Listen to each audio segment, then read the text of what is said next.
Pacific Vortex by Clive Cussler. This book is read by Michael Pritchard. Foreword. Not that it really matters, but this is the first Dirk Pitt story. When I mustered up the discipline to write a suspense adventure series, I cast around for a hero who cut a different mold. One who wasn't a secret agent, police detective, or a private investigator. Someone with rough edges, yet a degree of style, who felt equally at ease entertaining a gorgeous woman in a gourmet restaurant or downing a beer with the boys at the local saloon. A congenial kind of guy with a tinge of mystery about him. Instead of a gambling casino or the streets of New York, his territory became the sea, his challenge the unknown. Out of the fantasy, Dirk Pitt materialized. Because this was his first adventure, and because it does not weave the intricate plots of his later exploits, I was reluctant to submit it for publishing. But at the urging of my friends and family, fans and readers, Pitt's introduction is now in your hands. May it be looked upon as a few hours of entertainment, and, perhaps, even a historic artifact of sorts. Clive Cussler. Prologue. Every ocean takes its toll of men and ships, yet none devours them with the voracious appetite of the Pacific. The mutiny on the Bounty took place in the Pacific, the mutineers burning the ship at Pitcairn Island. The Essex, the only known ship to be sunk by a whale, the basis of Melville's Moby Dick, lies under the Pacific's waves. So does the High Maru, blown to bits when an underwater volcano erupted beneath her hull. Despite all this, the world's largest ocean tends to be a tranquil place. Even its name means peaceful and mild of temper. Perhaps that is why the grim thought of disaster couldn't have been further from Commander Felix Dupree's mind as he climbed onto the bridge of the nuclear submarine Starbuck just before nightfall. He nodded to the officer on watch and leaned over the rail to gaze at the effortless ease in which the bow of his ship pushed aside the marching swells. Men usually respect the sea. They are even awed by its serenity. But Dupree was not like most men. He was never overcome by the spell. 20 years at sea, 14 of them spent in submarines, he was hungry for recognition. Dupree was captain of the world's newest and most revolutionary submarine, but it wasn't enough. He yearned for more. The Starbuck was built in San Francisco from the keel up, as no other sub had been built before. Every component, every system in her pressure hull was computer designed. The first of a new generation of underwater ships, the beginning of a submerged city capable of cruising at 125 knots through the timeless depths 2,000 feet beneath the sunlit surface. The Starbuck was like a thoroughbred jumper at her first horse show, chafing at the bit, ready to show her stuff. But there was to be no audience. The Department of Underwater Warfare ordered the trials to be conducted in the strictest secrecy, in a remote area of the Pacific, and then without an escort vessel. Dupree was chosen to command the Starbuck on her maiden trial because of his outstanding reputation. The data bank his classmates at Annapolis had called him. Program him with facts, and then watch his mouth spit out the logical answers. Dupree's skills and talent were well known among submariners, but personality, influence, and a flair for public relations were the necessary ingredients for advancement in the Navy. Since Dupree possessed none of these traits, he had recently been passed over for promotion. A buzzer sounded. The officer on watch, a tall, raven-haired lieutenant, picked up the bridge phone. Unseen by the voice on the other end, he nodded twice and hung up. "Control room," he said briefly. "Echo sounder reports the seafloor has risen 1,500 feet in the last 5 miles. Dupree turned slowly, thoughtfully. "Probably a small range of submarine mountains. We still have a mile of water beneath our keel." He grinned and added, "No worry about running aground." The lieutenant grinned back. "Nothing like a few feet for insurance." The lines around Dupree's eyes wrinkled with a smile as he slowly turned back to the sea. He lifted a pair of binoculars which hung loosely around his neck and peered intently at the horizon. It was a gesture born from many thousands of lonely hours spent searching the oceans of the world for other ships. It was also a useless gesture. The sophisticated radar systems on board the Starbuck could detect an object long before the naked eye could. Dupree knew that, but there was something about studying the sea that cleansed a man's soul. Finally, he sighed and lowered the binoculars. "I'm going below for supper. Secure the bridge for diving at 2100. Dupree lowered himself through the 3 levels of the conning tower, or sail as the modern Navy called it, and dropped into the control room. The executive officer and another man, the navigator, were bent over the plotting table, studying a line of depth markings. The executive officer looked up at Dupree. "Sir, we seem to have some strange readings here." "Nothing like a mystery to end the day," Dupree replied good-naturedly. He moved between the 2 men and stared down at a sheet of finely printed chart paper illuminated by a soft light from the frosted glass tabletop. A series of short, dark lines crisscrossed the chart, edged with carelessly written notations and mathematical formulas. "What have you got?" Dupree asked. The navigator began slowly. "The bottom is raising at an astonishing rate. If it doesn't peak out in the next 25 miles, we're going to find ourselves rubbing noses with an island, or islands that aren't supposed to exist." "What's our position?" "We're here, sir," the navigator answered, tapping his pencil at a point on the chart. 670 miles north of Kahuku Point, Oahu, bearing 007 degrees. Dupree swung to a control panel and switched on a microphone. "Radar, this is the captain. Do you have anything?" "No, sir," a voice replied mechanically through the speaker. "The scope is clear." "Wait, correction, Captain. I have a vague reading on the horizon at 23 miles, dead ahead." "An object?" "No, sir, more like a low cloud. Or maybe a trail of smoke. I can't quite make it out." "Okay, report when you confirm its identity." Dupree hung up the microphone and faced the men at the plot table. "Well, gentlemen, how do you read it?" The executive officer shook his head. "Where there's smoke, there's fire. And where there's fire, something's got to be burning. An oil slick, possibly?" "An oil slick from what?" Dupree asked impatiently. "We're nowhere near the northern shipping lanes. The San Francisco to Honolulu to Orient traffic is 400 miles south. This is one of the deadest spots in the ocean. That's why the Navy picked it for the Starbuck's initial tests. No prying eyes." He shook his head. "A burning oil slick doesn't fit. A new volcano rising from the Pacific floor would be a closer guess. And that's all it would be, a guess." The navigator pinpointed the radar's fix and drew a circle on the chart. "A low cloud on or near the surface," he thought out loud. "Highly unlikely. Atmospheric conditions are all wrong for such an occurrence." The speaker clicked on. "Captain, this is radar." "This is the captain," Dupree answered. "I've identified it, sir." The voice seemed to hesitate before it went on. "The contact reads as a heavy bank of fog, approximately 3 miles in diameter." "Are you positive?" "Stake my rating on it." Dupree touched a switch on the microphone and rang the bridge. "Lieutenant, we have a radar sighting ahead. Let me know the minute you see anything." He rang off and turned to the executive officer. "What's the depth now?" "Still coming up fast. 2,800 feet and climbing." The navigator pulled a cotton handkerchief from his hip pocket and dabbed it to his neck. "Beats the hell out of me. The only rise I've heard of that comes close to this one is the Peru-Chile Trench. Beginning at 25,000 feet beneath the surface of the sea, it climbs at a rate of 1 vertical mile for every 1 horizontal mile. Until now, it was considered the world's most spectacular underwater slope." "Yeah," the executive officer grunted. "Won't marine geologists have a ball with this little discovery?" 1,850 feet, the voice from the echo sounder droned unemotionally. "My God," the navigator gasped. "Up 1,000 feet in less than half a mile. It just isn't possible." Dupree moved over to the port side of the control room and placed his nose within a few inches of the glass encasing the echo sounder.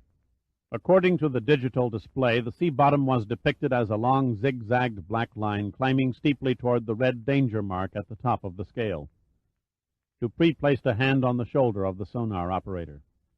"Any possibility of a foul-up in calibration?" The sonar operator flipped the switch and stared at an adjoining window. "No, sir. I get the same set of readings from the independent backup system." Dupree watched this upward trail for a few moments. Then he stepped back to the plot table and looked at the pencil marks showing his ship's position in relation to the rising seafloor. "Bridge speaking," a robot-like voice came through. "We've got it." There was some hesitation. "If I didn't know better, I'd say our contact was a scaled-down version of a good old New England fog bank." Dupree clicked the microphone. "Understood." He continued gazing at the chart, his face unreadable, his eyes thoughtful. "Shall we send a signal to Pearl Harbor, sir?" the navigator asked. "They could send a recon plane to investigate." Dupree didn't answer immediately. One hand idly drummed the edge of the table, the other hung loosely at his side. Dupree rarely, if ever, made snap decisions. His every move went by the book. Many of the Starbuck's crew had served under Dupree on prior assignments, and although they didn't exactly offer him their blind devotion, they did respect and admire his ability and judgment. They trusted him to a man, confident that he would never make a critical mistake that would endanger their lives. Any other time they might have been right, but this time they were all terribly wrong. "Let's check it out," Dupree said quietly. The executive officer and the navigator exchanged speculative glances. Orders were to test the Starbuck, not chase after ghostly fog banks on the horizon. No one ever knew why Commander Dupree suddenly stepped out of character and deviated from orders. Perhaps the lure of the unknown was too strong. Perhaps he saw a fleeting vision of himself as a discoverer, sailing toward the glory that had always been denied him. Whatever the reason, it was lost as the Starbuck, like an unleashed bloodhound with a hot scent flowing through her nostrils, swung on her new course and surged through the swells. The Starbuck was expected to dock in Pearl Harbor on the following Monday. When she failed to show, and an exhaustive air and sea search failed to find a single trace of oil or wreckage, the Navy had no choice but to admit the loss of its newest submarine and 160 men. It was officially announced to a stunned nation that the Starbuck was lost somewhere in the vast emptiness of the North Pacific. Shrouded in a silent mystery, she vanished with all hands. Time, place, and cause unknown. Chapter 1. Among the crowded beaches in the state of Hawaii, it is still possible to discover a stretch of sand that offers a degree of solitude. Kaena Point, jutting out into the Kauai Channel like a boxer's left jab, is one of the few unadvertised spots where one can relax and enjoy an empty shore. It is a beautiful beach, but it is also deceptive. Too often its shores are whipped by rip currents extremely dangerous to all but the most wary swimmers. Each year, as if predestined by a morbid schedule, an unidentified bather, intrigued by the lonely sandy strand and the gentle surf, enters the water and within minutes is swept out to sea. On this beach, a 6'3" deeply suntanned man, clad in brief white bathing trunks, lay stretched on a bamboo beach mat. The hairy barrel chest that rose slightly with each intake of air bore specks of sweat that rolled downward in snail-like trails and mingled with the sand. The arm that passed over the eyes, shielding them from the strong rays of the tropical sun, was muscular but without the exaggerated bulges generally associated with iron pumpers. The hair was black and thick and shaggy, and it fell halfway down a forehead that merged into a hard-featured but friendly face. Dirk Pitt stirred from a semi-sleep and, raising himself up on his elbows, stared from deep green glistening eyes at the sea. Pitt was not a casual sun-worshipper. To him the beach was a living, moving thing, changing shape and personality under the constant onslaught of the wind and waves. He studied the swells as they rolled in from their storm-rocked birthplace thousands of miles at sea, rising and increasing their velocity when their troughs felt the shallow bottom. Changing from swell to breaker, they rose higher and higher, 8 feet, Pitt judged, from trough to crest, before they toppled and broke, pounding themselves into a thundering mass of foam and spray. Then they died in small, swirling eddies at the tide line. Suddenly, Pitt's eyes were attracted by a flash of color beyond the breakers, about 300 feet from the shoreline. It was gone in an instant, lost behind a wave crest. Pitt kept gazing with intent curiosity at the spot where the color was last visible. After the next wave rose and crested, he could see it again gleaming in the sun. The shape was undistinguishable at that distance, but there was no mistaking the bright fluorescent yellow glint. The smart move, Pitt deduced, would be to simply lay there and let the force of the surf bring the unknown object to him. But he pushed sound judgment from his mind, rolled to his feet, and walked slowly into the surf. When the water rose above his knees, he arched his body and dove under an approaching breaker, timing it so that he only felt the surge crash over his kicking feet. The water felt as heated as a tepid hotel room bath. The temperature was somewhere between 75 and 78 degrees. As soon as his head cleared the surface, he began to stroke through the swirling foam, swimming easily, allowing the force of the current to carry him into deeper water. After several minutes he stopped and treaded water, searching for a hint of yellow. He spotted it 20 yards to his left. He kept his eyes keyed on the strange piece of flotsam as he narrowed the gap, only losing sight of it momentarily when it dropped in the advancing troughs. Sensing that the current was pulling him too far to his right, he compensated his angle and slowly increased his strokes to avoid the dangerous threat of exhaustion. Then he reached out, and his fingers touched a slick, cylindrical surface about 2 feet long and 8 inches wide, and weighing less than 6 pounds. Encasing the object was a yellow waterproof plastic material with U.S. Navy printed in block letters on both ends. Pitt locked his arms around it, relaxed his body, and surveyed his now precarious position some distance beyond the surf. He scanned the beach, searching for someone who might have seen him enter the water, but the sand was empty for miles in either direction. Pitt didn't bother to examine the steep cliffs behind the shore. It was hopeless to expect anyone to be scaling the rocky slopes in the middle of the week. He wondered why he took such a stupid and foolhardy risk. The mysterious yellow flotsam had given him an excuse to dare the odds, and, once started, it never occurred to him to turn back. Now the merciless sea held him securely. For a brief moment he considered trying to swim in a straight line back to shore. But only for a brief moment. Mark Spitz might have made it, but Pitt felt certain he'd never have won all those gold medals at the Olympics while smoking a pack of cigarettes a day and consuming several shots of Cutty Sark scotch every evening. Pitt decided to concentrate instead on beating Mother Nature at her own game. Pitt was an old hand at rip currents and undertows. He had body surfed for years and knew their every trick. A man could be swept out to sea from one section of the shore, while 100 yards away children cavorted in the diminishing waves without noticing the slightest tug from the current. The unrelenting force of a rip current occurs when the longshore flow returns to the sea through narrow, storm-grooved valleys in offshore sandbars. Here the incoming surf changes direction and heads away from land, often as rapidly as 4 miles an hour. Now the current had nearly expended itself, and Pitt was certain he had but to swim parallel to the shoreline until he was out of the sandbars, and then head in at a different point along the beach. The menace of sharks was his only worry. The sea's murder machines didn't always signal their presence with a water-slicing fin. They could easily attack from beneath with no warning, and without a face mask, Pitt would never know when the slashing bite was coming, or from what direction. He could only hope to reach the safety of the surf before he was placed on the menu for lunch. Sharks, he knew, seldom ventured close to shore because the swirling turbulence of heavy wave action forced sand through their gills. This discouraged all but the hungriest from a handy meal.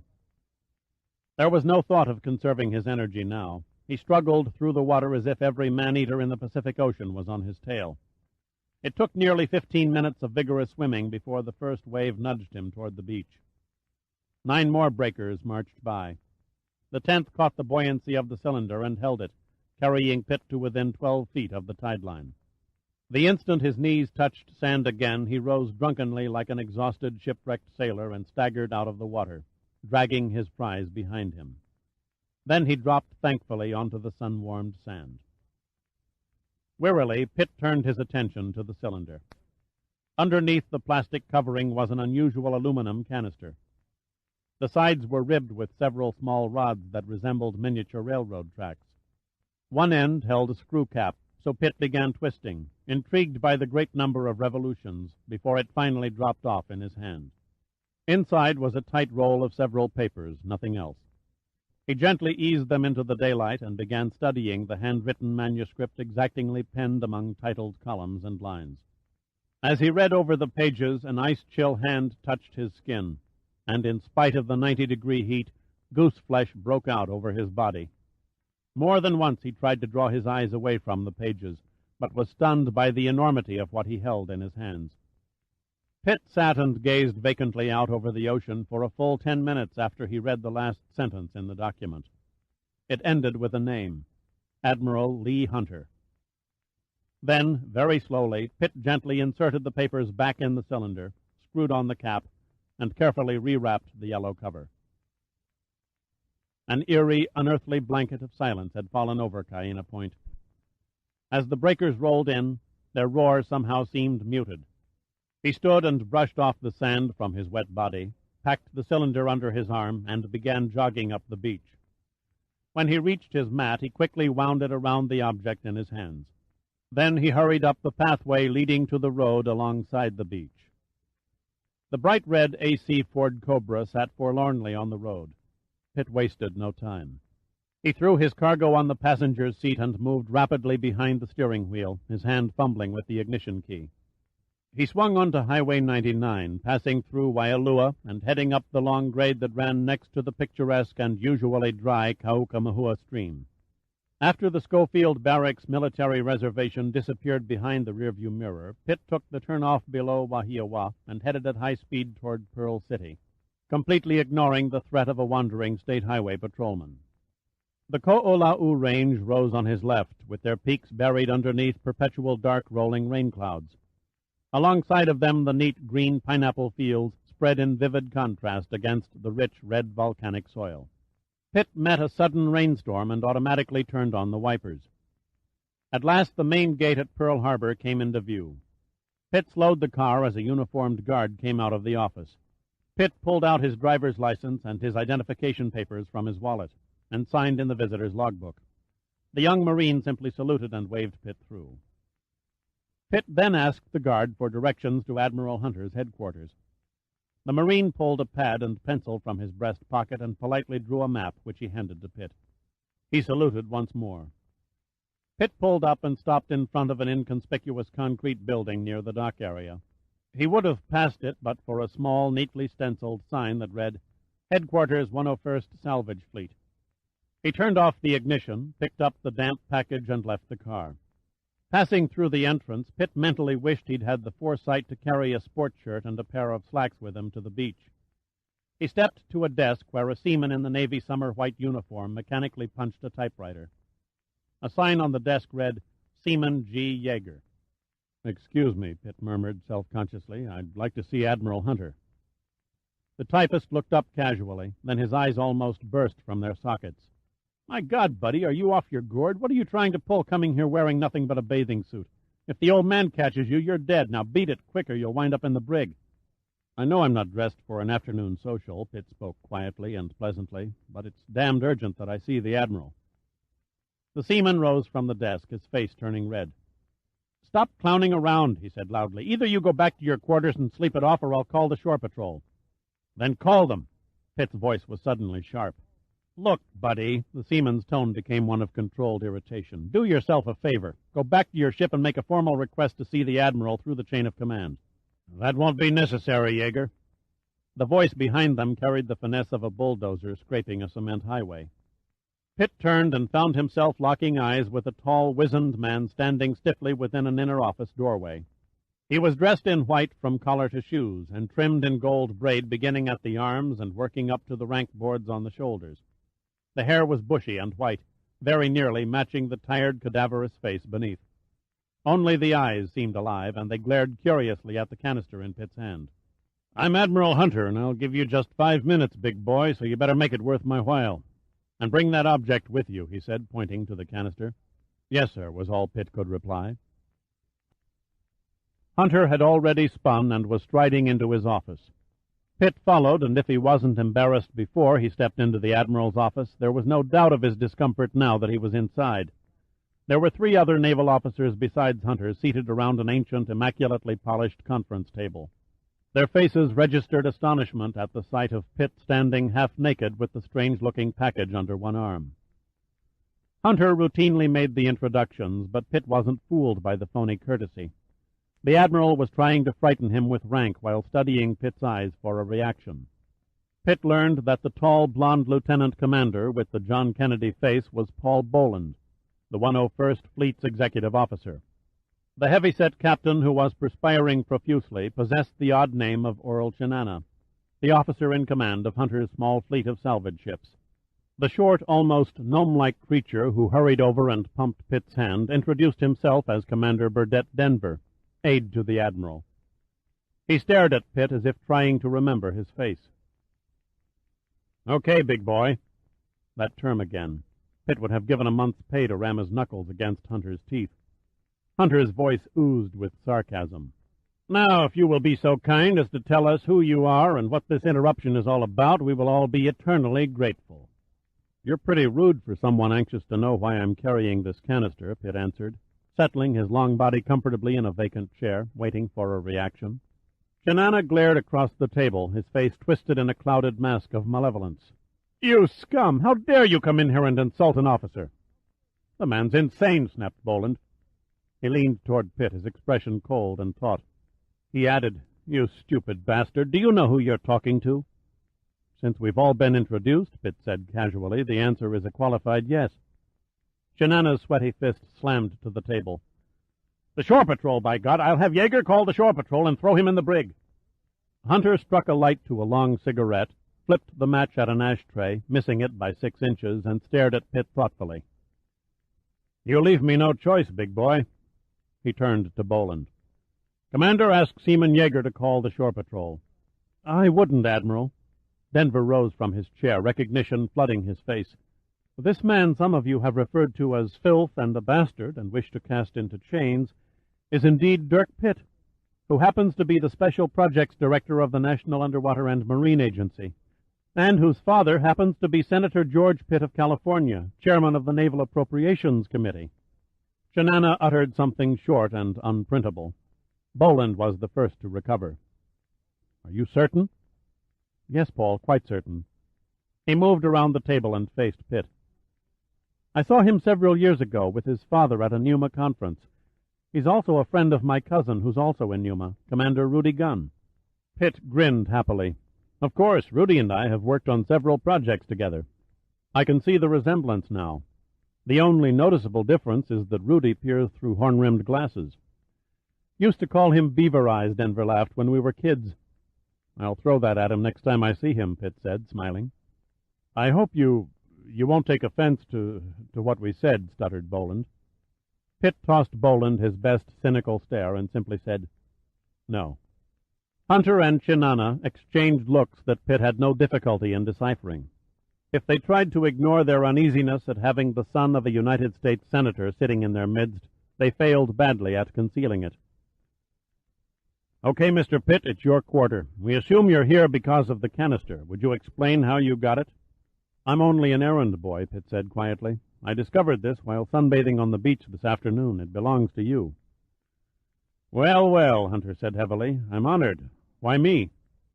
Pitt looked at the 3 men speculatively and set the cylinder, still covered with the bamboo beach mat, on the table. "Inside you'll find some papers. One has your name on it." There wasn't a flicker of curiosity in Hunter's expression. "Where did you find this thing?"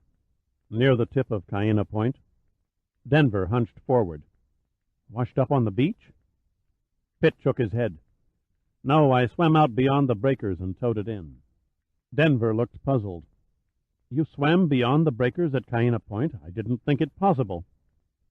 Hunter gave Pitt a very thoughtful look indeed, but he passed it off. "May we see what you have there?" Pitt nodded silently and unwrapped the cylinder, paying scant notice to the damp sand that spilled on the conference table. Then he passed it to Hunter. This yellow plastic cover was what caught my eye. Hunter took the cylinder in his hands and held it up for the other men to examine. "Recognize it, gentlemen?" The others nodded. "You've never served on a submarine, Mr. Pitt, or you'd know what a communications capsule looks like." Hunter set the package down and touched it lightly. "When a submarine wishes to remain underwater and communicate with a surface ship following in her wake, a message is inserted in this aluminum capsule."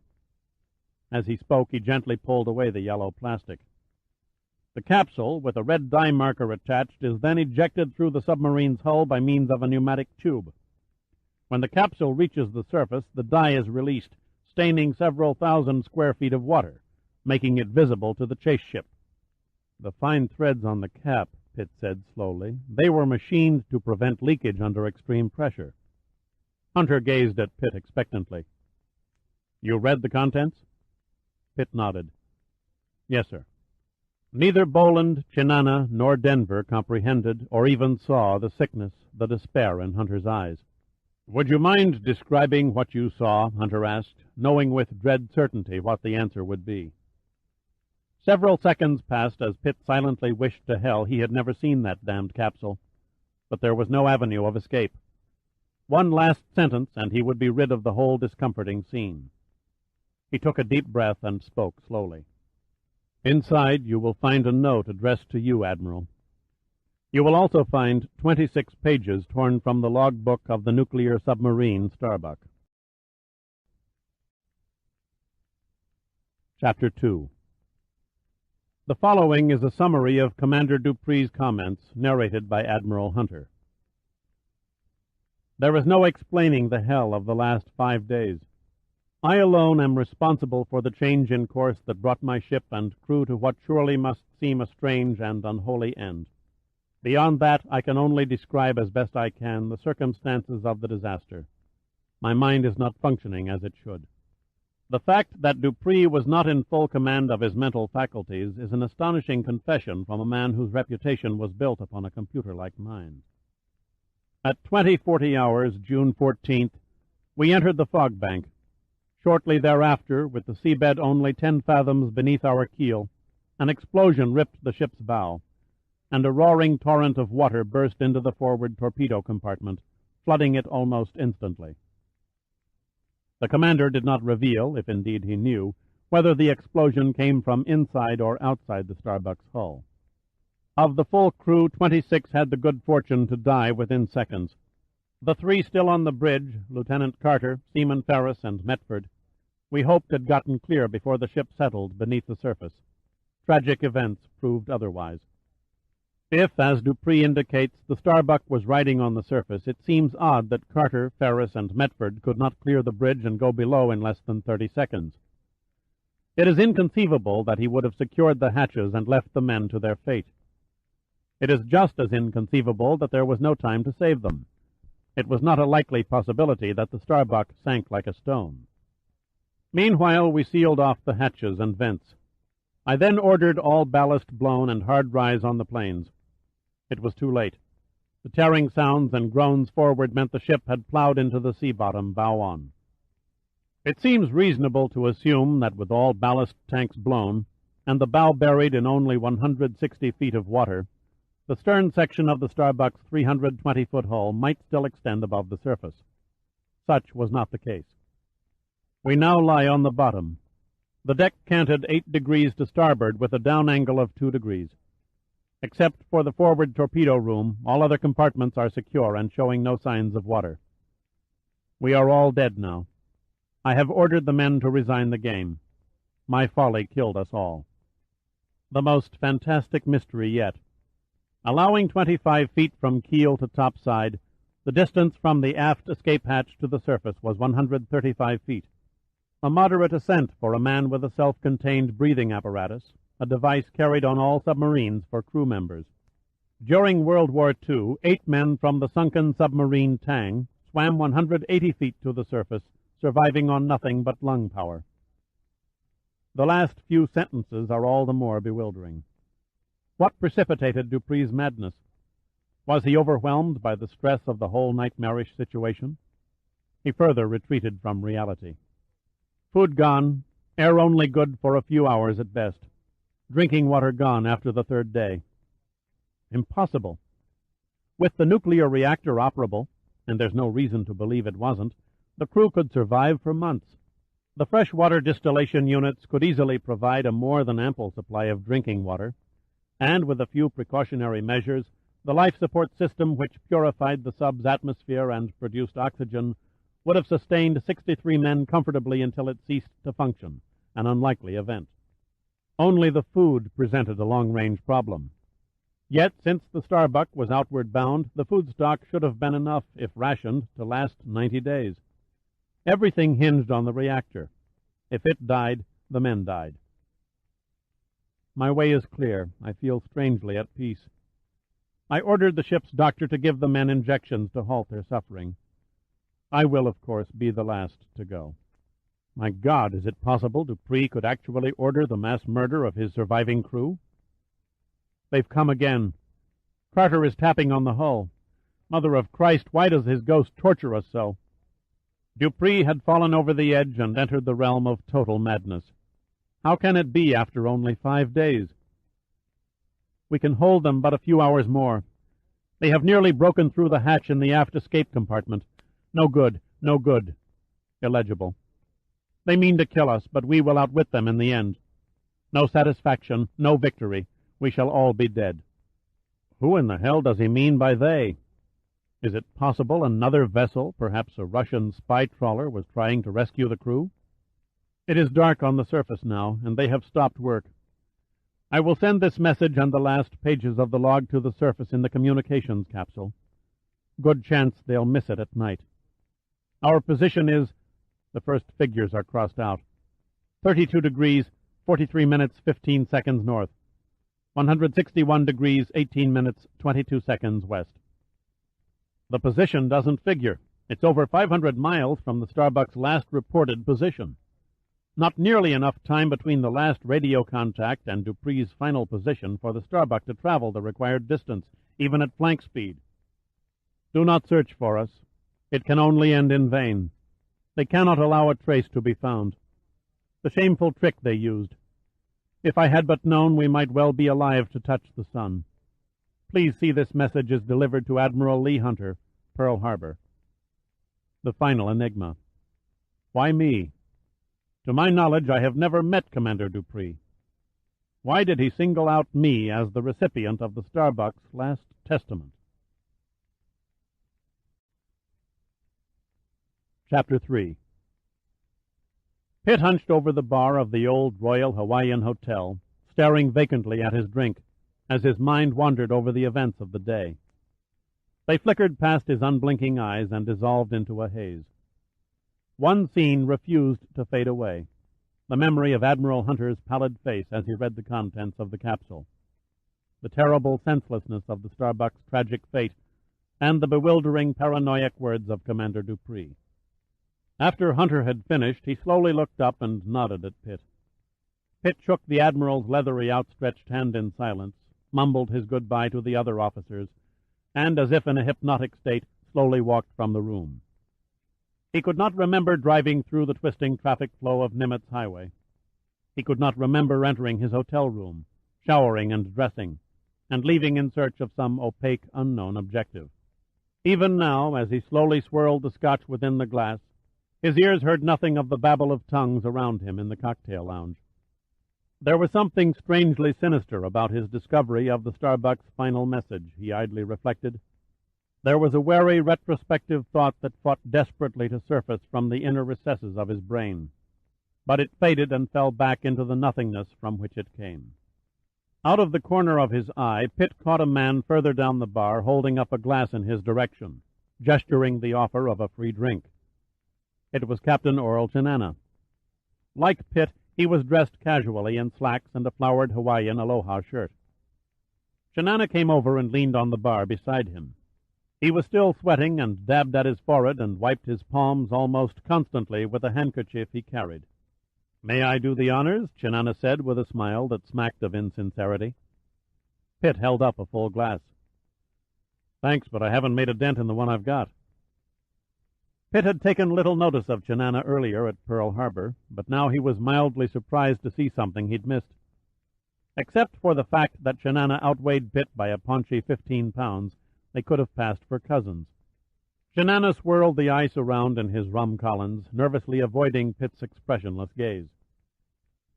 "I'd like to apologize again for that little misunderstanding this afternoon." "Forget it, Captain. I wasn't exactly a paragon of courtesy myself." "A nasty business, the Starbuck's loss." Chinana took a swallow from his glass. Most mysteries have a way of eventually getting solved. The Thresher, the Bluefin, the Scorpion. The Navy never gave up until everyone was found. "We're not repeating the act this time," Chinana said grimly. "This is one we'll never find." Never say never. "The 3 tragedies you mentioned, Major, occurred in the Atlantic.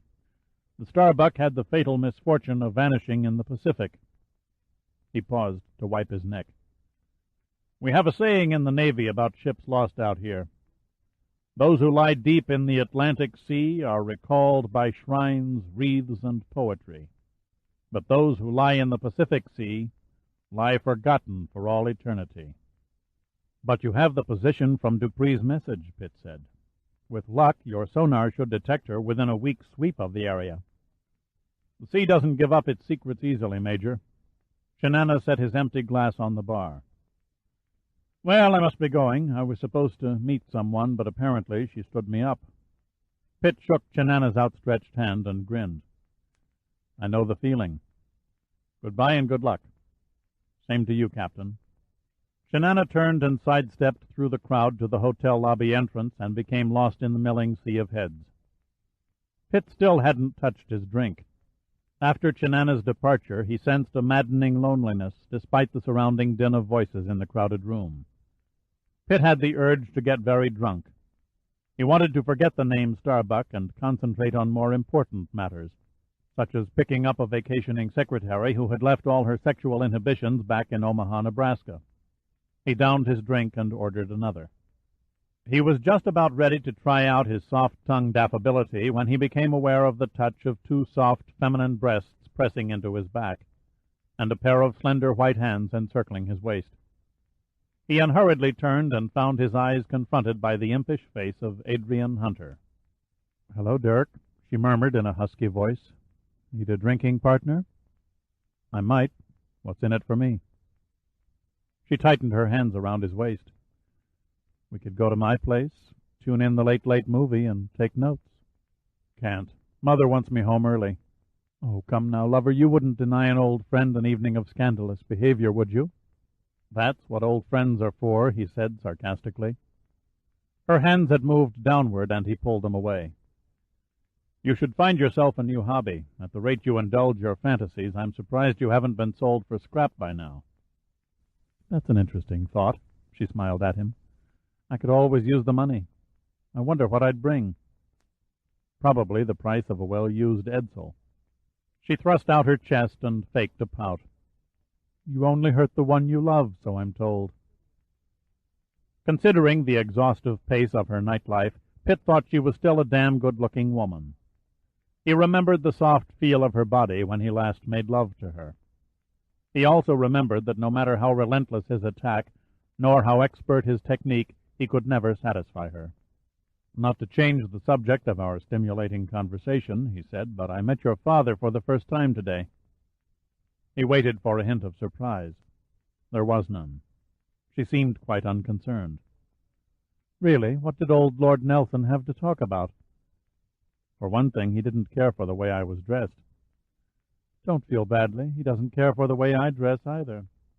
He took a sip from his scotch and gazed at her over the top of the glass. "In your case, I can't blame him. No man likes to see his daughter come off like a back-alley hooker." She ignored his last remark. That her father had come face to face with but one of her many lovers didn't interest her at all. She wiggled onto the next bar stool and gazed at him with a seductive look burning in her eyes, the effect heightened by the long black hair winding around one shoulder. Her skin glowed like polished bronze under the dim lights of the cocktail lounge. She whispered, "How about that drink?" Pitt nodded at the bartender. "A brandy Alexander for the, lady." She scowled a little and then smiled. "Don't you know that being referred to as a lady is very old-fashioned?" "An old carryover. All men want a girl just like the girl that married dear old Dad." "Mom was a drag," she said, her voice elaborately casual. "How about Dad?" "Dad was a will-o'-the-wisp. He was never home, always chasing after some smelly old derelict barge or a forgotten shipwreck. He loved the ocean more than he loved his own family. The night I was born, he was rescuing the crew of a sinking oil tanker in the mid-Pacific." When I graduated from high school, he was at sea searching for a missing aircraft. And when Mother died, our dear Admiral was charting icebergs off Greenland with some long-haired freaks from the Eton School of Oceanography. Her eyes shifted just enough to let Pitt know he was onto her sore spot. So don't bother shedding tears over this father-daughter relationship. The Admiral and I tolerate each other purely out of social convenience. Pitt stared down at her. You're all grown up now. Why don't you leave home? The bartender brought her drink, and she sipped it. What better deal can a girl find? I'm continually surrounded by handsome males in uniform. Look at the odds. Thousands of men and no competition. Why should I leave the old homestead and scrounge for leftovers? No, the Admiral needs the image of a family man, and I need old Dad for the fringe benefits that come with being an Admiral's daughter. Then she looked at him, faking a shy and bashful expression. My apartment. Shall we? You will have to take a rain check, Miss Hunter, said a delicate voice behind them. The captain is waiting for me. Adrian and Pitt both turned in unison. There stood the most exotic-looking woman Pitt had ever seen. She possessed eyes so gray they defied reality, and her hair fell in an enchanting cascade of red, presenting a vibrant contrast against the green, oriental sheath dress that adhered to her curvaceous body. Pitt quickly searched his memory, but with no success. He was certain he had never laid eyes on this beauty before.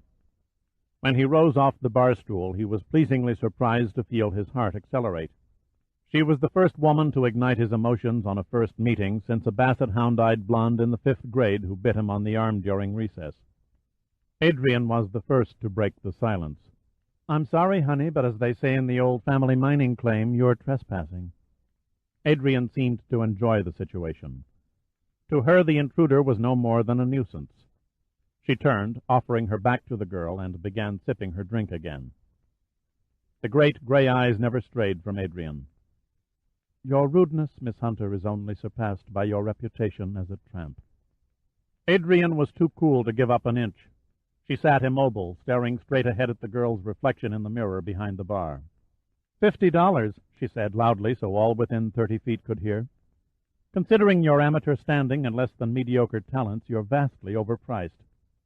Several customers sitting in the immediate neighborhood of the bar were listening intently to the caustic exchange.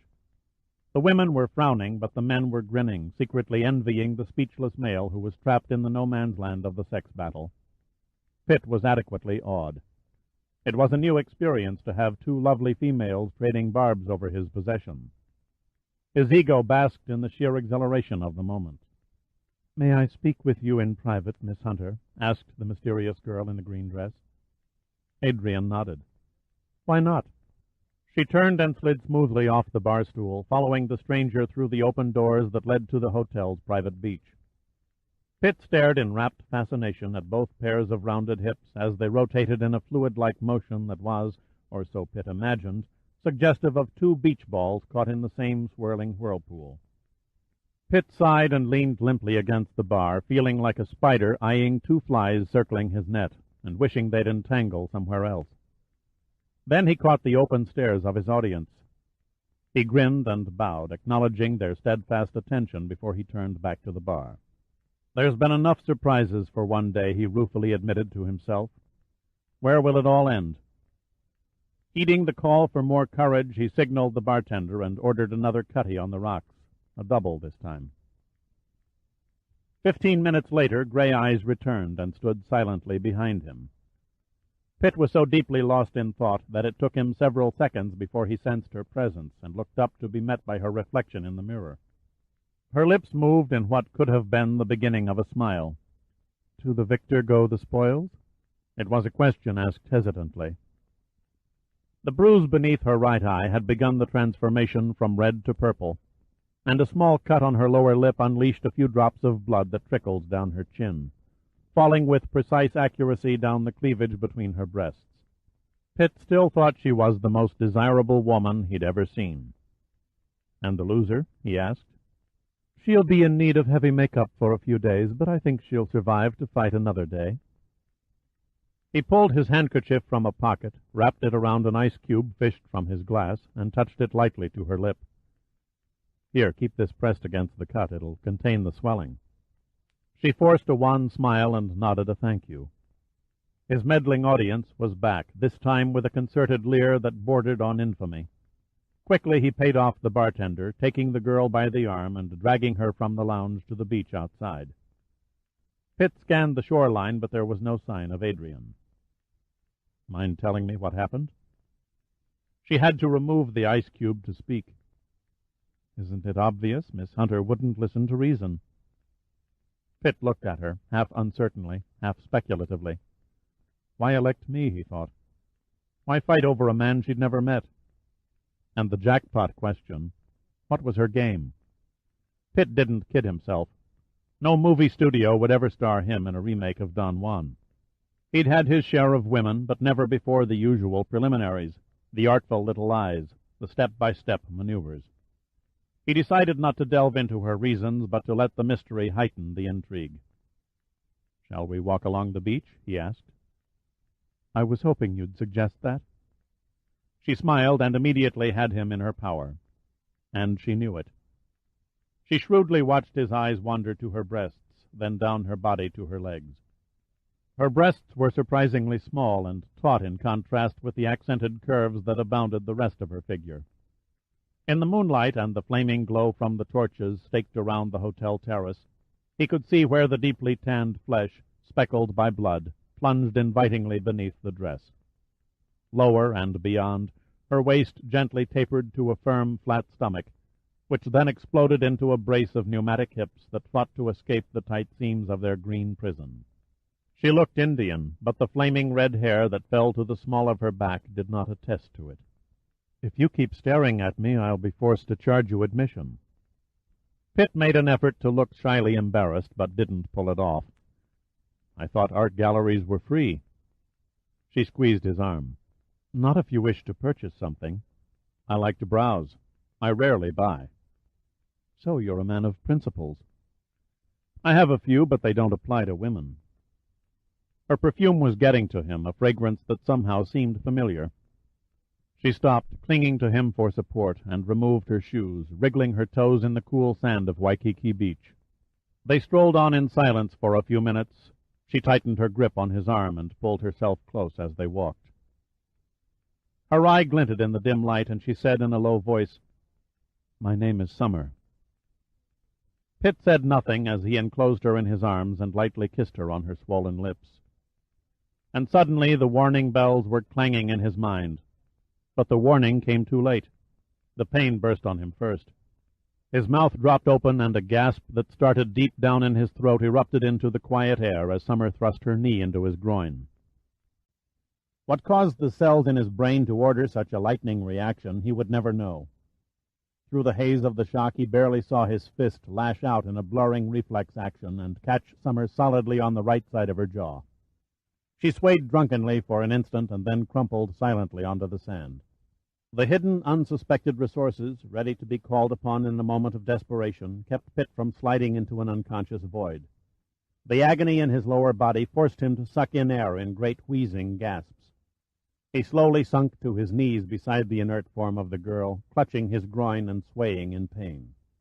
Pitt clenched his teeth together until his jaws ached, damming back any outcry from the agony. He dug his knees into the soft sand and swayed back and forth. Discovered hunched over an unconscious girl, holding his hands tightly between his legs, could result in embarrassing questions.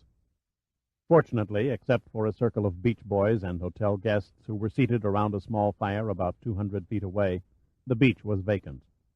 4 minutes passed.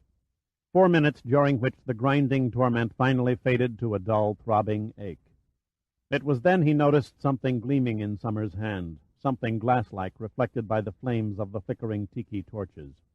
He crawled over to the girl, crouched over her quiet form, and gently pulled a hypodermic syringe from between her loosely clasped fingers. Pitt was at a loss. In the faint light, Summer looked no more than 25, gentle and sweet. Holding the syringe, he wondered what it held as he dropped the liquid-filled glass tube carefully into his breast pocket. He leaned over, awkwardly heaved the girl over his shoulder, and rose shakily to his feet. It had suddenly occurred to him that she probably had a couple of friends lurking about in the shadows. He wasn't about to wait for the posse to block the pass.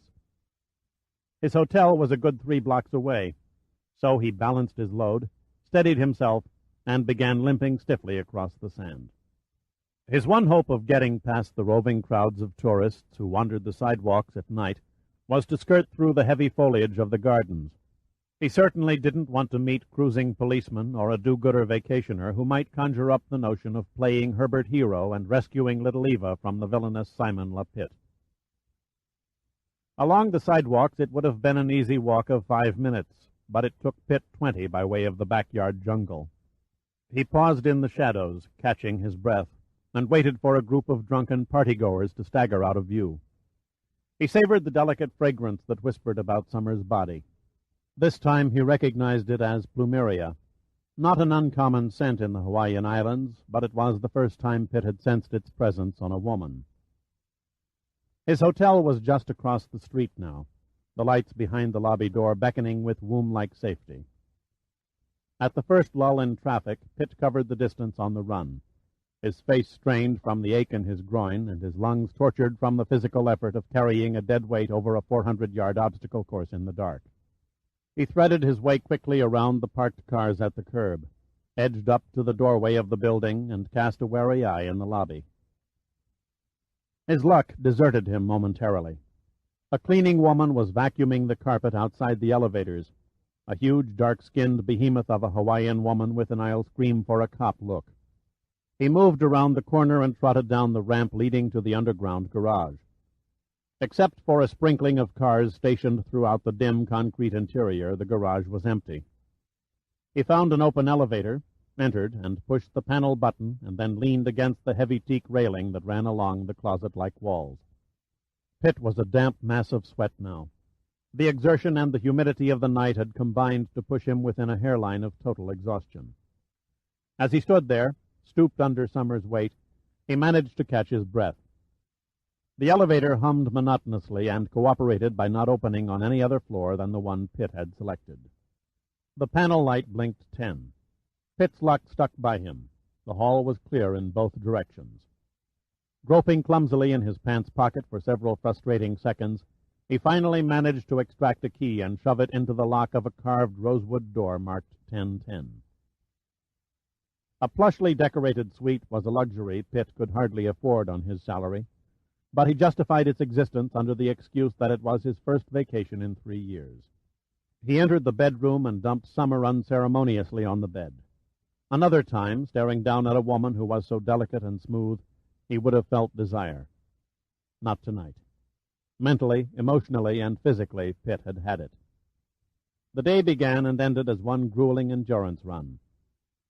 Pitt left Summer blissfully unconscious and entered the bathroom where he undressed and took a shower. Nothing made sense. Why would a perfect stranger want to kill him?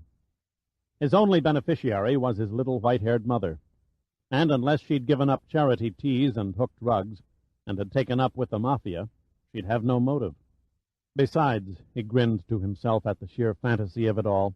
What proof did he have that the hypodermic syringe held poison? A drug? That was a semi-credible possibility. But again, why? He knew no military codes he could think of, no nuclear bomb secrets, no classified missile locations, no top-secret plans for the destruction of the world. His thoughts wandered back to Summer's magnificent beauty. Then he finally forced his mind back to the reality of the moment, closing the tap and stepping out of the shower stall.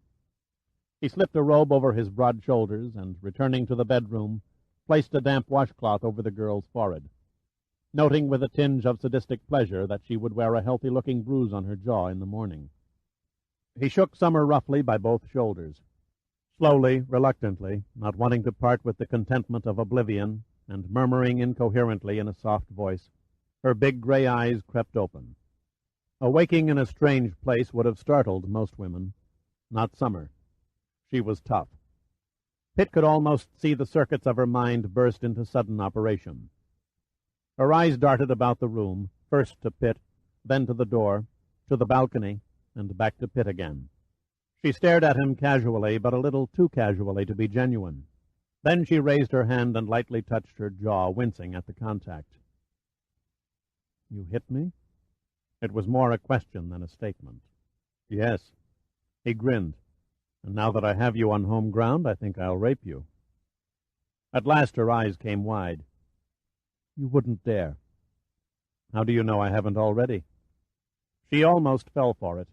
Her hand began moving down across her lower stomach and then suddenly stopped. You're not that perverted. Who said I was? She looked at Pitt in a very peculiar way. I was told... She stopped herself and avoided his eyes. You should be more careful, Pitt said reproachfully.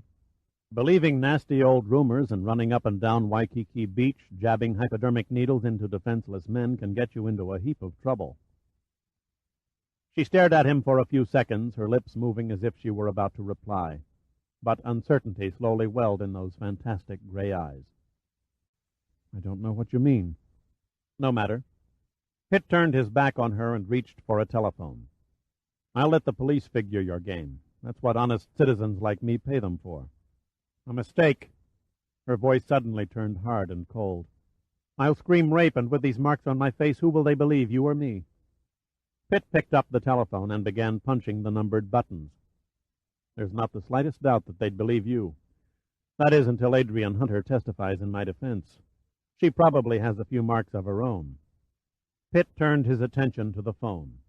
The voice that answered on the other end of the line surrendered after the fifth hello and hung up. At the dial tone, Pitt said, Hello, I'd like to report an assault. That was as far as he got. Summer leapt off the bed and pushed the receiver down. Please, you don't understand. Her voice was low and desperate. That's the understatement of the evening, Pitt said angrily. He grabbed her by the shoulders, squeezing hard and staring unblinking, only a few inches from her widening pupils. Kick a man in the balls and jam a hypodermic needle into his back, and then act like little Miss Rebecca of Sunnybrook Farm when you screw up. Just what in hell is your game? She started to struggle, then relaxed almost immediately. You gangster! Her voice was a savage whisper. The obsolete expression caught Pitt off guard. Slowly he released his hold and stepped back. That's me, one of Big Al Capone's torpedoes, fresh off the boat from Chicago. I wish to heaven I'd... She broke off and crossed her arms and massaged the reddening skin on her shoulders. You are a devil. Pitt felt no hate in return, only a touch of remorse as he noted the angry masses of red welts where his fingers had dug into her flesh. There was a long pause before she spoke. I'll tell you what you wish to know. Despite the subtle change in tone, there was nothing soft in the coldness in her eyes. But first, could you help me to the bathroom? I think I'm going to be sick. Pitt extended his hand and grabbed her wrist, feeling her muscles tighten under his grip. Suddenly she braced one foot against the railing of the bed and threw every ounce of her slender body into a shoulder block to Pitt's stomach. She caught him off balance. He fell backward over a chair, crashing to the floor and taking the bedstand lamp with him. Pitt had hardly collided with the shag carpet when Summer jerked open the sliding door and vanished out onto the balcony. Pitt made no effort to rise, but leaned back and relaxed into a more comfortable position on the floor. 10 seconds passed. He could hold it back no longer. He began to laugh. Next time you exit a man's 10th-floor apartment, you'd best carry a parachute. She slowly stepped back into the bedroom, her lovely face livid with rage. There is an evil word for you. I can think of at least a dozen, he said, smiling politely. She moved to the other side of the room, putting as much space as the room allowed between them, and lowered herself into a chair, her eyes exploring his. If I answer your questions, what then? Nothing, Pitt said quietly. When you tell a story I can swallow without gagging, you're free to leave. I don't believe you. My dear girl, I'm not the Boston Strangler or Jack the Ripper, and I assure you I'm not in the habit of abducting innocent virgins from Waikiki Beach. Please, she implored softly. It was not my intent to harm you. I must work for my government just as you must work for yours. You have information I was ordered to obtain. The content of the syringe was an ordinary solution of scopolamine. Truth serum? Yes. Your reputation with women made you a prime suspect. You're not making sense. The United States Navy, or at least its intelligence section, has reason to believe one of Miss Hunter's lovers has been trying to gain classified information concerning her father's fleet operations. I was ordered to investigate your involvement with her. That's all there is to it." That wasn't all there was to it. There was no doubt in Pitt's mind that she was lying. He also knew that she was trying to buy time. The only classified information that Adrian Hunter possessed was how the Navy's up-and-coming crop of future admirals rated on her personal love-making scale. As Pitt rose from the floor and moved in front of her, she saw the brutal gleam in his eyes, and she visibly tensed. Confused and angry, Pitt found himself sensing a strong degree of compassion toward the girl. He gazed at the red hair tousled over one eye, and the long, slender hands reclining loosely on an inviting lap. "I'm sorry it turned out this way," he said. "Damn sorry." He felt a little foolish. "Too bad you ruined a good thing. You're not with Naval Intelligence, dear heart. You're not even a bona fide American. Hell, nobody's used the term gangster in this country since the 1930s.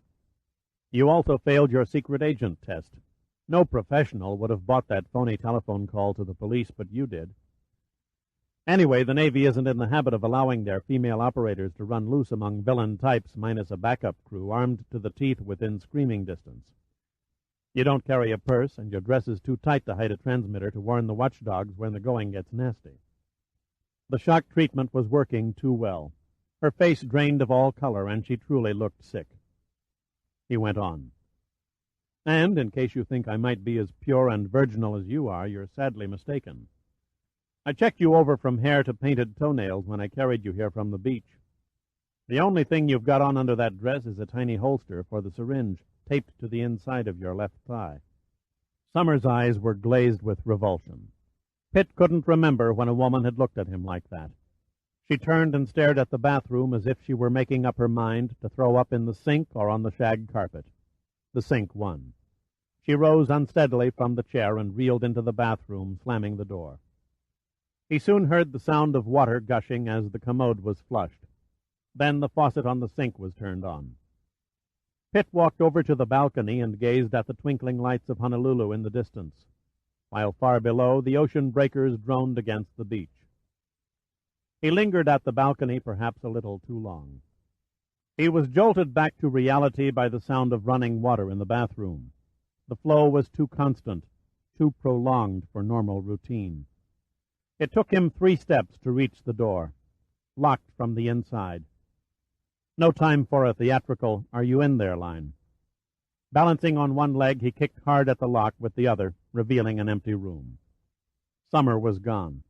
Her only trace was a trail of knotted bath towels, tied to the shower curtain railing and stretching over the windowsill. Casting an anxious eye below, he saw the last towel dangling only 4 feet above a chaise longue on the balcony belonging to the room beneath his. No lights were showing, no shouts of alarm from the tenants. She had escaped safely. For that he was thankful. He stood there recalling her face, a face that was probably compassionate and tender and gay. Then he cursed himself for letting her get away. Chapter 4. It was early morning. Thin, ghostly trails of vapor were left behind from a light rain that had come and gone during the night. The humidity would have been stifling but for the trade winds that swept clean the sodden atmosphere and dispersed it over the blue ocean beyond the encircling reefs. The sandy strip of beach that curled from Diamond Head to the Reef Hotel was empty, but already tourists were beginning to trickle from the great glass and concrete hotels to begin a day of sightseeing and shopping excursions. Lying crosswise on the sweat-dampened sheets of his bed, a naked Pitt gazed out the open window at a pair of mynah birds who were fighting over a disinterested female perched in a neighboring palm tree. Black feathers flew in profusion as the birds squawked riotously, creating a disturbance heard for nearly a block. Then, just as the miniature brawl was about to reach its final round, Pitt's door chime sounded. Reluctantly, he slipped on a terry-cloth robe, walked yawning to the door, and opened it. "Good morning, Dirk." A short, fire-haired man with a protruding face stood in the hall. "I hope I'm not interrupting a romantic interlude." Pitt stretched out his hand. "No, I'm quite alone. Come on in." The little man crossed the threshold, looked unhurriedly about the room, then stepped out on the balcony, taking in the splendid view. He was nattily dressed in a light tan suit and vest, complete with watch and chain. He had a neatly trimmed Ahab, the whaler's red beard, with 2 evenly spaced white streaks on each side of the chin, presenting a facial growth that was strikingly uncommon. The olive face was beaded with perspiration, either from the humidity or from climbing the stairs, or both. When most men wove their lives through the channels of least resistance, Admiral James Sandecker, Chief Director of the National Underwater and Marine Agency, hit every barrier, every obstacle in the shortest line from point A to point B. Sandecker turned and nodded over his shoulder. "How in hell do you get any sleep with those damned crows screeching in your ears?" "Fortunately, they don't fly amok until the sun's up." Pitt motioned to the sectional couch. "Get comfortable, Admiral, while I get the coffee going." "Forget the coffee. 9 hours ago I was in Washington. The jet lag has my body chemistry all screwed up. I'd prefer a drink." Pitt pulled out a bottle of scotch from a cabinet and poured. He glanced across the room, only to be met by Sandecker's twinkling blue eyes. What was coming? The head of one of the nation's most prestigious governmental agencies didn't fly 6,000 miles just to chat with his special projects director about birds. He handed Sandecker a glass and asked, "What brings you from Washington? I thought you were buried in plans for the new deep-sea current expedition." "You don't know why I'm here?" He was using his quiet, cynical tone, the one that always made Pitt involuntarily cringe. "Thanks to your meddling in affairs that don't concern you, I had to make a special trip to bail you out of one mess and throw you into another." "I don't follow." "A talent I know only too well." There was the slight hint of a derisive smile. "It seems you aggravated a hornet's nest when you showed up with the Starbucks message capsule. You unknowingly set off an earthquake in the Pentagon that was picked up on a seismograph in California. It also made you a big man on campus with the Navy Department. I'm only a retired cast-off to those boys, so I wasn't offered a peek behind the curtain. I was simply asked by the Joint Chiefs of Staff, courteously, I might add, to fly to Hawaii post-haste, explain your new assignment, and arrange for your loan to the Navy." Pitt's eyes narrowed. "Who's behind this?" "Admiral Lee Hunter of the 101st Salvage Fleet." "You can't be serious." "He personally requested you." Pitt shook his head angrily. "This is asinine. What's to stop me from refusing?" "You force me to remind you," Sandecker said calmly, "that in spite of your status with Numa, you're still carried on the active roles as a major in the Air Force. And, as you well know, the Joint Chiefs frown upon insubordination." Pitt's eyes looked resentfully into Sandecker's. "It won't work." "Yes, it will," Sandecker said. "You're a damn good marine engineer, the best I've got. I've already met with Hunter, and I minced no words in telling him so. There are other complications," Pitt didn't sound very confident, "that haven't been considered." "You mean the fact that you've been laying Hunter's daughter?" Pitt stiffened. "Do you know what that makes you, Admiral?" "A sly, old, devious son of a bitch?" Sandecker asked. "Actually, there's much more to this business than you've taken the trouble to notice." "You sound ominous as hell," Pitt said, unimpressed. "I mean to," Sandecker replied seriously. "You're not joining the Navy to learn a new trade. You're to act as liaison between Hunter and myself. Before this thing's over with, Numa will be involved up to its ears. Numa has been ordered to help the Navy with whatever oceanographical data they demand. Equipment? If they ask for it. Finding a submarine that disappeared 6 months ago won't be a picnic." "The Starbuck is only half the act," Sandecker said. "The Navy Department has compiled 38 documented cases of ships over the past 30 years that have sailed into a circular-shaped area north of the Hawaiian Islands and vanished. They want to know why. Ships disappear in the Atlantic and Indian Oceans, too. It's not an unheard-of occurrence. True, but under normal circumstances, marine disasters leave traces behind. Bits of flotsam, oil slicks, even bodies. Wreckage will also float ashore to give a hint of a missing ship's fate. But no such remains have turned up from the ships that vanished in the Pacific Vortex." "The Pacific Vortex?" "That's the name the seamen in the maritime unions coined for it. They won't sign on a ship whose course takes them through the area." 38 ships, Pitt repeated slowly. What about radio contact? A ship would have to go down in seconds not to transmit a mayday signal. No distress signals were ever received. Pitt didn't say anything. Sandecker simply sipped his scotch, offering no further comment. As if on cue, the mynah birds began their noisy antics again, shattering the brief silence. Pitt shut them from his mind and stared steadfastly at the floor. There were 100 questions swirling around in his head, but it was far too early in the morning for him to conjure up theories on mysterious ship disappearances. After the silence had dragged on a bit too long, Pitt spoke. Okay, so 37 ships will never reach port again. That leaves the 38th, the Starbuck. The Navy has the exact position from the capsule. What are they waiting for?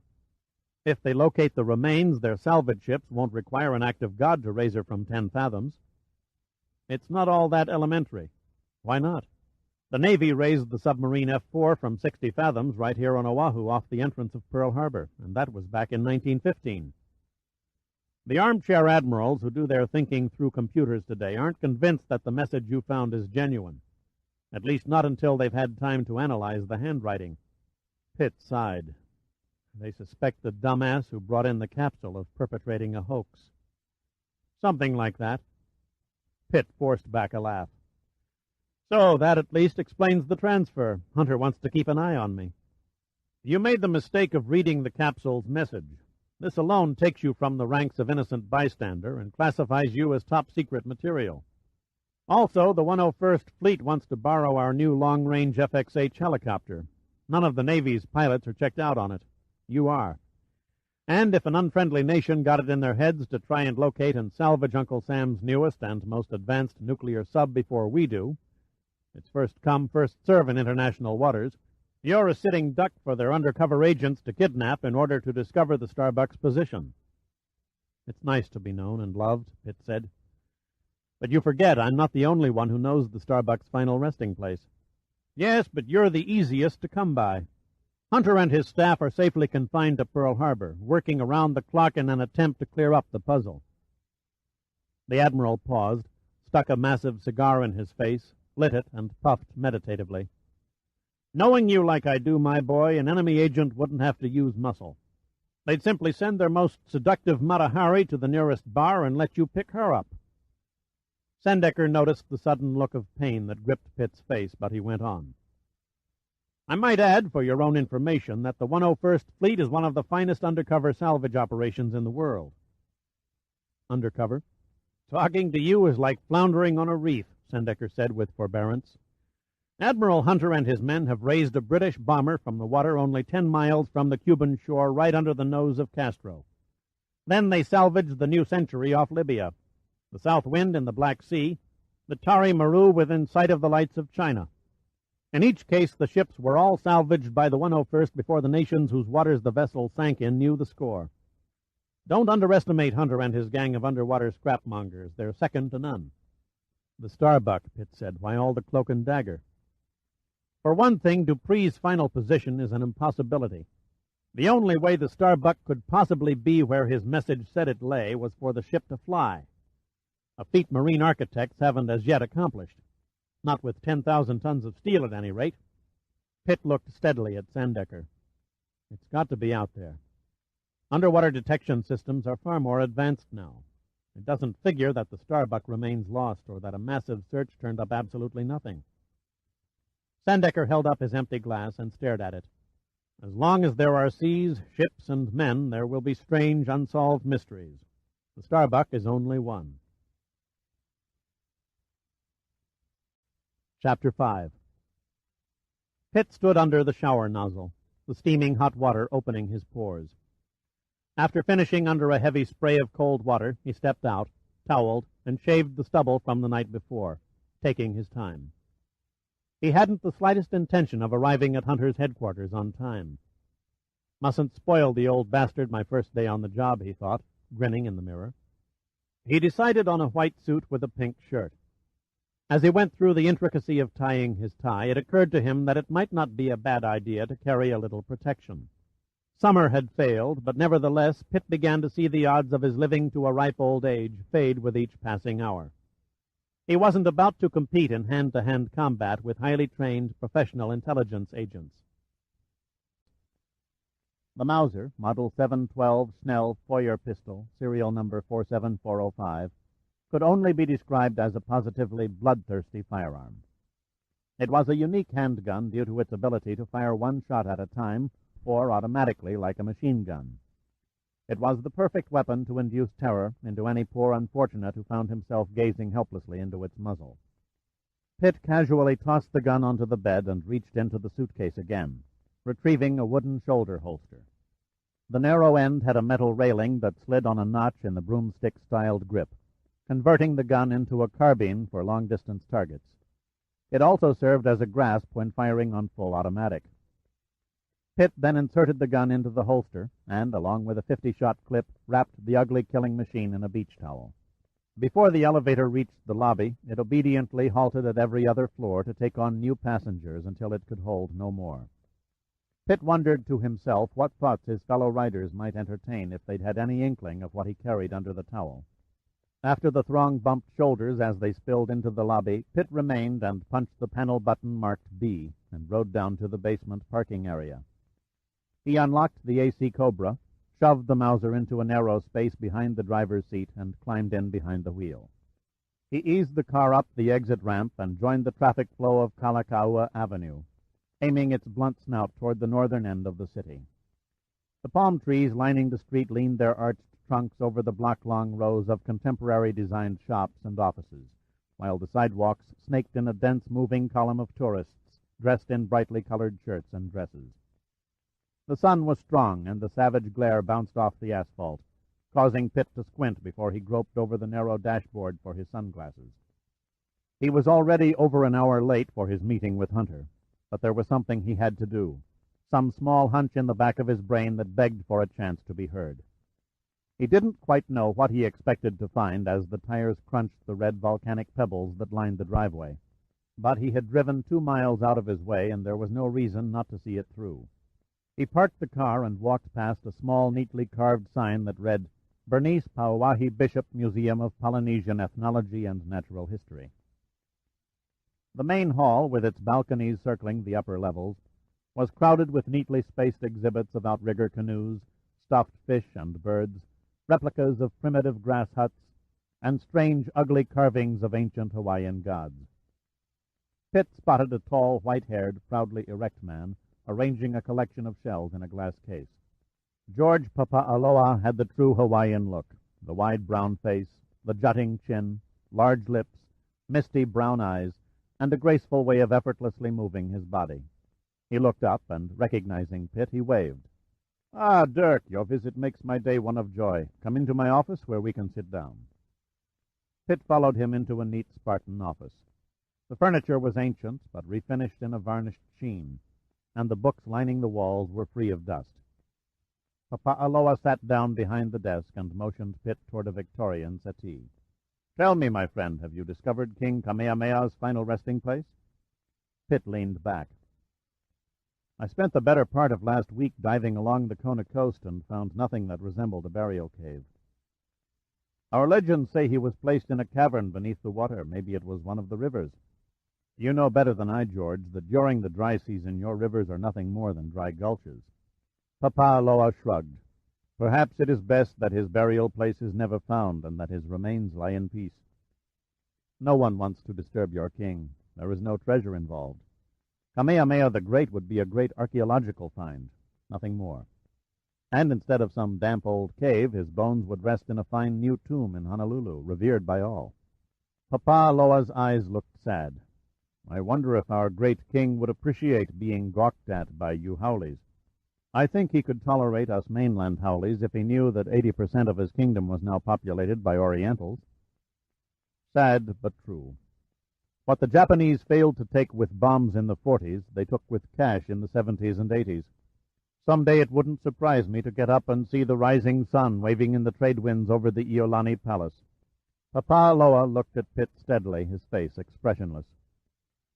"There isn't much time left for my people. 2, maybe 3 generations, and we will be totally melted into the other races. My heritage dies with me. I am the last of my family with pure Hawaiian blood. He waved his arm around the room. That's why I have made this place my life's work, to preserve the culture of a dying race, my race. Papa'aloa stopped, gazing off vacantly out a small window at the Ko'olau Mountains. My mind wanders more as I get older. Now then, you didn't come here to hear an old man ramble on. What's on your mind? I want to know something about an area of the sea called the Pacific Vortex. Ah, yes, I know the place you mean. He looked thoughtful for a few moments and then spoke softly, almost in a whisper. Akamakani hemapa, kamauna o kanole ikea, akanaka ke kauahiwi hopi. Hawaiian is a very musical tongue, Pitt said. Papa'aloa nodded. That's because it has only 7 consonants. H, K, L, M, N, P, and W. There can be no more than 1 consonant to a syllable. Translated in English, the poem means, when the south wind blows, the mountain of Kanole is seen, and the summit seems peopled. Kanole, Pitt asked. A mythical island to the north. According to legend, many centuries ago, a family tribe left the islands far to the southwest, probably Tahiti, and traveled in a large canoe across the great ocean to join other tribesmen who had immigrated to Hawaii decades before. But the gods were angry at the people's flight from their homeland. So they changed the position of the stars, causing the navigator of the canoe to lose his way. They missed Hawaii by traveling many miles to the north, where they sighted Kanole and landed there. The gods had truly punished the tribe, for Kanole was a barren island with few coconut and fruit trees, taro plants, and no cool, clear streams of pure water. The people made sacrifices and cried out to the gods for forgiveness. Their pleas went ignored, so the people threw off their cruel gods and worked very hard under the harshest of obstacles to make Kanole a garden. Many died in the attempt, but after several generations the people of Kanole had built a great civilization out of the volcanic rock of the island, and, pleased at their accomplishment, they proclaimed themselves as their own gods. Pitt said, "Sounds like the trials of our pilgrims, Quakers, and Mormons." Papa'aloa uttered a long negative sigh. "Not the same. Your people kept their religion as a staff to lean on. The natives of Kanole saw themselves as better than the gods they had once worshipped. After all, had they not built a paradise without them? They had overstepped the bounds of mortals. They began to raid Kauai, Oahu, Hawaii, and the other islands, killing and pillaging, taking the fairest of women back as slaves. The primitive Hawaiians were helpless. How could you fight men who acted and fought like gods? Their only hope was their faith in their own deities. They prayed for deliverance, and they were heard. The gods of the Hawaiians caused the sea to rise up and bury the evil Kanoleans forever. My people also have a similar legend of a land being swallowed by the sea. It was called Atlantis. I've read of it. Plato describes it quite romantically in his Timaeus and Critias. It seems you're an authority on myths other than Hawaiian. Papa'aloa smiled. Legends are like knots on a string. One leads to another. I could tell you of tales handed down through the centuries in many faraway lands that are very nearly identical to, but predate, those of the Christian Bible. Clairvoyants predict Atlantis will rise again. The same is said of Kanole. I wonder, Pitt muttered, how much truth lies behind the legend. Papa'aloa leaned his elbows on the desk and gazed at Pitt over clasped hands. Strange, he said slowly. Most strange. He used the same words. Pitt looked up questioningly. He? Yes, it was a long time ago. Right after World War II. A man came to the museum every day for a week and studied every book and manuscript in our library. He was also researching the legend of Kanole. There must have been others through the years who found the story interesting. No, you are the first since the other. You have a razor-sharp memory, my friend, to recall someone that far back. Papa'aloa unclasped his hands and stared at Pitt hesitantly. I never forgot the incident simply because I never forgot the man. You see, he was a giant with golden eyes. Beyond puzzlement lies frustration, the neutralizing cloud hiding the next move. When a man enters that cloud, he is a man outside himself, a man who moves and acts instinctively. It was in such a state that Pitt found himself half an hour before noon, minutes after leaving George Papaaloa at the museum. His mind was confused, shifting gears back and forth, trying desperately to piece the first two parts of the puzzle together. An old gray Dodge truck pulled out of the museum's parking lot and followed close behind. Pitt was ready to dismiss the trailing truck as fantasy. His subconscious was beginning to see enemy agents, complete with trench coats and beady eyes, lurking behind every clump of philodendron. But as he drove toward Pearl Harbor, the truck stayed with him around every corner as if tied by a rope. Pitt made another turn and increased his speed slightly, his eyes now on the rearview mirror. The truck also turned, lagged a bit, and then accelerated, closing the gap to its previous position. Pitt snaked the AC through traffic for 2 miles and then swung onto Mount Tantalus Drive. He drove smoothly around the hairpin curves that curled up the fern-forested mountainside of the Ko'olau Range, gradually pushing the gas pedal a millimeter closer to the floor with each turn. Glancing in the mirror, he studied the driver of the truck who was fighting with the wheel in a fanatical attempt to stay with the elusive little red car. Then the unexpected happened. With no telltale warning of a blasting report, a bullet smacked into the side view mirror on the door, shattering the tiny circular glass and then passing through. The game was getting rough. Pitt stomped on the accelerator and put some distance between him and the pursuing Dodge. The son of a bitch was using a silencer, Pitt cursed silently. It had been a stupid move driving out of town. He'd have been relatively safe in downtown traffic. Now his only hope was to get back to Honolulu before the next shot took the top of his head off. With a little luck, he might happen onto a cruising police car. But Pitt was stunned by the next glance in the mirror. The truck had pulled to within 10 yards of the AC's bumper. The road reached the 2,000-foot crest and started the sharp descent in a series of meandering arcs to the city below. Pitt roared onto a mile-long straightaway, and the truck made an effort to close. Pitt held his speed constant in readiness for the next corner, crouching as low as the confining interior of the AC would allow. The needle on his speedometer was touching 75 as the pursuing driver crossed the center line of the road and pulled abreast. Pitt shot a look out the window. He never forgot the picture of the black, long-haired man who grinned back at him through irregular, tobacco-stained teeth. It was only a flicker in time, but Pitt saw every detail of the pock-marked face, the black, burning eyes, the huge hooked nose covered by swarthy walnut skin. All Pitt could feel was frustration. Frustration at not being able to shoot back, to blow that bastard's face to pieces. He had a perfectly good machine gun resting behind his seat not 10 inches away, and he couldn't even reach it.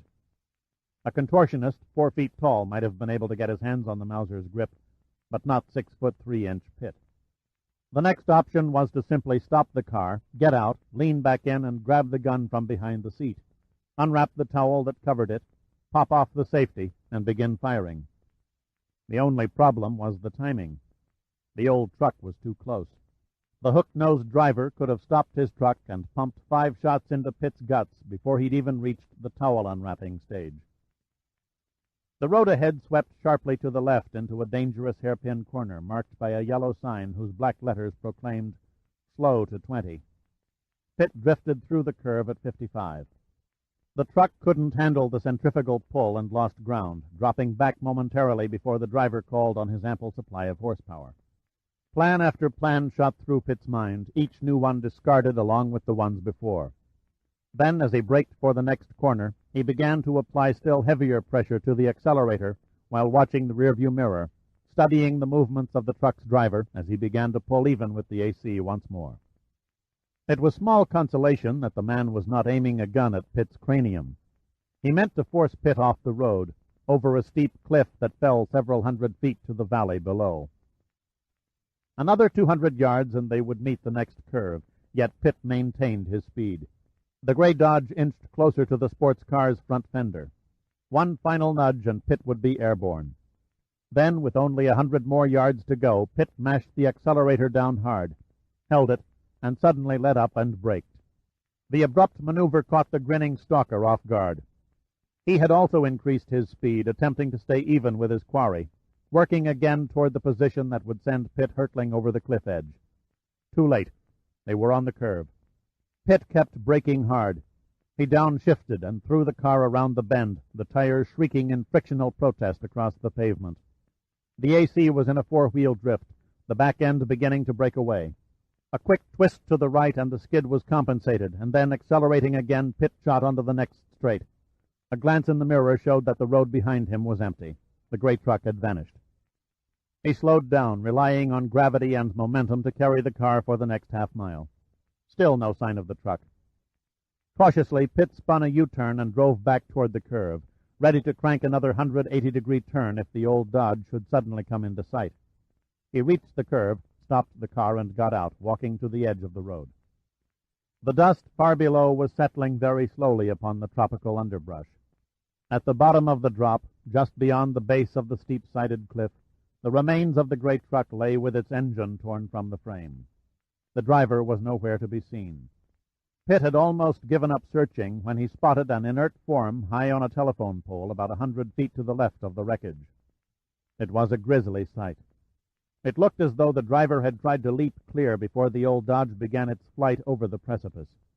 He'd missed the edge and had fallen, tumbling through the air for nearly 200 feet before he struck a telephone pole perched in a concrete base. The body was impaled on a metal foot spike used by telephone repairmen for line maintenance. As Pitt stood entranced, the bottom section of the pole slowly turned from brown to red, as if painted by some unseen hand, like a flank of beef hanging on a meat hook. Pitt drove down Mount Tantalus, past the Manoa Valley lookout, until he reached the nearest house. He went up onto the vine-covered porch and asked an elderly Japanese woman if he might use her telephone to report the accident. The woman bowed endlessly and motioned Pitt to a phone in the kitchen. He dialed Admiral Hunter first, quickly relating the story and giving the location. The Admiral's voice came over the receiver like an amplified bullhorn, forcing Pitt to hold the blast a few inches from his ear. "Don't call the Honolulu police," Hunter bellowed. "Give me 10 minutes to get our security men on the wreckage before the local traffic investigators foul up the area. You got that?" "I think I can manage it." "Good," Hunter went on without touching on Pitt's sarcasm. 10 minutes, then move your tail out to Pearl Harbor. We've got work to do." Pitt acknowledged and hung up. Pitt waited 10 minutes, answering a multitude of questions about the crash shot in rapid fire by the little Oriental woman. Then he picked up the phone again and asked the operator for the Honolulu police. When the gravel-throated voice requested his name after he volunteered the location, he said nothing and quietly replaced the receiver in its cradle. He thanked the owner of the house and backed away into the safety of his car. He sat there behind the wheel for a good 5 minutes, sweating from the humidity of the tropical heat and the unyielding leather of the bucket seat. Something didn't gel. Something he'd missed came back to tug at his mind, some line of thought that couldn't be translated. Then suddenly he had it. He started the car quickly and left twin streaks of Goodyear rubber on the worn asphalt as he sped back toward the wreck site. 5 minutes to the telephone, 20 minutes spent dawdling as though time meant nothing, 3 minutes back, 28 minutes in all, wasted. He should have guessed there'd be more than one of them on his trail. The AC skidded to an abrupt stop, and Pitt ran once more to the edge of the drop. The wreckage was just as he'd left it, all twisted and torn like a child's smashed toy. The telephone pole was as he'd left it, too, standing forlornly in the center of the palisade, its crossbars clutching wires that stretched off into infinity. The foot spikes were still there, too, but the driver's body had disappeared. Only the red stain remained, clotting and crystallizing under the onslaught of the morning sun. Chapter 6. A Quonset hut, it looked more like the dilapidated office of a salvage yard, was the saddest excuse for an operations building since the Civil War. The rusting corrugated roof and cracked dust-coated windows were encompassed by an unkempt sea of weeds. But at the paint-chipped and weathered door, Pitt was barred by a Marine sergeant armed with a holstered automatic Colt .45. "Your identification, please." It was more a demand than a request. Pitt held up his ID card. Dirk Pitt. I'm reporting to Admiral Hunter. I'm afraid I must see your orders, sir. Pitt wasn't in the mood for gung-ho procedure. Marines irritated him, all puffy-chested, eager for a fight, looking for any excuse to break out in a chorus of the Marine hymn. I'll show my papers to the officer in charge and no one else. Your orders are to check identification cards against a list of people who may enter the building, Pitt said coldly. No one gave you permission to play hero and check papers. Pitt motioned at the door. Now, if you'll be so kind. The red-faced sergeant looked as though he could not decide whether to haul off and punch Pitt in the mouth. But he hesitated a moment, studied the icy expression on Pitt's face, turned, opened the door behind him, and nodded for Pitt to follow. The interior of the Quonset hut was empty but for a couple of overturned chairs, a dusty file cabinet, and several faded newspapers scattered over the floor. The place smelled musty, and cobwebs were dangling from the ceiling. Pitt was thoroughly puzzled until the sergeant stopped near the back of the deserted room and stomped twice on the wooden flooring. Hearing a muffled acknowledgment, he lifted a perfectly concealed trap-door and motioned Pitt to descend down a dimly lit stairway. Then he stepped aside as the concealed door dropped behind him, barely missing Pitt's descending head by a few inches. Shades of Edgar Allan Poe, Pitt thought. At the bottom of the stairs he pushed aside a heavy curtain and stepped into a carnival of noisy activity. Before him was a large underground bunker stretching almost 200 feet. The overhead fluorescent lights revealed an operations room to end operations rooms. From paneled wall to paneled wall lay a thick beige carpet covered by desks, computers, and teletype machines that would have easily meshed into the plushest offices of Madison Avenue. A bevy of attractive girls in prim and proper naval uniforms unsmilingly manned most of the desks, some furiously typing away at their respective video displays, some moving with fluid-like grace around the row of computers that stood in the center of the room. 20 male officers in navy whites stood in isolated groups examining computer readout sheets or jotting down a series of complex notations on the green chalkboards which covered the walls. The whole scene looked like a high-class betting parlor. The only thing missing was the monotonous voice of a race announcer. Admiral Hunter caught sight of Pitt, straightened, smiled his sly fox-toothed smile, and strode forward with his hand outstretched. "Welcome aboard the new headquarters of the 101st, Mr. Pitt." "Most impressive." Hunter casually waved around the vast room. "Built during World War II. Hasn't been used since. I couldn't bear to see it go to waste, so I moved in." Hunter took Pitt's arm and steered him over to a partitioned office in one corner of the bunker which they entered.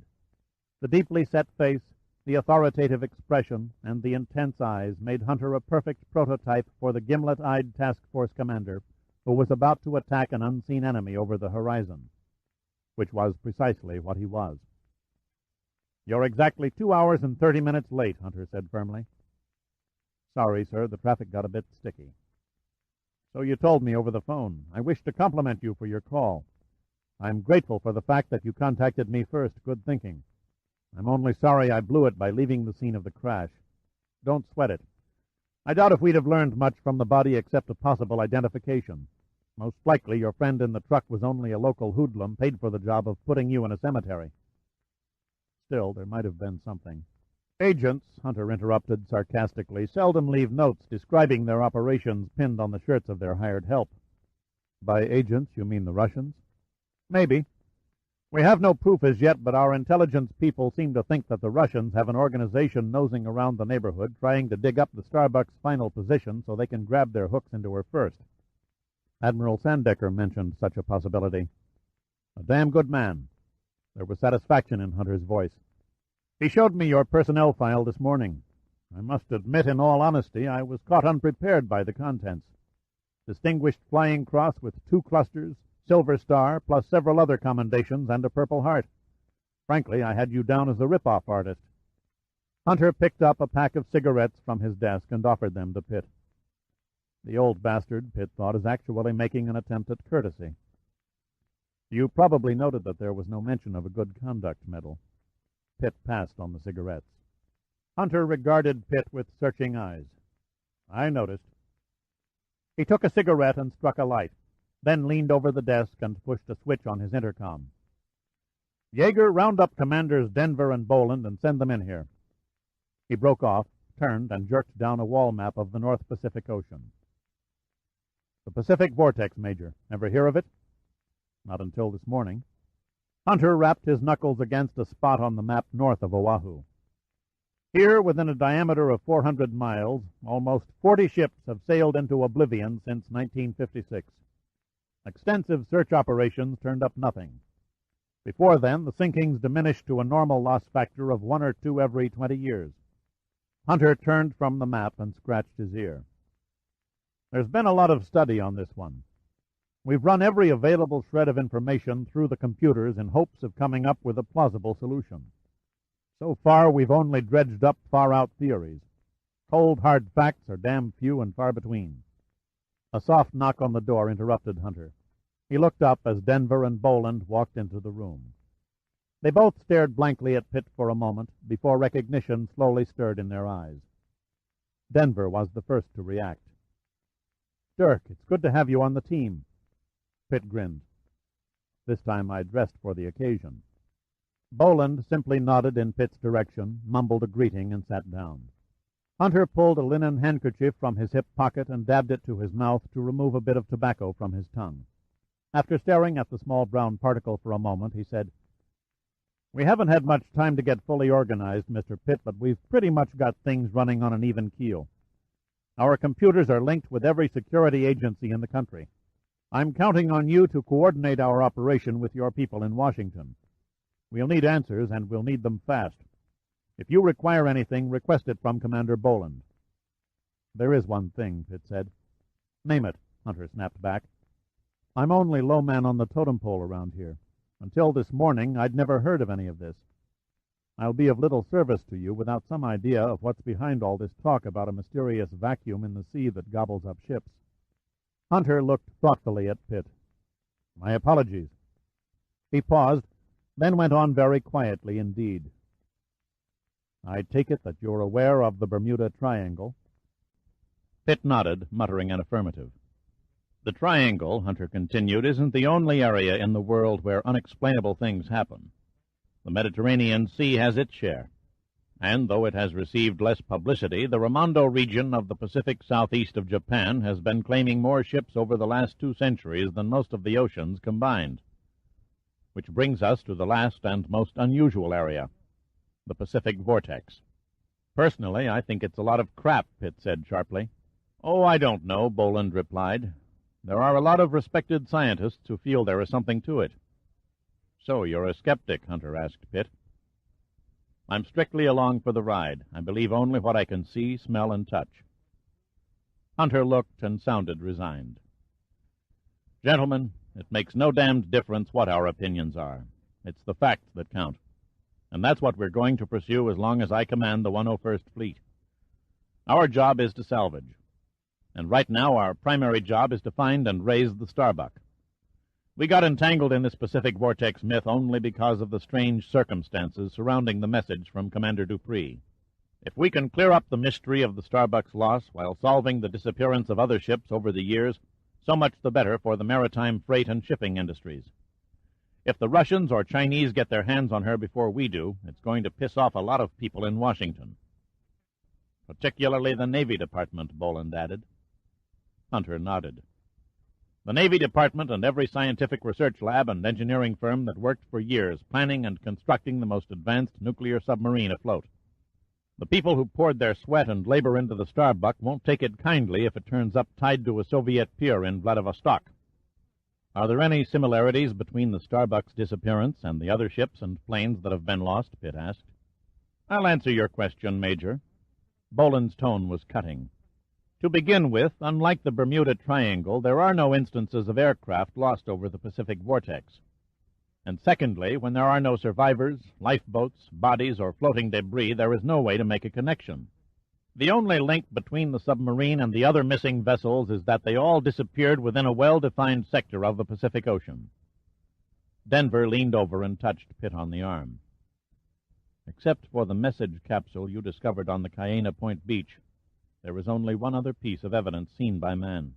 Pitt said, "Admiral Sandecker mentioned such an exception."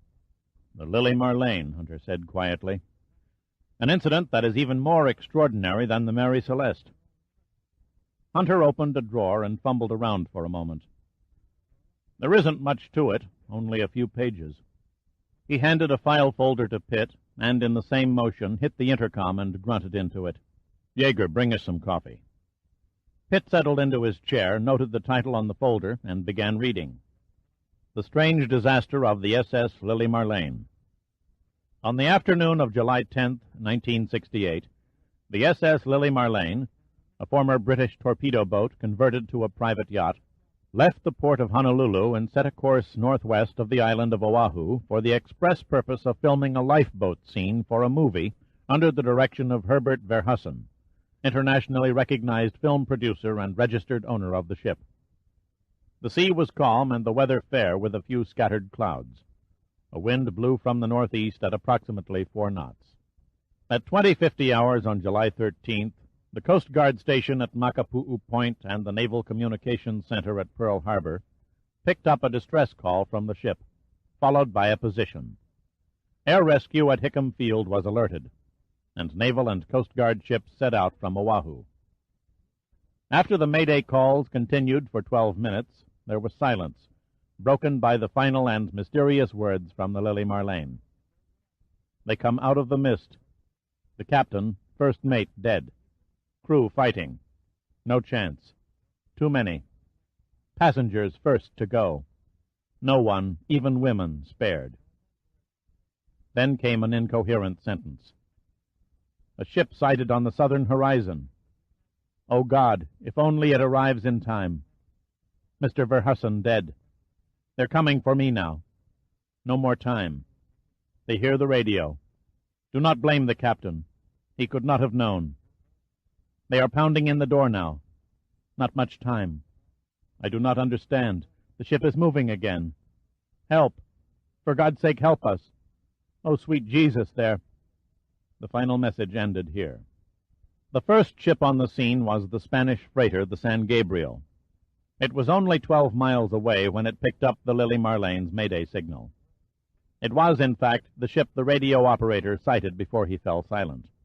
As the Spanish steamer pulled alongside, her crew noted that the yacht seemed to be in an undamaged condition and was underway at a slow speed, leaving a narrow wake behind her stern. Suddenly and inexplicably, the Lily Marlene stopped dead in the water, enabling the captain of the San Gabriel to send out a boarding party. They found a dead ship with a dead crew. The lifeless bodies of the passengers, the film technicians, the ship's officers and crew, were lying in scattered heaps about the decks and in the cabins below. In the radio room, the corpse of the operator lay slumped over the transmitter, the red on light still blinking on the panel. The officer leading the boarding crew immediately radioed the captain of the San Gabriel. There was terror in his voice as he described what they had found. The victims' bodies had turned green, and their faces had been melted away, as if burned by a tremendous heat. A stench pervaded the ship, described as sulphurous in nature. The position of the bodies seemed to indicate that there had been a terrific struggle before they had died. Arms and legs were twisted in unnatural contortions, and the hideously burned faces all seemed to be facing north. Even a small dog, obviously one of the passengers, bore the same strange injuries. After a short conference in the wheelhouse, the boarding party signaled the captain of the San Gabriel for a towing rope. It was their intent to claim the Lily Marlene as salvage and tow the yacht and her morbid cargo to Honolulu. Then, suddenly, before the San Gabriel could come into position, a massive explosion ripped the Lily Marlene from bow to stern. The force from the blast rocked the San Gabriel and hurled debris over a quarter of a mile. Horror-struck, the crew and captain of the San Gabriel stood by helplessly as the shattered remains of the Lily Marlene settled and then plunged from sight, taking with it the entire boarding party. After studying the evidence and listening to eyewitnesses, the Coast Guard Board of Inquiry closed the case with the finding, the death of the crew and passengers and the subsequent explosion and sinking of the yacht, the Lily Marlene, can only be classified as caused by circumstances or persons unknown. Pitt closed the folder and placed it on Hunter's desk. What we have here, Hunter said somberly, is the only known case of a distress call prior to the disaster, as well as eyewitness reports as to the condition of the personnel involved. Pitt said, "It would appear that the Lily Marlene was attacked by a boarding crew." Boland shook his head. "The men who boarded from the San Gabriel were cleared. Radio directional equipment established the Spanish freighter's position as being 12 miles from the disaster when she answered the distress call." "No other ship was sighted?" Pitt asked. "I know what you're thinking," Denver volunteered, "but piracy on the high seas went out with the manufacture of cutlasses." Dupree's message also mentioned a mist or fog bank, Pitt persisted. "Did the San Gabriel sight anything resembling a fog?" "Negative," Hunter answered. "The first Mayday came in at 2050 hours. That's dusk in this latitude. A dark horizon would have blotted out any hint of an isolated fog bank. Besides," Denver said, "fog in this part of the Pacific Ocean in the month of July is as rare as a blizzard on Waikiki Beach. A small localized fog bank is formed when stagnant warm air cools to condensation, most often on a still night when it meets with a cool surface. There are no such conditions around these parts. The winds are nearly constant throughout the year, and a 72 to 80-degree water temperature could hardly be called a cool surface." Pitt shrugged his shoulders. "That settles that." Hunter said, "If the San Gabriel had not arrived when it did, the Lily Marlene would have exploded and sunk to the bottom anyway. Then it would have been written off as one more mysterious disappearance." Denver stared at him. "On the other hand, if something not of this world had attacked the Lily Marlene, they'd hardly have done so with another ship in sight, or allowed time for an inspection by boarders. They must have had a purpose." Boland threw up his hands. "There he goes again." "Stick to the facts, Commander." Hunter gave Denver an icy look. "We've no time for science fiction." The men fell silent. Only the muffled sounds of the equipment outside the paneled walls seeped through the quietness. Pitt rubbed his hand tiredly across his eyes, then held his head as if to clear his mind. When he spoke, the words came very slow. "I think Burdett has touched on an interesting point." Hunter looked at him. "You're going to buy little green men with pointed ears who have a grudge against seagoing ships?" "No," Pitt answered, "but I am going to buy the possibility that who or what is behind the disasters wanted that Spanish freighter to make the discovery for a purpose." Hunter was interested now. "I'm listening." "Let's grant bad weather, bad seamanship, and bad luck for a small percentage of missing ships. Then we go one step further and say there's intelligence behind the remaining mysteries." "Okay, so there's a brain running the show," said Boland. "What did he—" He paused and stared at Denver, smiling. "Or it have to gain by letting those Spaniards catch him in the middle of a mass murder?" "Why would he deviate from an established routine?" Pitt replied with another question. "Sailors are notoriously superstitious people. Many of them can't even swim, much less put on a scuba tank and dive under the surface. Their lives are spent crossing the surface. And yet their innermost fears, their nightmares, are centered around drowning at sea. My guess is that it was a deliberate plot by our unknown villain for the Lily Marlene's passengers and crew to be found heaped about the decks in ungodly mutilation. Even the dog wasn't spared." "Sounds like an elaborate plot to scare a few seamen," Boland persisted. "Not merely scare a few seamen," Pitt continued, "but a whole fleet of seamen. In short, the whole show was staged as a warning." "A warning for what?" Denver asked. "A warning to stay the hell out of that particular area of the sea," Pitt answered.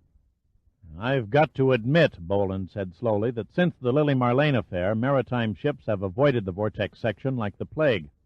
"You've got one problem." Hunter's tone was strangely soft. "The only on-scene witnesses, the boarding crew, were blown up along with the ship." Pitt grinned knowingly.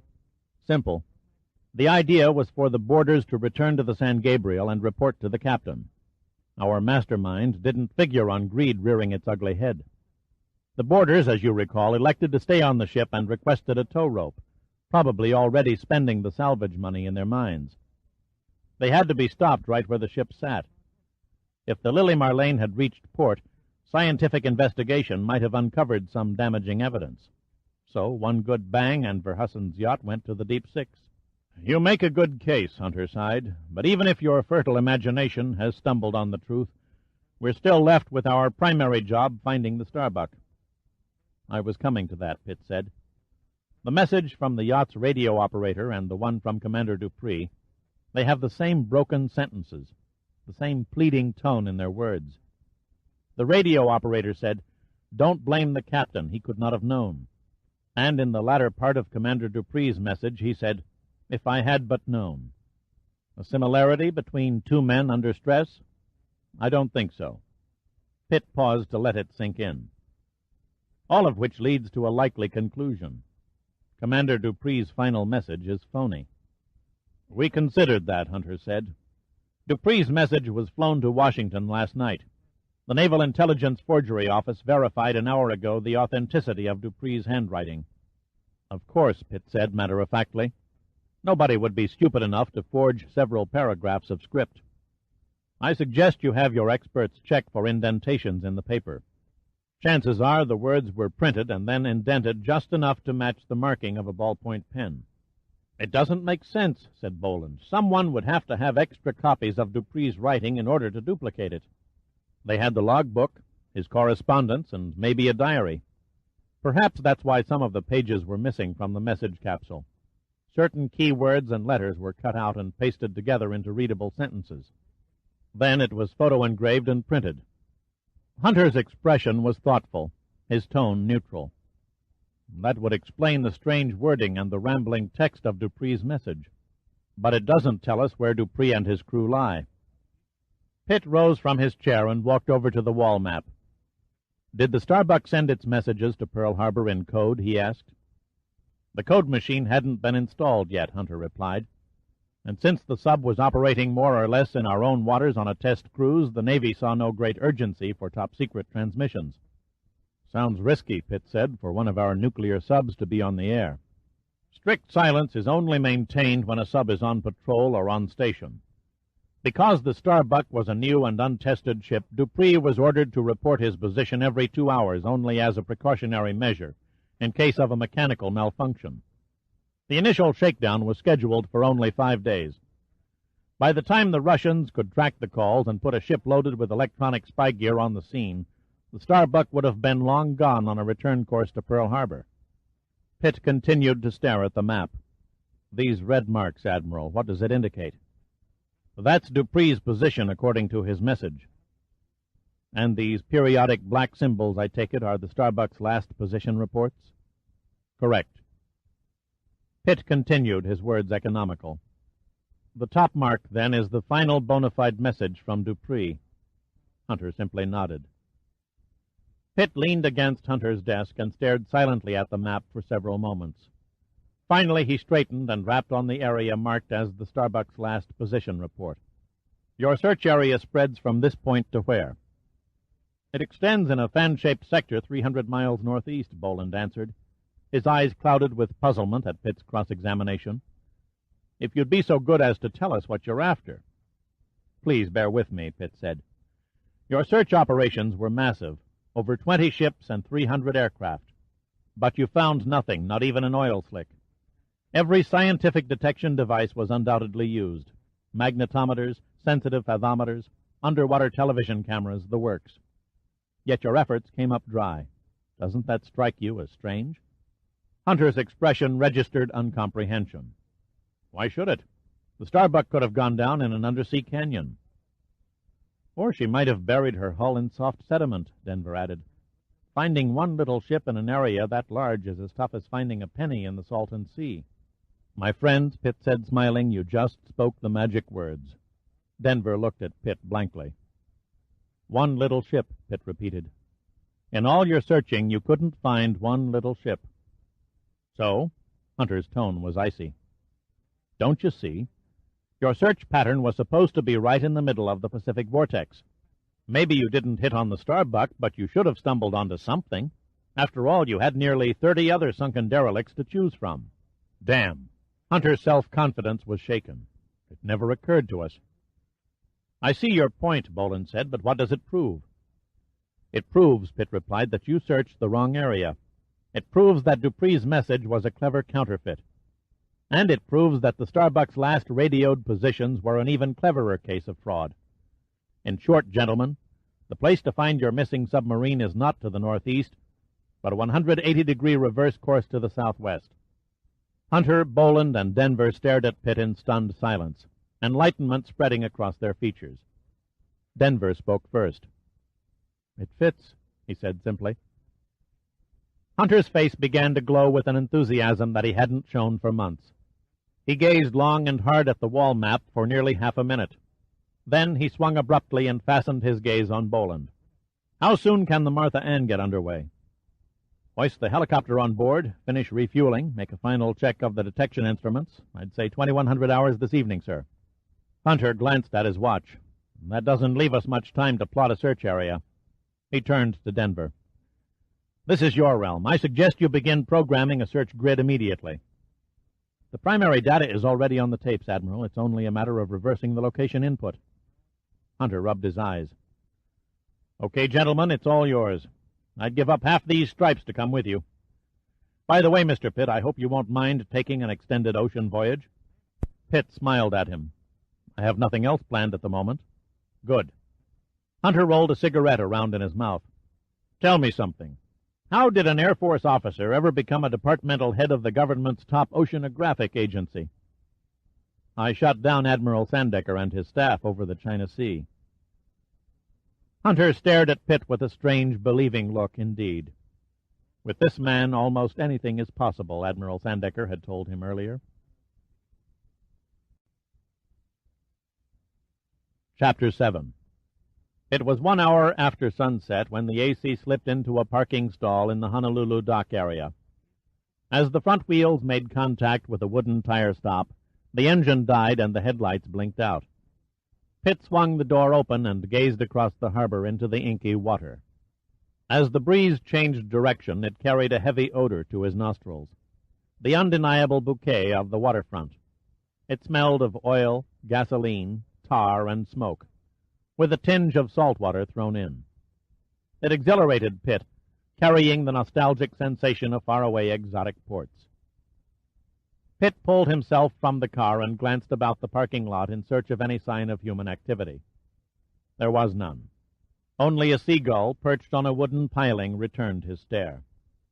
Pitt reached into the car and pulled the towel-wrapped Mauser from behind the seat.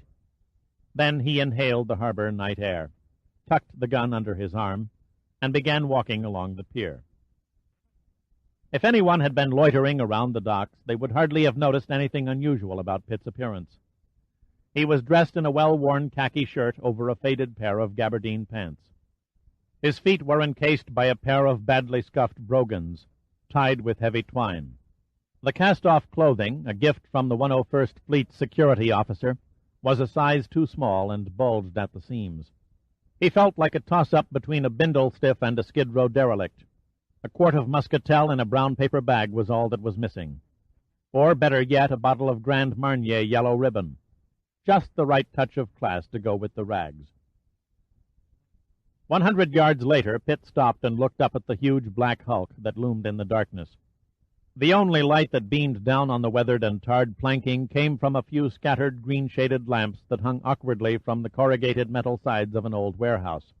The eerie glow of the lamps, coupled with the deathly stillness of the evening, only added to the already ghost-like appearance of the monster in the water. She was an old ship with a straight up-and-down bow and a square box-like shape to her superstructure. This was topped by an old-fashioned vertical smokestack that sported a faded blue stripe. Rising from her decks stood a maze of cluttered derricks and masts. At some time in the distant past, she had been painted black with the usual red waterline, but now she was grimy, dirty, and rusty. Pitt moved closer until he was standing under her stern. She was large, probably in the neighborhood of 12,000 tons. He stared up at the dim white lettering just below the fantail. The name was so battered and streaked with rust, he could barely make it out in the dim light. Martha Ann, Seattle.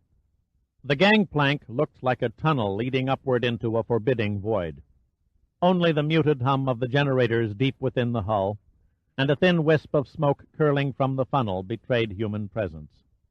Pitt placed his hand on the coarse railing rope of the gangplank, and leaning forward to compensate for the 30-degree angle, began the ascent to the Martha Ann's deck. The fading light from the warehouse lamps ceased at the last step of the ramp. Pitt hesitated upon reaching the seemingly deserted deck and peered into the shadows. "Mr. Pitt?" came a voice from the gloom. "Yes, I'm Pitt." "May I see your identification, please?"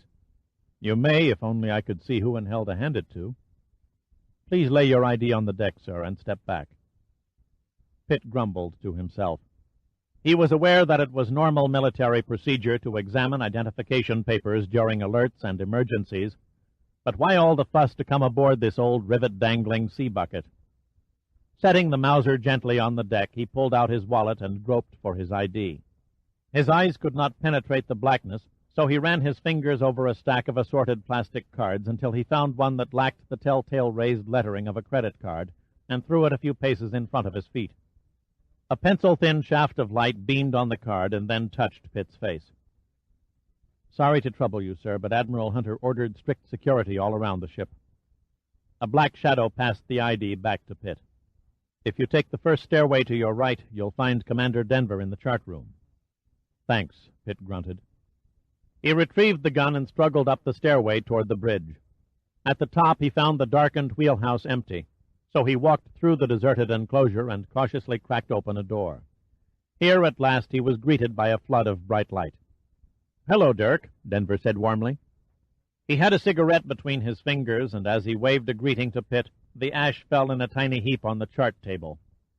He was wearing a black pullover sweater and a pair of soiled denims. "Welcome aboard the U.S. Navy's only floating fossil."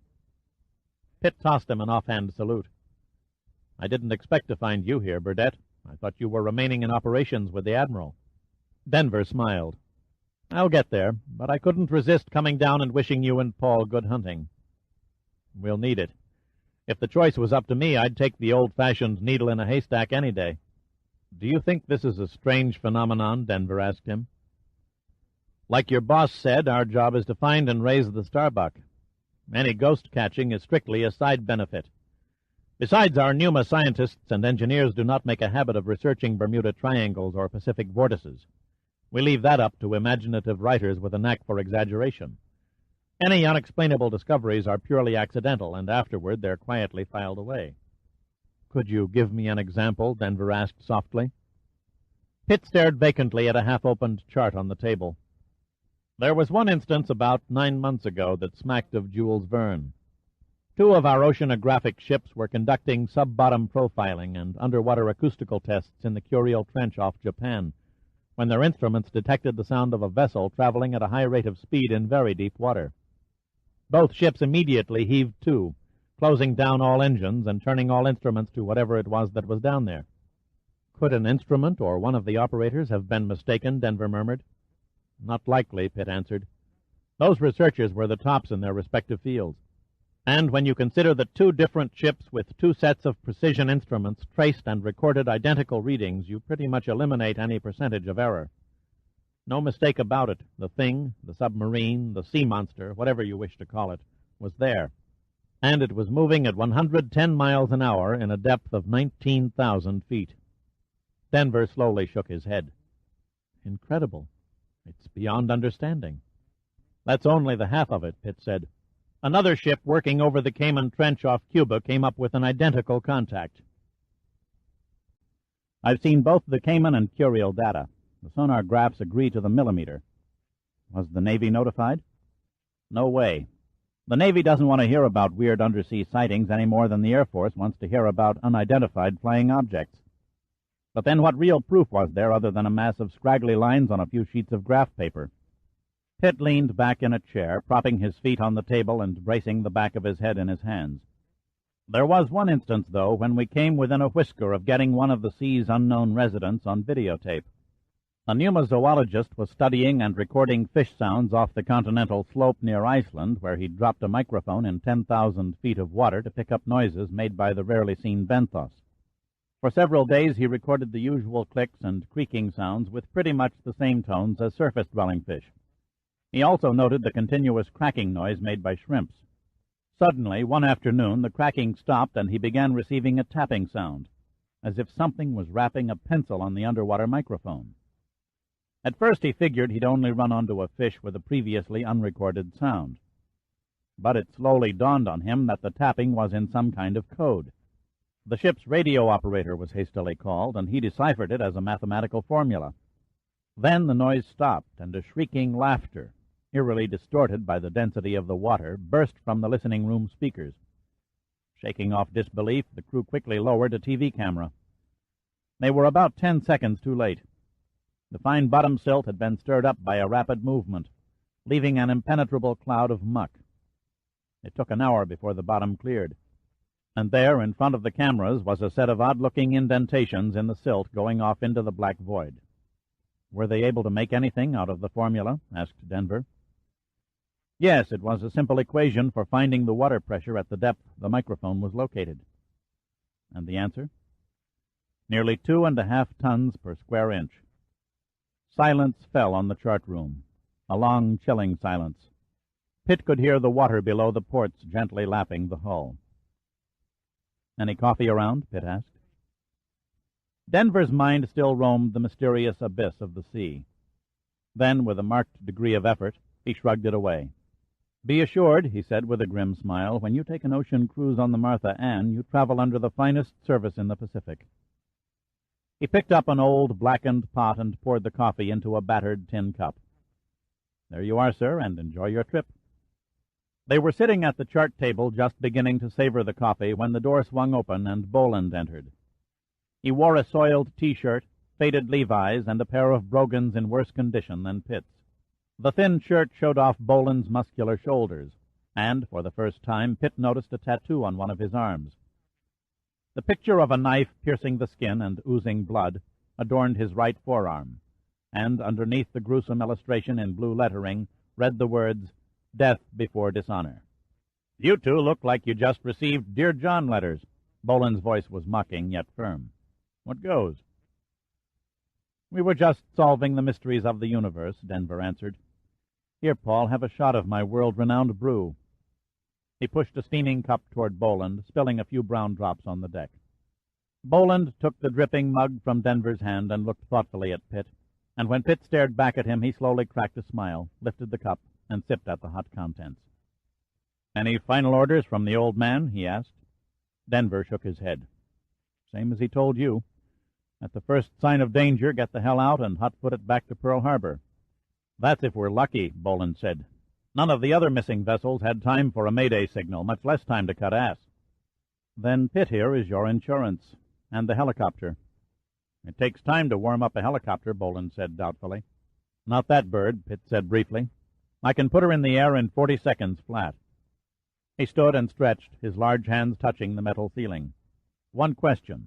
That copter can only carry 15 men. Either the Navy provided us with a crew of midgets, or we're sailing damned short-handed. Under normal standards, we're sailing short-handed, Denver said. He smiled at Boland and winked. You couldn't know, Dirk, but the Martha Ann is not the decrepit old scow she seems. A large crew is unnecessary because she's equipped with the most advanced and highly automated centralized control system of any ship afloat. She practically runs herself. But the scale on the hull, the rust. Prettiest fake scenery you ever saw, Denver admitted. A clever chemical coating that looks like the real thing. Can't tell it from rust under bright sunlight from a foot away. Then why the elaborate equipment? Pitt asked. There's more to the Martha Ann than meets the eye, Boland said with a hesitant degree of modesty. You'd never know it to look at her, but she's crammed from keel to topside with salvage equipment. A disguised salvage ship? Pitt said slowly. That's a new twist. Denver smiled. The masquerade comes in handy for the, shall we say, more delicate reclamation projects. Admiral Sandecker mentioned a few of your delicate accomplishments, Pitt said. Now I see how you carried them off. No job too large, no job too small, Boland said, laughing. We could almost raise the Andrea Doria if they turned us loose on it.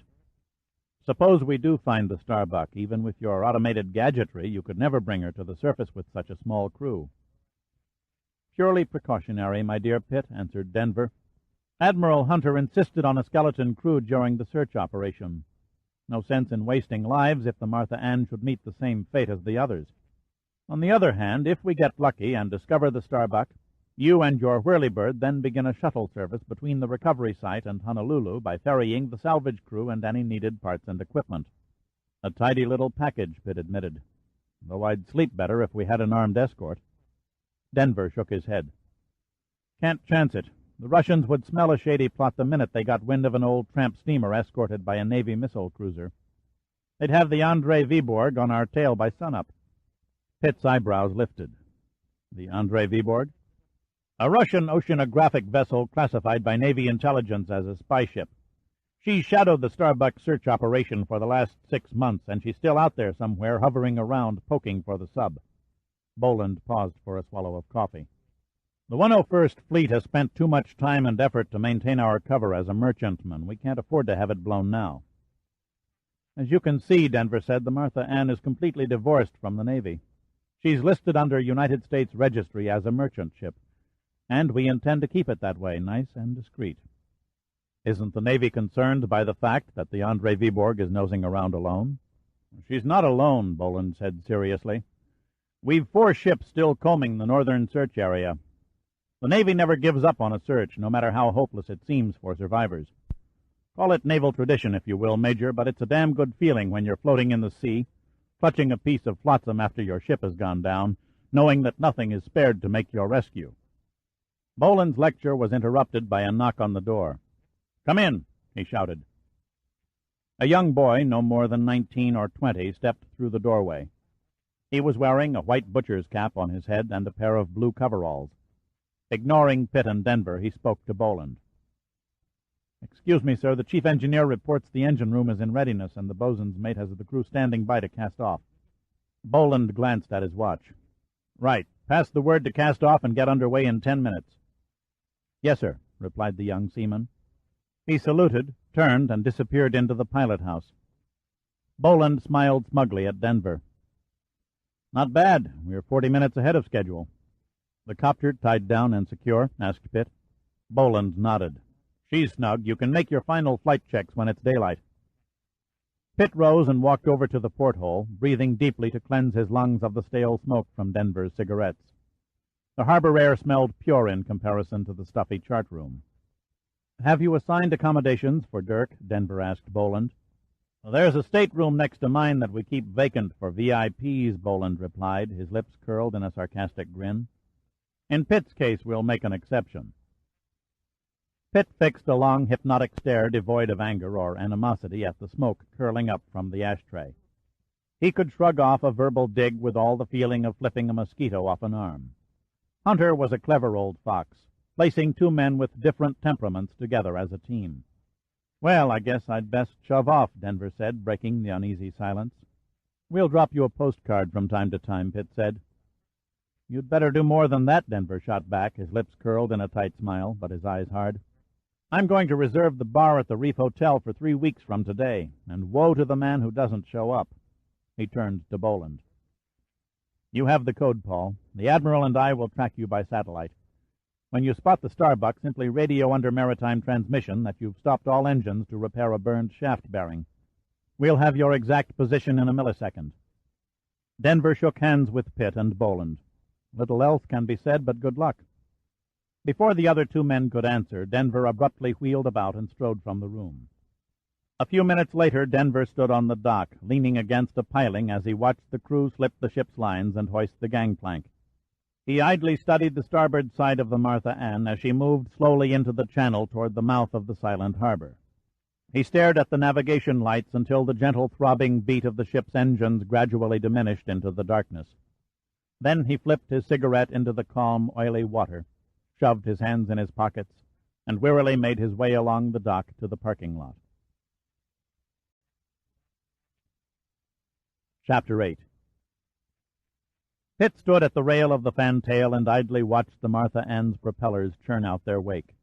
The frothing blue and white mass swirled, slowly diminishing a quarter of a mile behind the stern before the sea relentlessly closed over and covered her, as though healing a giant scar. The weather was warm and the sky was clear. A solid breeze rushed past from the northeast. What a crazy group he'd run across in the last 2 days, he thought despairingly. a devious-minded girl who tried to ram a hypodermic needle into his back, an assassin with tobacco-stained teeth, a bastard of an admiral, a lieutenant commander with a ridiculous tattoo, and a little commander who was apparently the smartest of them all. But yet this group wasn't able to haunt the dim reaches of his mind. That was left for another character of the drama, a character who had yet to step on the stage, a giant of a man with golden eyes. What was his reason for researching the lost island of Cannoli so many years ago? Could he have simply been a scholar trying to unearth a lost civilization, or an occult delving into myths and legends, or someone with even stranger goals in mind? What was there in the tale of Cannoli that couldn't be found in half the drivel written about the lost continent of Mu, or in the overabundance of fiction dealing with Atlantis? The mysteries of the Pacific Vortex and the Bermuda Triangle were real enough. There had to be a logical solution to the riddles lying about somewhere, Pitt figured restlessly. A key that was so obvious that it was entirely overlooked. Mr. Pitt? Pitt's mental gymnastics were broken by the young man in coveralls. Pitt smiled. What can I do for you? The seaman was about to salute. He appeared flustered at how to act before a civilian, particularly one on a Navy ship. Commander Boland requests your presence on the bridge. Thank you, I'm on my way. Pitt swung around and walked across the steel deck past the tarp-covered hatches. Beneath his feet the engines pounded away with a rhythmic beat as the ship plowed into the calm water, throwing a white salty mist over the railings and onto the superstructure, coating the paint with a glistening layer of dripping wetness. Pitt climbed the ladder that led to the bridge. Boland was standing in front of the helmsman, gazing through binoculars over the bow at the stark blue horizon. He dropped his glasses a moment, wiping the smudges on the bottom of his T-shirt. Then he returned them to his eyes and again studied the vast emptiness ahead. "What's up?" Pitt queried. He looked through the window, but he could see nothing. "Thought you'd like to know," Boland said. "We've just entered the new search area." He set the glasses on the bulkhead shelf, touched a transmitter switch, and spoke sharply in a staccato tone. "Lieutenant Harper, this is the skipper. Stop all engines. We're heaving to." He looked at Pitt. "Now we go to work." Boland motioned him down a companion stair that led to an alleyway beneath the bridge. After they had passed several cabin doors, Boland hesitated at one and opened it. "The heart of the operation," he announced. "Our Flash Gordon room. 4 tons of electronic gimmickry. Please observe the scientific marvels of the 101st at work." He pointed to a long bank of instruments within a large compartment about 800 feet square. A panel to measure sound velocity and pressure, recording the parameters with time in digital format on magnetic tape. A proton precision magnetic sensor to pick up any iron on the seafloor. Monitors for the underwater TV cameras. Boland pointed at 4 monitors embedded in the equipment. "That's why we heave to, so we can release the sensors and cameras behind the ship on the glide sled and begin scanning." Pitt studied the screens. The cameras were just being lowered in the water. He could see the swells slap at the lenses as they slipped under the surface and entered the silent void of sun-sparkled, restless liquid. 2 of the cameras recorded color, making the blue-green shadows seemingly drift off into infinity. "The next instrument is an advanced sonar system," Boland continued. "It takes detailed sound pictures of the ocean floor and anything on it. We also have a side-scanning system that takes in half a mile on either side of the hull. Their sensors will also be towed behind the ship." "A mile-wide detection belt," Pitt said. "That should cut an impressive swath through the search sector." Pitt noted that Boland made no conscious effort to introduce him to any of the crew manning the equipment. If there was one thing Boland sadly lacked, it was the barest hint of social courtesy. Pitt found himself wondering how Boland ever made lieutenant commander. "And this little sweetheart over here," Boland said proudly, "is the real brain of the outfit. A Selco Ramsey 8300 computer system." He nodded at a tall, narrow panel of lights and knobs standing atop a wide-set keyboard. "Latitude, longitude, velocity and heading, complete onboard capability. In short, it hooks into the centralized control system, and from this point in time until we discover the Starbuck, this inhuman mass of transistors will run the ship." "Makes it sanitary," Pitt murmured. "How's that?" "Untouched by human hands." Boland's brow furrowed. Yeah, you might say that. Pitt leaned over the keyboard operator's shoulder and studied the printout tapes. A neat arrangement. The Selco Ramsey 8300 can be overridden and reprogrammed from a master control. In this case, probably the operations bunker back at Pearl Harbor. Makes it handy for Admiral Hunter in the event we go the same way as the people on the Lily Marlene. At the first sign of trouble, he and Denver can override our system, turn the ship around, and bring it back to port. He may lose the crew, but the 101st Fleet gets its super salvage ship home intact. A neat arrangement indeed. You know your electronics, Boland said slowly. His face had a strange mixture of suspicion and respect. You might say I have a passing acquaintance with most of the equipment you have on board. You've seen all this before? On at least 3 of Numa's oceanographic research ships. Your capability is a bit more specialized, since your primary objective is salvage. But our state-of-the-art is slightly ahead of yours due to the scientific nature of our explorations. My apologies. Boland forced a smile. I've been underestimating your talents. He wheeled, walked across to the detection room officer, spoke a few words to him, and returned. Come on, I'll buy you a drink. Do Navy regulations cover that? Pitt grinned, somewhat taken by Boland's sudden display of friendliness. Boland's return grin had a touch of shrewdness to it. You forget, technically, this is a civilian ship. I'm all for technicalities. They had just started for the door when the detection room officer announced, Television cameras and sonar sensors in position, Skipper. Boland nodded. Fast work, Lieutenant. We'll get underway immediately. One moment, Pitt interrupted. Just out of curiosity, what's our depth reading? Boland looked at him questioningly and then turned. Lieutenant? The detection room officer was already bent over the sonar sensor, staring intently at the jagged shading that crawled across the readout paper.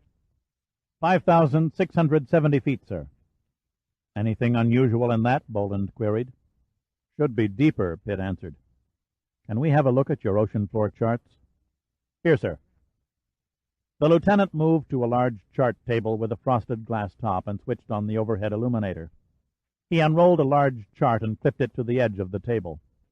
North Pacific seafloor. Not very detailed, I'm afraid. Very few depth-sounding expeditions in this part of the world. Manners suddenly struck Boland. Dirk Pitt, this is Lieutenant Stanley. Pitt nodded. Okay, Stanley, let's see what you've got. He set his elbows on the edge of the table and peered at the strange-looking contours that represented the floor of the Pacific Ocean. What's our position? Right here, Major. Stanley made a small fix on the chart. 32 degrees, 10 minutes north, 151 degrees, 17 minutes west. That puts us over the Fullerton fracture zone, said Pitt slowly. Sounds like a football injury. Boland was also hunched over the table. No, a fracture zone is a crack in the earth, a seam that allows movement during ocean spreading. There are hundreds of them between here and the California coast. I see what you mean by the depth. According to the chart, the seabed should be over 15,000 feet deep hereabouts. Stanley underlined the nearest depth reading to their position. It's possible that we're near a seamount, Pitt said. The bottom is rising on our port side, Boland said quietly. 250 feet in 1 mile. Nothing strange about that. One of the smaller seamounts might do it. Pitt shook his head. Except that none show on the chart. Probably hasn't been sounded and marked yet. Yet, if the slope is still rising, the summit can't be too far away. It's your ship, Paul, but I think an investigation is in order. The Starbuck's message capsule was sent by persons unknown after she disappeared. It stands to reason that she's resting in a depth that's within reach. Boland tiredly rubbed his eyes. Sounds logical, but this can't be the only uncharted seamount in the area. There might be 50 more. We can't afford to overlook even one. Boland looked thoughtful. Then he straightened and faced Stanley. Lieutenant, program a course toward the high ground. Feed the sensor readings into the computer and place the helm on centralized control. Keep me informed of any sudden changes of depth. I'll be in my cabin. He turned to Pitt. Now then, how about that drink? The TV camera sled and sonar sensors were reeled out on tow lines. The centralized control system was engaged on the computer. and within 10 minutes the Martha Ann was under way on a slow, wide swing to the east. The helmsman on the bridge stood idly smoking in the doorway of the wheelhouse, the spokes of the wheel slowly turning back and forth as if guided by an invisible hand. The ship pushed through the swells, her crew busy scanning and checking a paneled sea of wavering dials, colored lights, and monitors. Pitt and Boland remained in the captain's cabin through the mid-afternoon, the time passing with agonizing slowness as the sonar sensors reported an ever-rising seafloor. 1 hour, 2, then 3. Pitt kept himself buried in reports and data on the Starbuck, while Boland concerned himself with salvage plans if and when the Martha Ann got lucky. 4:30 in the afternoon. The idle conversation of the men on deck and down in the engine room turned inevitably to women. Only the men in the detection room remained silent, intent on their monitors and instruments. Stanley's occasional bottom still rising over the intercom kept a degree of normalcy about the ship. There was no more tedious routine than searching for a shipwreck. Suddenly, at 5 o'clock, Stanley's voice fairly burst from the speakers. "Bottom up 900 feet in the last half-mile." Pitt stared at Boland. Without a word, they both jumped to their feet and hurried to the detection room. Stanley was bent over the chart table making notations. "It's unbelievable, Skipper. I've never seen anything like it. Here we are hundreds of miles from nowhere, and the seafloor has suddenly risen to only 1,200 feet from the surface. And it's still coming." "That's one hell of a steep rise," Pitt said. "Could be part of the Hawaiian Islands slope," Boland ventured. "We're too far north. I doubt if there's any connection. This baby stands all by herself." 1,100 feet, Stanley said loudly. "Good Lord, it's got a rising gradient of 1 foot in height for every 2 in length," Pitt said softly. Boland spoke barely above a whisper. "If it doesn't level off soon, we'll run aground." He spun around to face Stanley. "Disengage the computer. Return to manual." 5 seconds was all it took for Stanley to reply. "Running on manual, sir." Boland picked up the intercom mic. "Bridge, Boland here. What do you see 800 yards dead ahead?" A metallic voice came back over the speaker. "Nothing, sir. Horizon's clear." "Any sign of white water?" "None, Commander." Pitt looked up at Boland. "Ask him for the color of the sea." "Bridge, any change in the color of the sea?" There was a brief hesitation. "It's turning more of a green, sir, about 500 yards off the port bow." 800 and still rising, Stanley said. "The plot thickens," Pitt said. "I expected a lighter blue as the summit neared the surface. Green indicates underwater vegetation. Mighty strange for sea plants to grow around here." "Seaweed doesn't take kindly to coral," Boland said questioningly. "That and the warmer temperatures common to this part of the ocean." "I've got a solid reading on the magnetometer." This from a blond, curly-haired man at a console. "Where?" Boland demanded. 200 yards, bearing 280 degrees. "Might be pay dirt," Boland said elatedly. "A second reading, 300 yards, bearing 315 degrees. Another 2 contacts. God, they're all around us." "Sounds like a bonanza," Pitt grinned. "Stop all engines," Boland yelled into the intercom. "The bottom contour is jumping off the readout sheet," Stanley said excitedly. 450 feet, and she hasn't stopped yet." Pitt peered at the TV monitors. Nothing showed on the screens yet, and nothing would, with visibility limited to 100 feet. He took a handkerchief from his hip pocket and wiped his neck and face. He found himself wondering why he was sweating. The detection room was fully air-conditioned. He shoved the now damp handkerchief carelessly back into his pocket and aimed his eyes at the monitors. The microphone was still in Boland's hand. He lifted it to his lips, and Pitt could hear his voice echoing through the ship. "This is Boland. We've made a touchdown on the first pass. All indications are that we're over the graveyard of the Pacific Vortex. I want every man on full alert. We have no picture of the danger here, so we don't want to get caught with our defenses down. As a point of interest, we may well be the only ship on record ever to reach these waters in one piece." Pitt's eyes never left the monitors. The bottom began showing as the momentum of the Martha Ann carried her forward. The diffused brilliance of the water, when struck by the sun's rays, broke the surface light into thin beams of yellow shafts which reached downward, displaying an indistinct carpet of colors. A triggerfish was visible now, hanging motionless in the three-dimensional fluid, cautiously eyeing the huge shadow of the hull as it drifted overhead. Boland placed his hand on the shoulder of the man seated at the magnetometer. "As we pass over the first of the wrecks, sing out a heading for the next one in line." He turned to Stanley. "Signal Lieutenant Harper in the engine room. Keep it down to bare steerage way." The atmosphere of the detection room was tense. 2 minutes passed. 2 interminable minutes, while they waited for the dead and buried remains of a long-lost ship to come into view. The seafloor could be clearly seen on the monitors now. The plant life was strange and lush when it should have been as barren as an underwater lunar landscape. There was no sign of coral, only wide-fronded kelp and delicately colored seaweed clung to a rocky, uneven bed, constantly changing tint in the tremulous light filtering down from the surface. Pitt was fascinated. It was like looking at a flourishing oriental garden that had sunk beneath the sea. A long-haired youngster who manned the sonar spoke with an utter lack of excitement. "Coming up on a wreck, Commander." "Okay, get ready for a computer scan." "For the records?" Pitt asked. "For identification," Boland replied. "The memory banks contain all the known data on the ships that are missing. We'll try and match our data with that in the computer. Hopefully we can coax the sea into giving up a few secrets." "Here she comes," Stanley said. 3 pairs of eyes locked themselves on the monitors. It was an eerie sight. The ship, or what was left of it, was covered with a thick layer of sea growth. 2 masts, fore and aft, reached in grotesque and hopeless desperation for the sky. The single funnel was intact with a coating of brown corrosion, and everywhere along the deck there were twisted chunks of nondescript metal.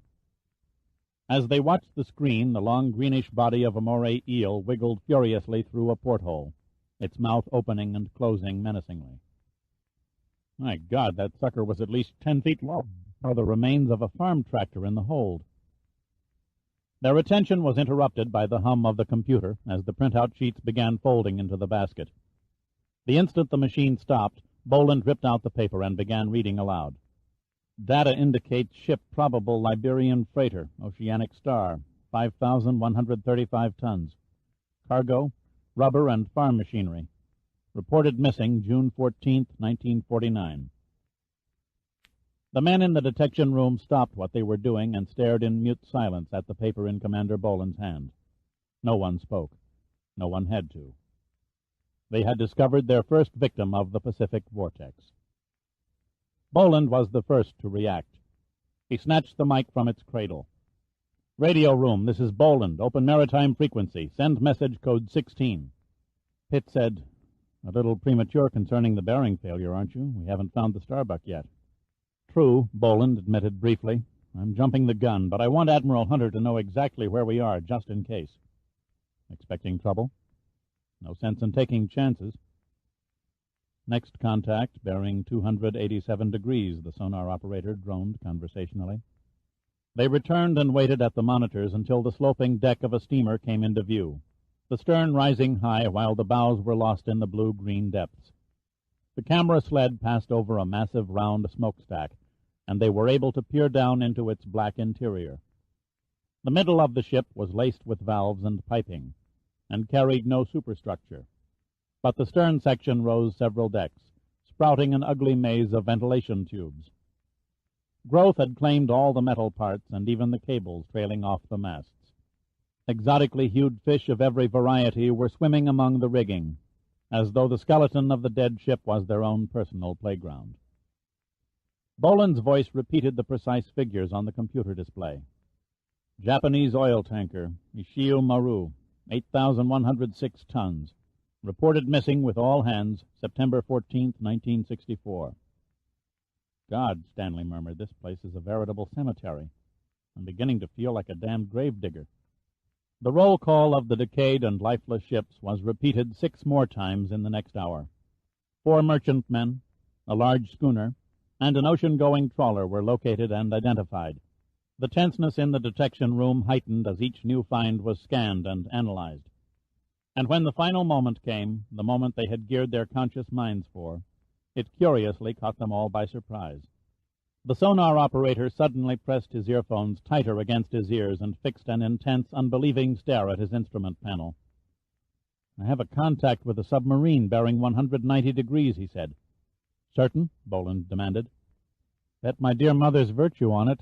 I've read subs before, Commander, and this is a big one. Boland hit the mic.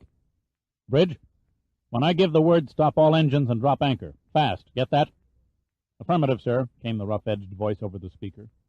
What is the depth? Pitt asked. Boland nodded. Depth, he ordered. 90 feet. Pitt and Boland stared at one another. Compounds the mystery, wouldn't you say? Pitt asked quietly. That it does, Boland answered softly. If Dupree's message was fake, why include the correct depth level? Our mastermind probably reasoned that nobody in their right mind would believe a reading of 90 feet. I'm seeing it with my own 2 eyes, and I still don't believe it. She's coming into camera range, Stanley announced. There, we have a submarine. They stared at the image of a massive black shape lying below the slow-moving keel of the Martha Ann.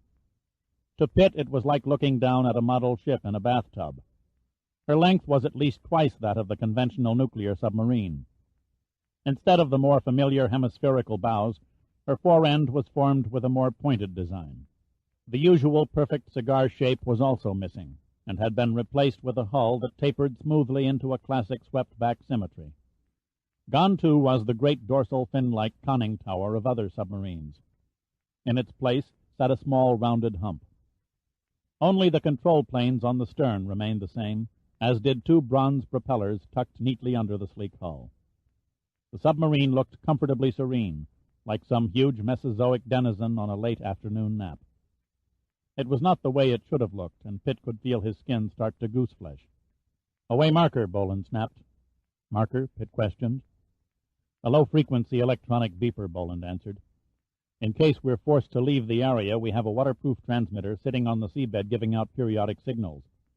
That way we can pinpoint the position without a search when we return. Our bows have just cleared the wreck, Commander.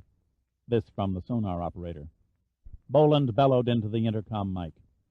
All engines stop. Away anchor. He swung and faced Pitt. Did you get a look at its number? 989, Pitt said tersely. That's her, the Starbuck, Boland said reverently. I never really thought I'd lay eyes on her. Or what's left of her, Stanley added, his face suddenly pale. Just thinking about those poor bastards entombed down there is enough to make your skin crawl. It does give you a queer feeling deep down in your gut, Boland agreed.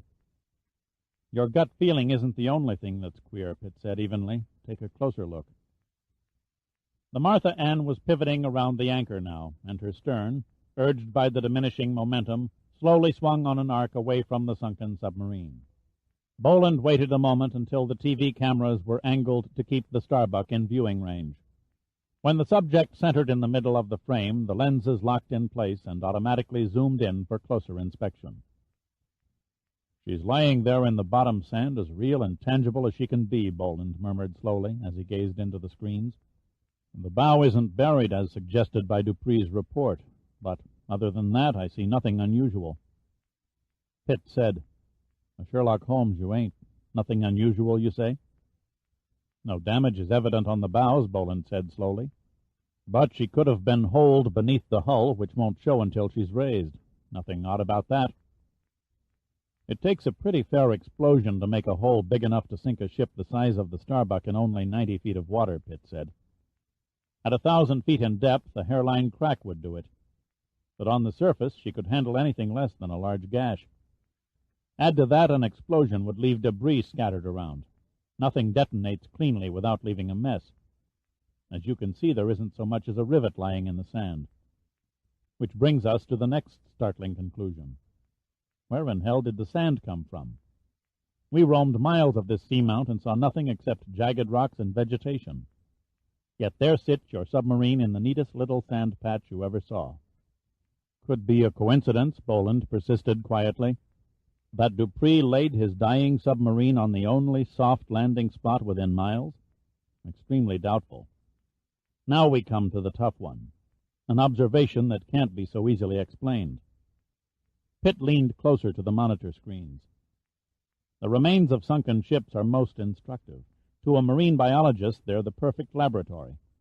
If the date of the ship's demise is recorded, it's possible for the scientists to establish the growth rate of different types of sea life on the wreck. Please note that the exterior hull of the Starbuck is as clean and scrubbed as the day she was launched. Every man in the detection room turned again from his instruments and peered at the monitors. Boland and Stanley just stood there and peered at Pitt. They didn't have to study the monitors to know he was right. It would seem, Pitt said, at least from outward appearances, that the Starbuck sank no more than yesterday. Boland wearily rubbed a hand across his forehead. "Let's go topside," he said, "and discuss this in the fresh air." Upon the port wing of the bridge, Boland turned and gazed out over the sea. Another 2 hours and it would be sunset, and already the blue of the water was beginning to darken as the sun struck the waves on an oblique angle. He was tired, and his words, when he spoke, were low and spaced apart. "Our orders were to find the Starbuck. We've accomplished the first step in our mission. Now comes the job of raising her to the surface. I want you to fly back to Honolulu for the salvage crew." "I don't think that would be wise," Pitt said quietly. "We're not out of the woods yet. It'll be dark soon." And that was when the Starbuck vanished. "There's no reason for panic. The Martha Ann has enough detection equipment to spot the danger from any direction, from any distance." "You carry only handguns," Pitt came back. "What good is detection if you have no defense? You may have found the graveyard of the Vortex, but you don't have the vaguest idea of who or what caused the wrecks." "If the devil and his fleet of ghosts haven't made an appearance by now," Boland persisted, "they're not going to." "You said it yourself, Paul. You're responsible for this ship and its crew. Once I lift off, you can kiss your last avenue of escape goodbye." "Okay, I'm listening," Boland said evenly. "What do you have in mind?" "You've damned well guessed the answer to that," Pitt said impatiently. "We dive on the submarine. Instruments and TV cameras can only tell us so much. A first-hand eyeball inspection is imperative. It'll be dark soon, and if there's something rotten in Denmark, we've got to find out damned quick." Boland casually gazed at the lowering sun. "Not much time. 45 minutes is all the time we'll need." "We?" "Myself and one other man. A former submariner, if you've got such an animal."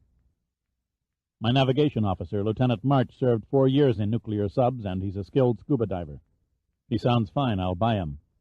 Boland stared at Pitt thoughtfully. "Not good." "Problem?" "I'm not too keen on sending you down. Your Admiral Sandecker would have my ass if something happened." Pitt shrugged. "Not likely." "You act pretty confident." "Why not? I'm backed by the most sensitive detection instruments known to man. Nothing reads on or around the Starbuck's hull. Where's the risk?"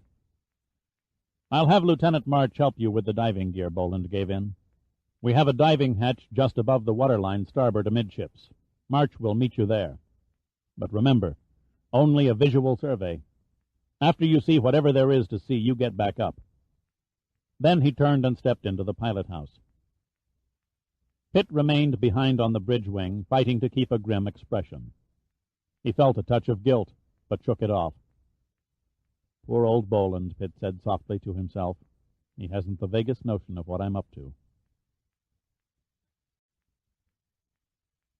Chapter 9. Diving on a sunken ship is both exciting and frightening. It has been compared by the more superstitious souls to swimming through the rotting bones of Goliath's corpse. The diver's heart begins to pump at a terrifying pace.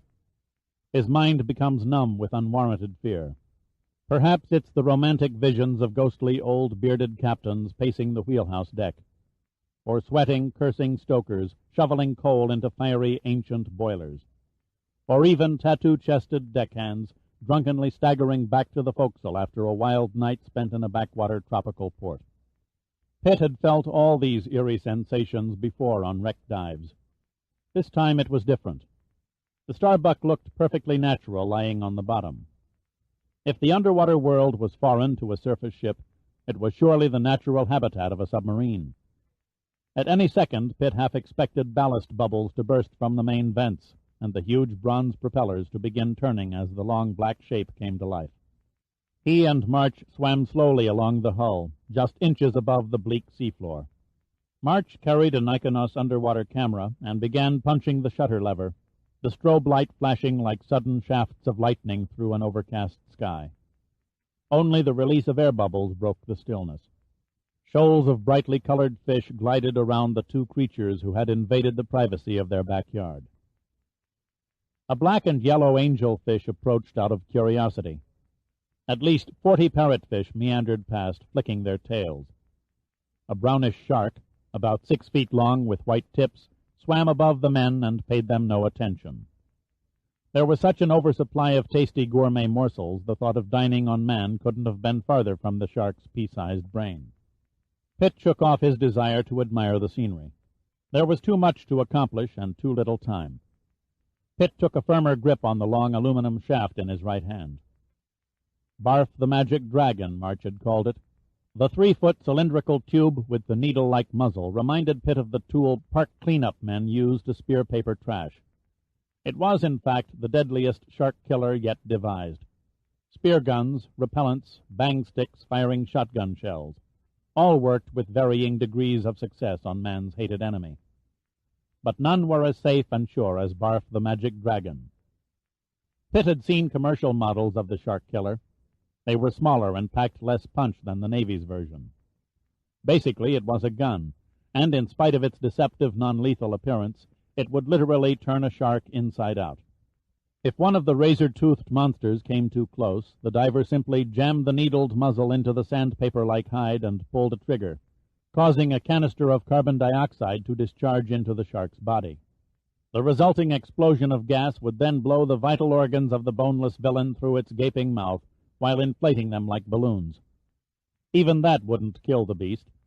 Only after the gas had forced it to rise to the surface would it then drown. Sharks have no air bladders or gills like other fish. They cannot float. They must keep on the move every second so they can pass oxygen through their mouths and out their gill-shaped clefts. If a shark doesn't move, it can't breathe. March clicked the camera shutter, wound forward the film, and clicked one more. Then he motioned Pitt upward. They swam slowly over the level deck, past the closed messenger buoy hatch, past the ballast vents and the mooring cleats. Pitt looked at March's expression through his face mask. Fear was welling in the young man's eyes of what lay on the other side of the pressure hull. March held up his camera and pointed toward the surface. He was running out of film. Pitt shook his head. He took a small rectangular board that was attached to his weight belt and wrote 2 words on it with a grease pencil. Escape hatch. March stared at the message board and pointed a finger at the underwater watch on his wrist. Pitt didn't have to acknowledge. He already knew they were down to their last 20 minutes of air. He held up the board again and gripped March tightly by the arm, digging his fingers into the flesh so the young lieutenant would get the urgency of Pitt's command. March's eyes widened in his face mask. He looked up at the shadow of the Martha Ann's hull, knowing they were being watched by the television cameras. He hesitated, killing time, trying to run out the clock. Pitt wasn't fooled. He dug his fingers into March's arm and squeezed tighter. That did the trick. March nodded in understanding and quickly turned and swam toward the forward bow of the Starbuck. Pitt hardly expected the younger man to do otherwise. Pitt stayed almost on top of March's web-footed fins, swimming into the stream of bubbles that trailed from the lieutenant's exhaust valve. It took only a few seconds before their shadows crept over the hull and they were hovering again above the deck of the Starbuck. A crab, rudely interrupted during its promenade across the forward walkway, scurried in a crazy sideways movement until it skidded down the rounded hull and sideslipped to a perfect 8-legged landing on the sand below. If the crab was frightened, so was March. Pitt clearly saw him shudder involuntarily as he stared down at the escape hatch, envisioning the grisly scene below. "Open it," Pitt wrote on his message board. March looked at him, shuddered again, and slowly bent down and knelt over the hatch as he applied pressure to the handwheel. Pitt rapped the muzzle of Barf lightly on the hatch cover, the metallic sound amplified by the water. Spurred into action, March twisted the handwheel until the veins in his neck became taut. It wouldn't budge. He relaxed and looked up at Pitt with questioning eyes tainted with anger. Pitt held up 3 fingers and pointed at the handwheel, signaling a third try. He moved opposite March and shoved the butt of Barf under the handwheel quadrants as a lever. Then he nodded at March. Together they twisted. Finally the handwheel gave, but only a bare half-inch at first. But since that cracked the seal, it became easier with each succeeding inch until it spun easily and knocked against its stop. March swung the hatch cover open and stared straight down into the airlock. The equal pressure between the lock and the outside was a bad sign. Pitt saw his grand plan beginning to crack, but there was one more card left to play, and only 1 minute left to play it. Pitt wiped off the lettering on the board and then wrote, "Can you operate?" March nodded, shivered inwardly at the ghostly suggestion behind Pitt's question, took his own message board and replied, "No good without power." Pitt simply scribbled, "We try." March, deciding that opposition was useless, hesitated a moment to screw up his courage, and then plunged into the forbidden gloom of the airlock compartment. Pitt waited outside until March could get his bearings from what little light filtered in from above. When he had his hands firmly on the air valves, March nodded and Pitt dropped beside him and tightened down the hatch. The escape compartment was a tube-like chamber built right into the hull of the submarine. It could hold 6 men and was designed so that the crew, escaping from their stricken ship, could enter, seal the interior hatch, and then flood the chamber by way of an air release valve. When the water pressure outside equaled the pressure inside and the remaining air was dumped off, the escaping men merely opened the exterior hatch and rose to the surface. In the case of Pitt and March, they were going to reverse the process by draining away the water and then entering what Pitt hoped would be a dry interior. Madness was the only way March could describe it, sitting in the total blackness of the chamber. Pure madness. It would have been much simpler to open the interior hatch without screwing around in the dark confines of the chamber. Why waste time in the useless exercise of trying to pressurize when the sub was filled with water? All they were going to find was a murky interior filled with bloated, rotting corpses. They'd both be dead, too, if they didn't hurry. He expected to go on his short supply of reserve air any second now. Madness, he thought despairingly again. It seemed impossible, but he imagined himself sweating. Then he turned the valve.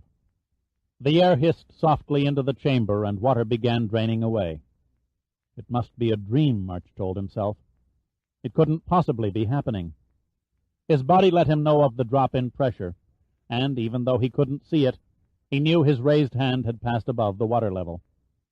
Then he could feel slight waves gently lapping at his face. If the mouthpiece from his regulator hadn't been clenched between his teeth, he would have gaped in speechless bewilderment. Fighting off the shock and taking a firm grasp of his senses, he fumbled for the waterproof switch he was certain was in the vicinity of the air-release valve.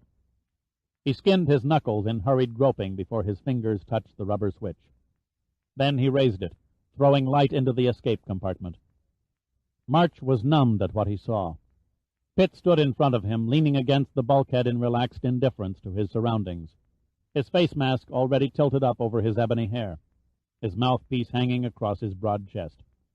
He stared back at March through green eyes that seemed to twinkle in the glare, while the lips beneath the hardened bronze face twisted at the corners in a grin. March spit out his mouthpiece. "How could you have known?" he gasped. "An educated guess," Pitt said casually. "The lights, the pumping pressure," March said dazedly. "The nuclear reactor must still be operating." "It would seem so. Shall we have a look?" To March, Pitt's glacial calm was astounding. "Why not?" he said. He tried to sound casual, but his words came out like a hoarse croak. The water was completely drained away now, and he gazed downward at the interior hatch of the Starbuck. They removed their air tanks, face masks, and fins in the certainty that if there was breathable air in the escape chamber, there had to be breathable air in the sub itself. March got down on his knees in the inch or so of water left on the interior hatch, and began twisting the handwheel. This one gave easily. Tiny air bubbles foamed around the lip of the cover as air vented from within the sub. He leaned down and sniffed the escaping air. "It's okay." "Crack it some more." March spun the handwheel until a small rush of air splashed through the puddle at their feet. Then the pressure equalized and water gurgled away beneath the hatch. March felt a despairing apprehension. There was no mistaking this time the icy sweat that seeped from his pores. He eased the hatch cautiously up on its hinges and quickly turned aside. There was no way that he was going to enter that unholy crypt first. He needn't have worried. Pitt rapidly slipped past and dropped down the ladder and disappeared from view. Pitt found himself in the well-illuminated, cramped, and empty forward torpedo compartment. Everything seemed neatly in place, as though the owners had temporarily left to play cards in the wardroom or grab a late afternoon snack in the crew's mess. The bunks tiered aft of the torpedo storage were tightly made up. The brass plaques on the circular rear doors of the tubes shined brightly. The ventilation blower hummed at normal speed. The only sign of movement was Pitt's shadowy form making its contorted way across a bulkhead wall. He stepped back to the escape hatch and looked up. "Nobody's home. Come on down and bring Barf." He could have saved his breath. March was already descending the ladder, carrying both Barf and the camera case. He handed Pitt the carbon dioxide gun and furtively glanced around the compartment. His fear gave way to astonishment when he saw that Pitt wasn't fooling about the vacant compartment. "Where is everybody?" "Let's find out," Pitt said quietly. He took Barf from March's hand and nodded at the camera. "That your security blanket?" March finally forced a tight smile. "I've got 8 more shots left on the roll. Commander Boland might like to see what we've discovered. He's not going to be too happy about our breaking and entering." "Hell hath no wrath like a commander scorned," Pitt said. "I'll take full responsibility." "They must have seen us enter the escape hatch from the TV monitors," March said uneasily. "First things first, I'm counting on you for a personally guided tour. I served on an attack sub. The Starbuck is an engineering marvel none of us even dreamed about 5 years ago. I doubt if I could find the nearest John." "Nonsense," Pitt said loftily. "If you've seen one submarine, you've seen them all. Where does this lead?" He pointed at an aft bulkhead door. "Probably a companionway running past the missile tubes to the crew's mess." "Okay, let's go." Pitt unlatched the bulkhead door and stepped over the sill into a compartment with seemingly the same dimensions as the Carlsbad Caverns. It was vast, at least 4 decks high, a labyrinth of heat exchanger tubes, drive systems, generators, boilers, and 2 monstrous turbines. A powerhouse, Pitt thought. One of those gas and electric company powerhouses that burst at the seams with nightmare upon nightmare of piping and machinery. As he stood there amazed at the immensity of the room, March brushed past him and slowly, almost hypnotically, ran his hands over the equipment. "My God," March exclaimed. "They did it. They actually combined the engine room with the reactors and set them in the forward part of the ship. I thought nuclear reactors had to be mounted in isolated compartments because of radiation danger."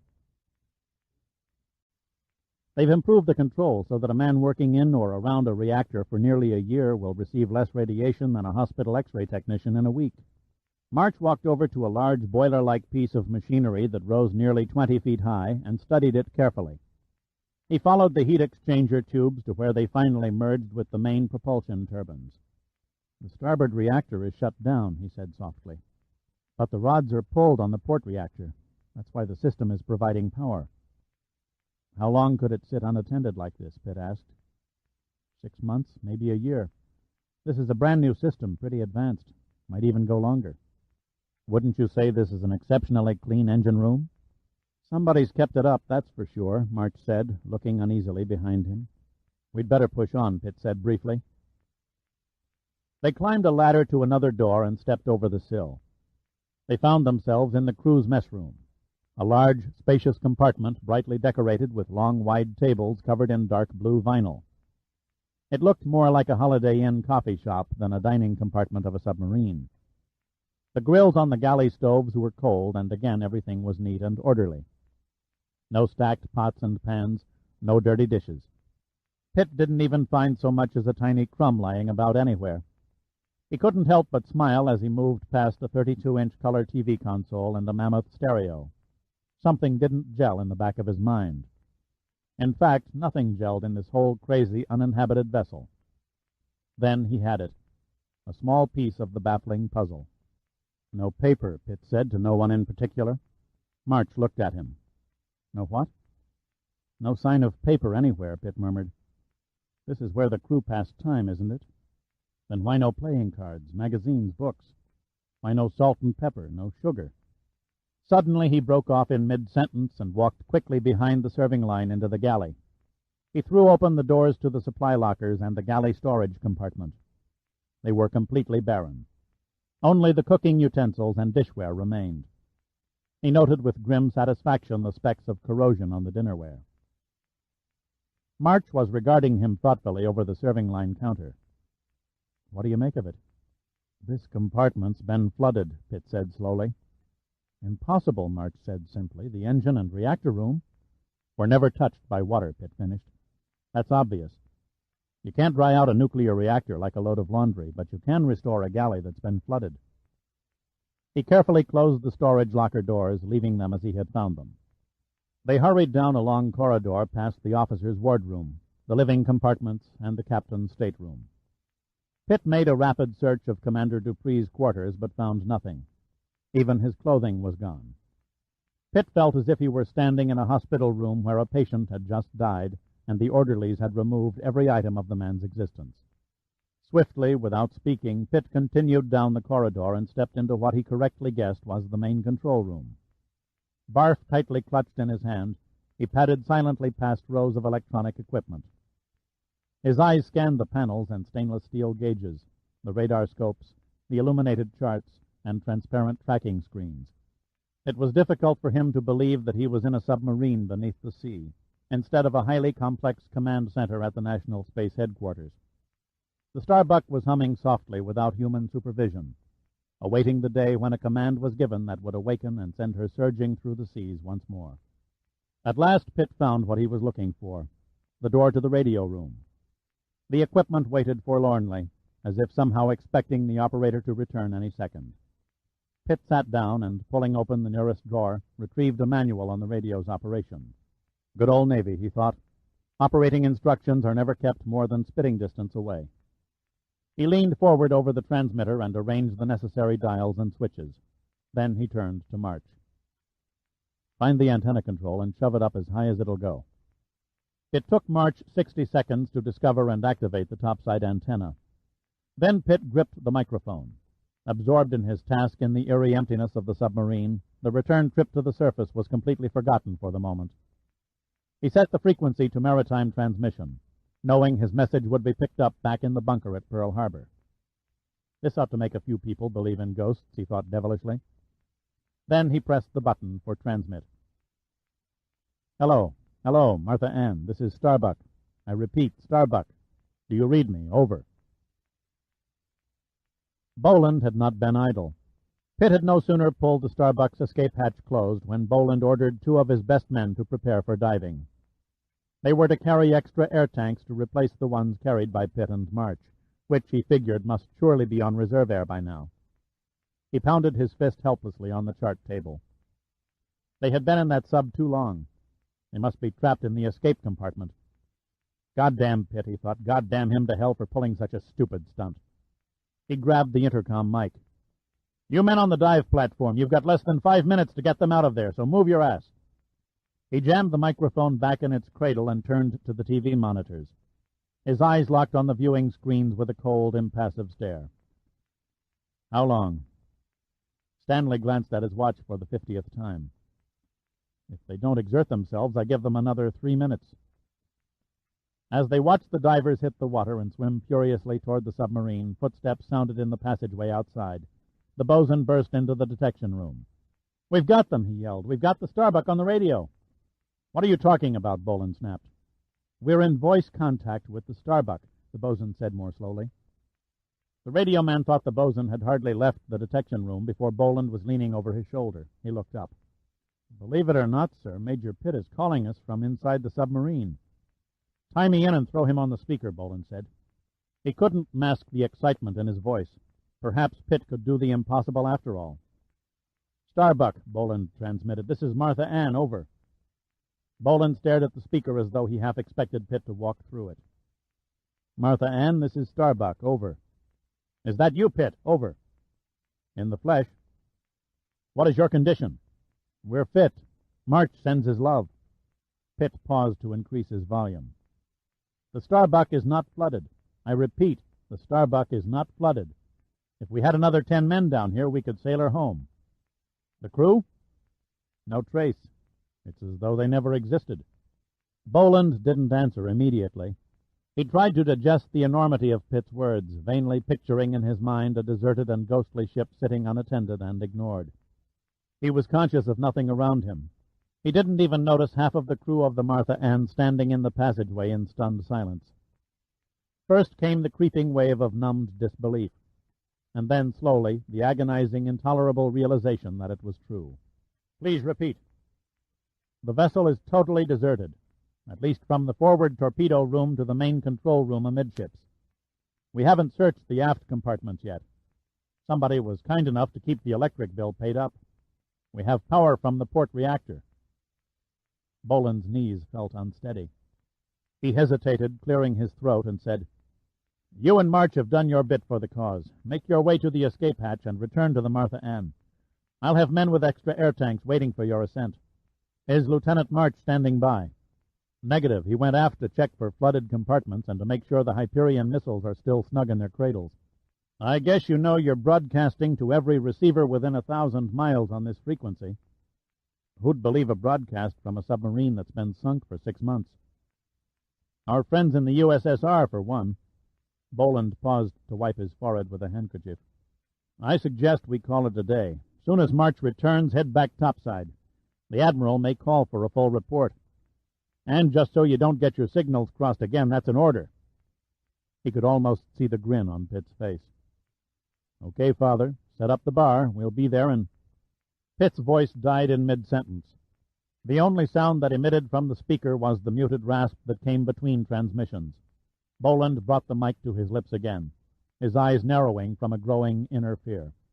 "I don't read you, Starbuck. Please repeat." Still the muted rasp from the speaker. "Come in, Pitt. Damn it, why don't you acknowledge?" Silence was his only reply. Chapter 10.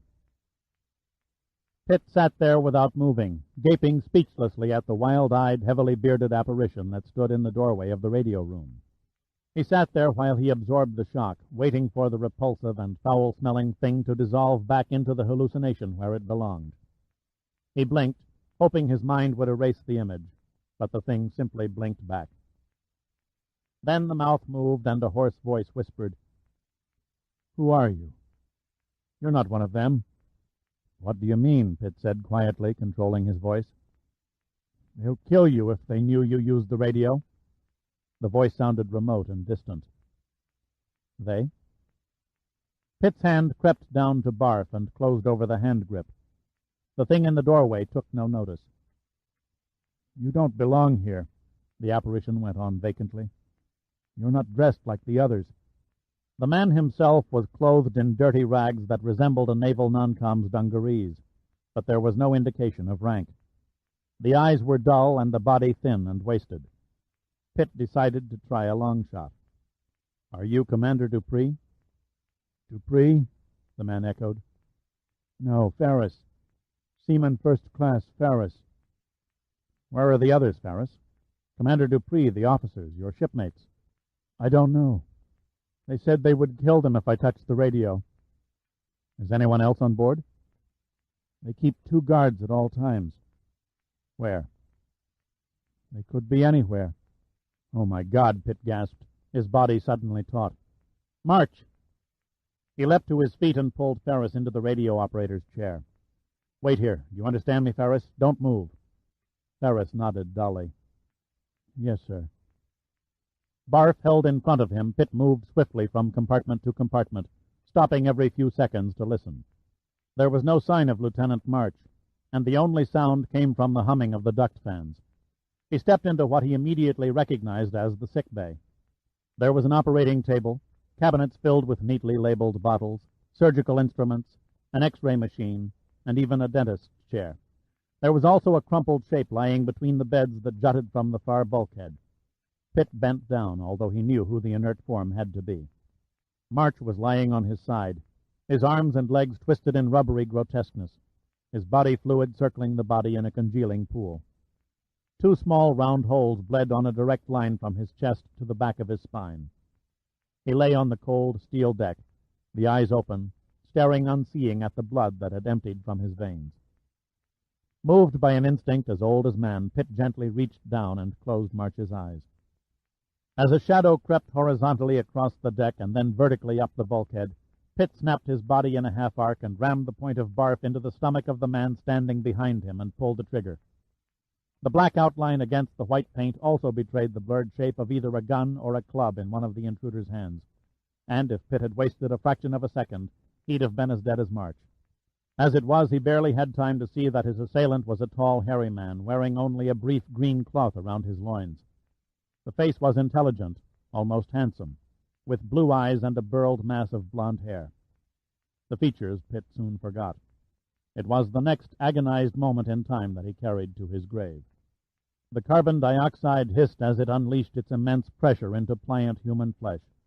The man's body instantly bloated in a distorted monstrosity of ugliness, the stomach protruding together with the small balloon-like pieces of skin that formed between the ribs. The abject look of horror on the face was wiped out in half a second, as his grayish-green innards shot from his nose and ears in a fine spray, coating the deck for 6 feet in each direction, and the mouth contorted to twice its size as a great mass of bloody tissue and pieces of internal organs vomited forth in a cascade of red, slimy matter over the inflated torso, in unison with the eyeballs which popped out of both sockets and hung swaying over the puffed cheeks. The arms went straight out to the sides, and the hideously deformed figure fell backwards to the deck, slowly deflating to its previous size as the carbon dioxide escaped from the body's orifices. Pitt, the bile rising in his throat, turned from the sickening sight, leaned down and picked up March, carefully laying him on one of the beds. He covered the young lieutenant with a blanket. Pitt's eyes were sad and bitter. He knelt beside the stiff form as if to say, "I shouldn't have let you die. Damn it to hell, March, I shouldn't have let you die." Pitt stood up, his legs unsteady. The game had changed drastically now. The vortex had scored close to home. He turned again to the deformed body on the deck and realized that he was staring at his first tangible evidence. This was no supernatural being from outer space. This was a 2-armed, 2-legged human being that bled like everyone else. Pitt didn't wait to see more. If there was another one of them lurking nearby, Pitt knew he wouldn't get another chance at killing them from the inside out. The gas canister held only 1 shot. Pitt felt helpless, but suddenly it came to him. The weapon he'd seen in the shadow on the wall, the weapon that had killed March. In 2 steps he had found it under the surgical table. He hadn't noticed it before because it was shaped more like a small glove with the index finger pointing than a standard pistol. The grip was the 5-finger type in which each finger had its own special rest and support. The hand fit the stock as though it had been poured in. Only a short 2-inch barrel protruding above the thumb indicated a firing chamber. There was no trigger in the usual sense, but a small button set so that the tip of the finger rested on its sleeve, ready to fire with only an ounce or 2 of pressure. Pitt didn't wait to test it. Quickly he reached the radio room, grabbed a protesting Ferris by the arm, and raced toward the escape hatch. They almost made it. 10 more steps across the engine and reactor room, and they would have reached the torpedo room door. Pitt braked suddenly, his feet digging in, driving backward against the force of Ferris's forward motion behind him as he came face to face with a massive mountain of a man, wearing only brief green shorts and holding the same type of odd weapon that Pitt clutched in his hand. Pitt lucked out. Surprise was on his side. He had expected and feared an untimely confrontation. The other man clearly had not. There was no, "Who are you?" or "What are you doing here?" Only the pressure of Pitt's fingers on the button and an almost inaudible serpent-like hiss as his weapon spoke first. The projectile from Pitt's gun, he still wasn't sure what it was that spat out of the tiny barrel, hit the man high on the forehead at point-blank range. The stranger jerked back violently against the turbine, then fell forward, head and chest striking heavily on the deck. Then, even before the man uttered his last gasp, Pitt had stepped around him and was shoving Ferris through the doorway into the torpedo room. Ferris stumbled and fell, sprawling on the deck, taking Pitt down with him, but not before Pitt had smashed his leg just below the knee on the doorsill and dropped the weapon. The sharp pain felt as though his leg had been suddenly hacked off. But it was not the pain that paralyzed him as he struggled to rise from the deck, but rather a numbing fear, the realization that he'd blundered by dashing headlong into the forward torpedo room. He groped frantically for the strange gun, knowing it was too late, knowing that either of the 2 men standing in the compartment could kill him with ridiculous ease.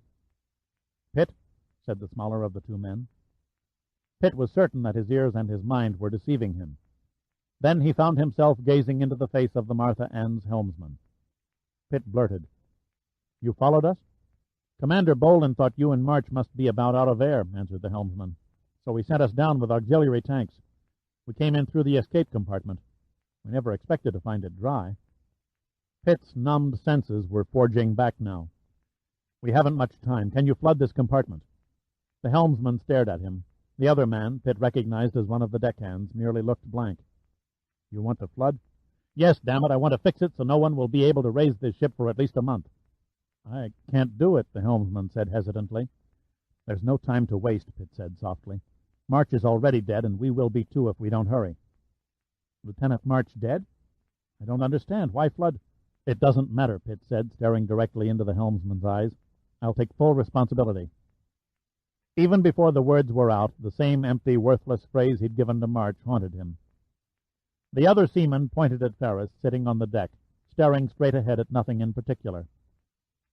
"Who's he?" "A survivor of the Starbuck's crew," Pitt answered. "We've got to get him topside. He needs medical attention in the worst way."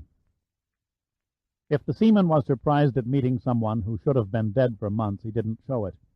Instead, he simply nodded at Pitt's gashed and bleeding leg. "Looks like you could use some of that yourself." The leg had lost all feeling. Pitt was thankful there was no telltale lump that betrayed a fracture. "I'll survive." He turned back to the helmsman. "Flood this compartment." "You win," the helmsman said mechanically, "but only under protest." "Protest it is," Pitt said impatiently. "Can you do it?" "No matter what we did, a good salvage crew could blow her out inside of 2 days.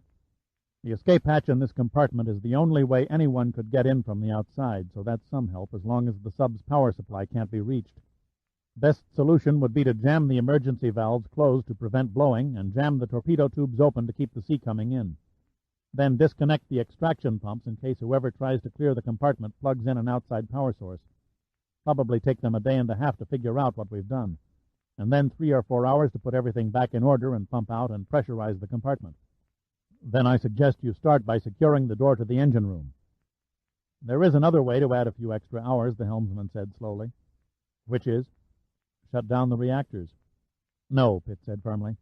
"When we're ready, we won't be in a position to afford the luxury of reactor startup time." The helmsman looked at Pitt without expression. "God help us if you screw up." He turned to the other seaman. "Disconnect the pumps and throw open the inner torpedo tube doors. I'll handle the vents and the exterior tube doors from the outside." He faced Pitt. "Okay, Pitt, the evil deed is about to be done. But if you're wrong, we'll be the oldest men in Uncle Sam's Navy before we're through paying for this." Pitt grinned. "With a little luck, you may even get a medal." The helmsman offered a sour expression. "I doubt that, sir. I doubt that very much." Boland knew how to pick his men. The 2 salvage men went about their business as calmly and efficiently as if they were mechanics in the pits at the Indianapolis Speedway on Memorial Day. Everything went off smoothly. The helmsman went out through the escape hatch to open the outer torpedo tube doors and jam the exhaust vents, and it seemed to Pitt that he had barely wrapped his leg with a torn piece of blanket from an empty bunk when the helmsman was giving the prearranged, all-finished tapping signal on the hatch.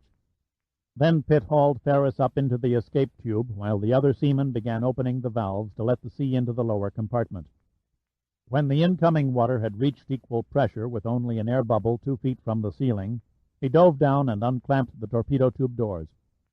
He was amusingly surprised to see a blue parrotfish swim nonchalantly out of the tube and into the compartment. Pitt had to force Ferris to don the air tank and regulator, and he slipped the face mask over the uncomprehending eyes. "I'll see that he makes it, sir." The seaman had squeezed next to Ferris and held him in a vice-like grip around the waist.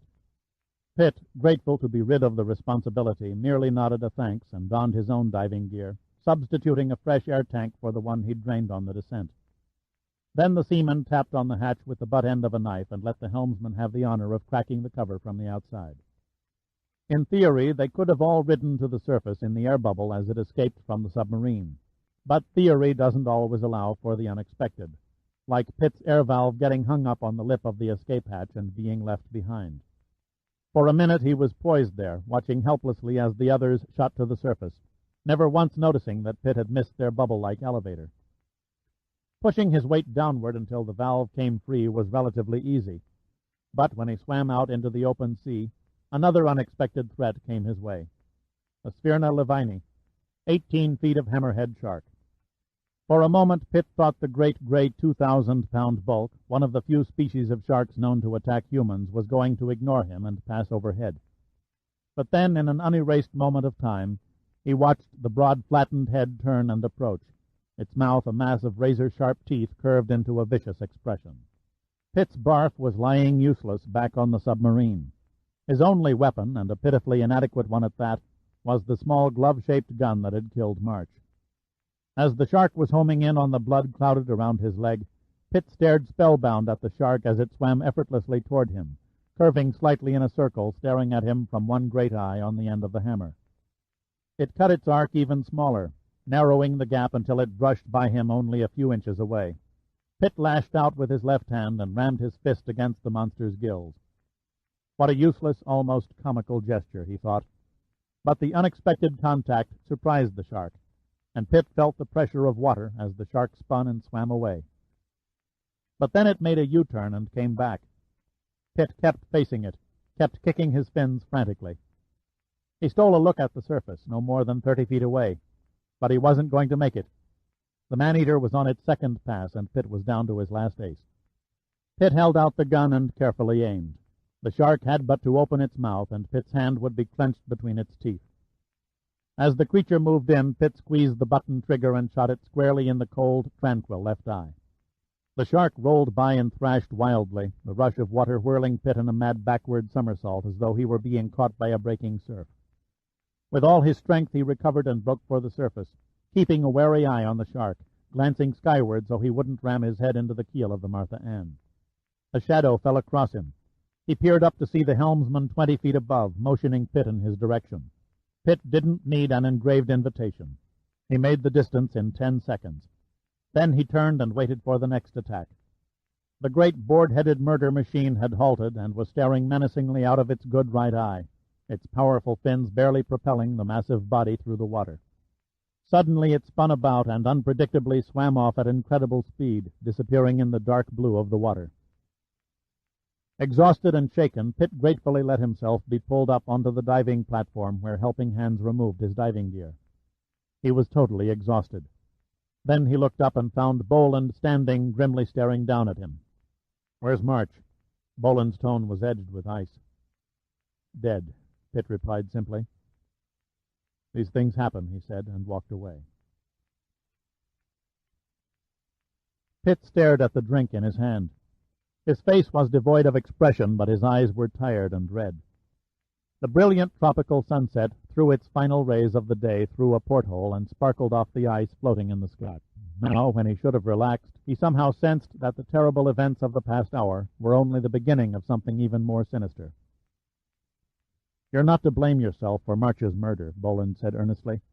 "If you had become trapped in the escape chamber, and if he'd drowned, then it would have been on your hands.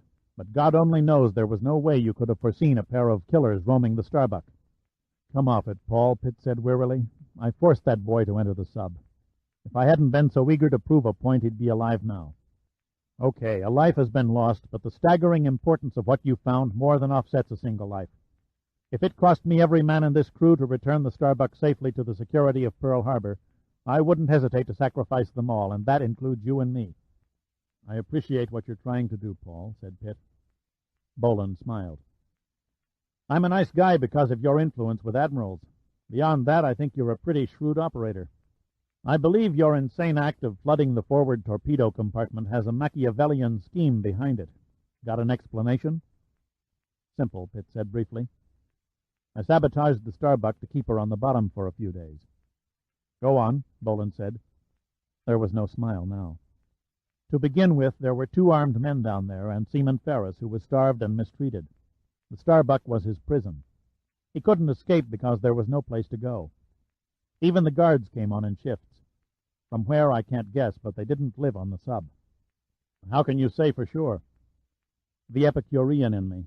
I checked the galleys in the crew's mess and the officer's wardroom. There wasn't a hint of groceries." "The guards had to eat. Even Ferris couldn't last 6 months without food. Either there's a McDonald's in the neighborhood we don't know about, or those guys go home for lunch. I strongly suspect the latter." Whoever they are and wherever they come from, they're lurking around down there right now, waiting for an opportune moment to grab the Martha Ann. If we disappear like the rest, the Navy Department can kiss off the Starbuck for good. That's why I flooded the torpedo compartment.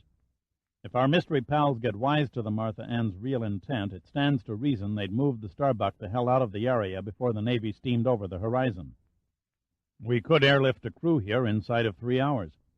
Too late. We've been on borrowed time ever since we anchored. Whatever happened to those other ships will probably happen to us. Boland looked skeptical.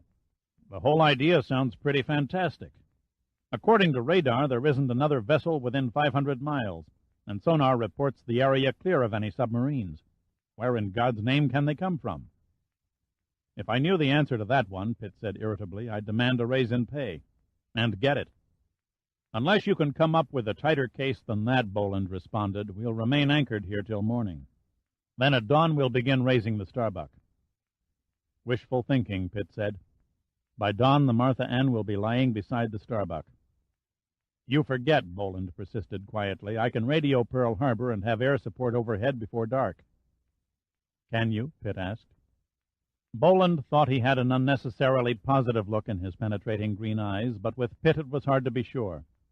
Pitt's expression showed exactly what Dirk Pitt wanted it to show, and no more. Has Admiral Hunter acknowledged your calls?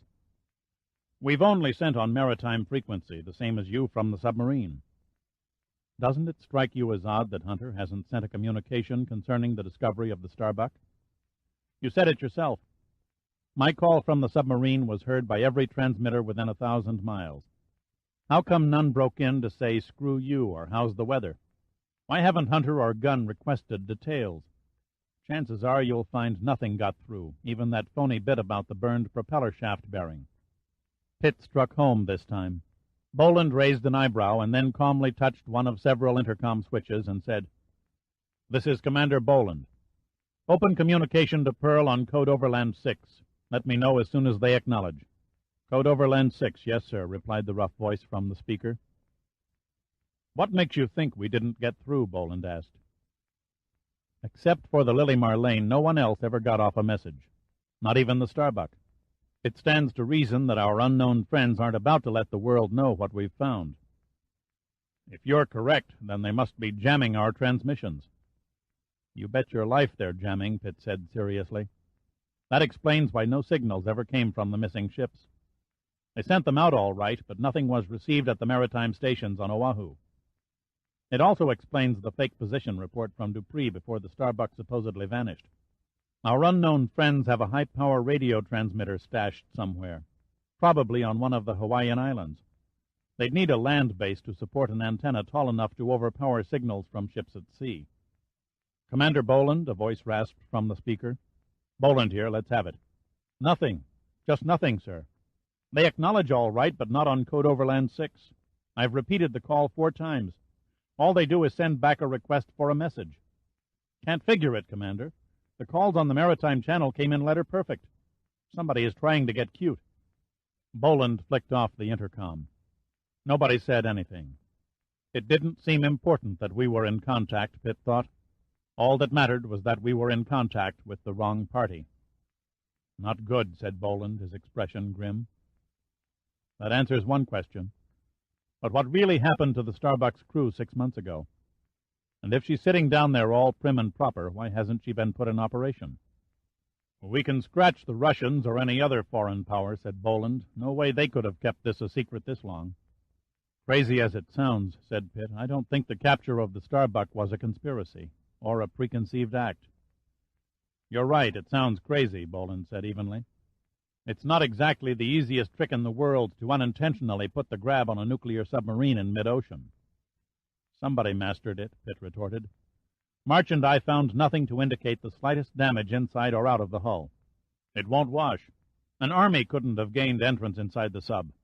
The array of sophisticated detection gear must have given off a warning. The Starbuck has automatic alarms that will wake up the dead when activated by open ventilators or hatches. Nothing but fish could have come within spitting distance.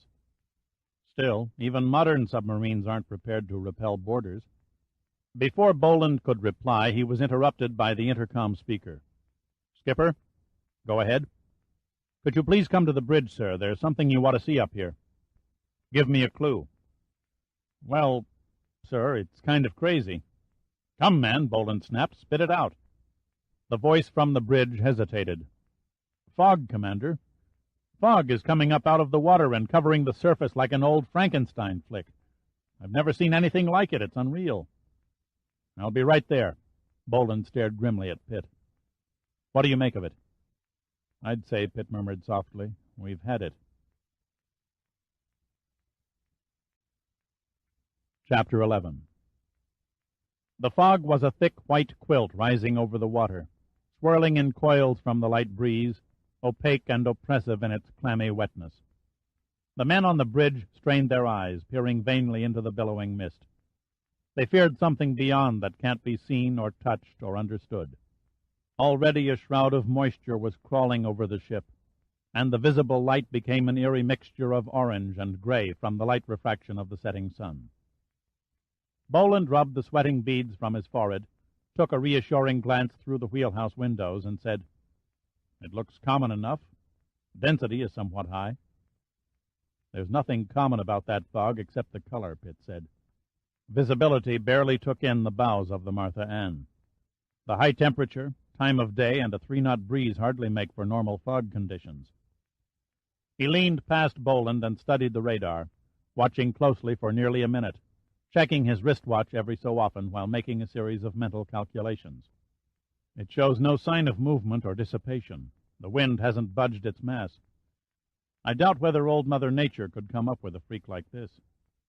They went out on the port bridge wing, 2 shaded silhouettes against the peculiar light of the mist. The ship rolled a scant degree or 2 under the gentle Pacific swells. It was as though time had ceased to exist. Pitt sniffed the air. He couldn't place it at first, but then he became conscious of what he was trying to connect. A distant memory. Eucalyptus. What did you say? Boland asked. Eucalyptus, Pitt said. Don't you smell it? Boland's eyes narrowed questioningly. I smell something, but I don't recognize it. Where are you from, and where did you grow up? Pitt asked. Boland looked at him, mesmerized by Pitt's urgency. Minnesota. Why?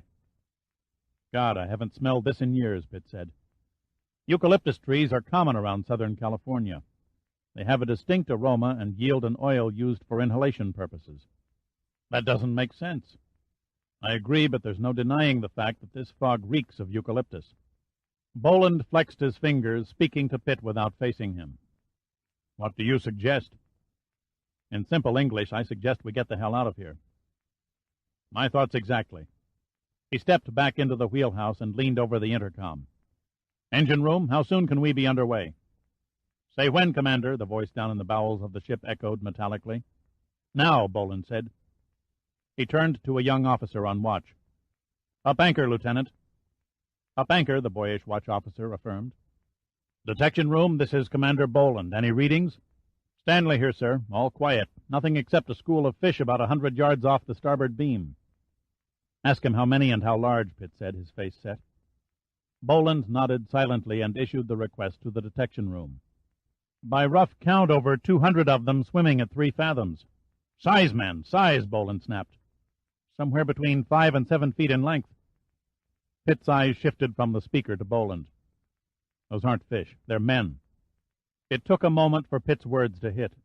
Men, Boland said flatly, as if trying to memorize it. How can they attack from the surface? The Martha Ann has 20 feet of freeboard. They'll do it. You can be sure of that. The hell they will, Boland said harshly. He pounded his fist on the binnacle, snatched a microphone, and Pitt could hear his voice echoing throughout the ship. Lieutenant Riley, issue sidearms to the entire crew. We may have uninvited visitors. It'll take more than a few sidearms to turn back a horde that size, Pitt said. If they make it over the railings, there will be little 15 men can do against 200. We'll stop them, Boland said resolutely. You better be prepared to ditch the ship if the worst happens. No, Boland said calmly.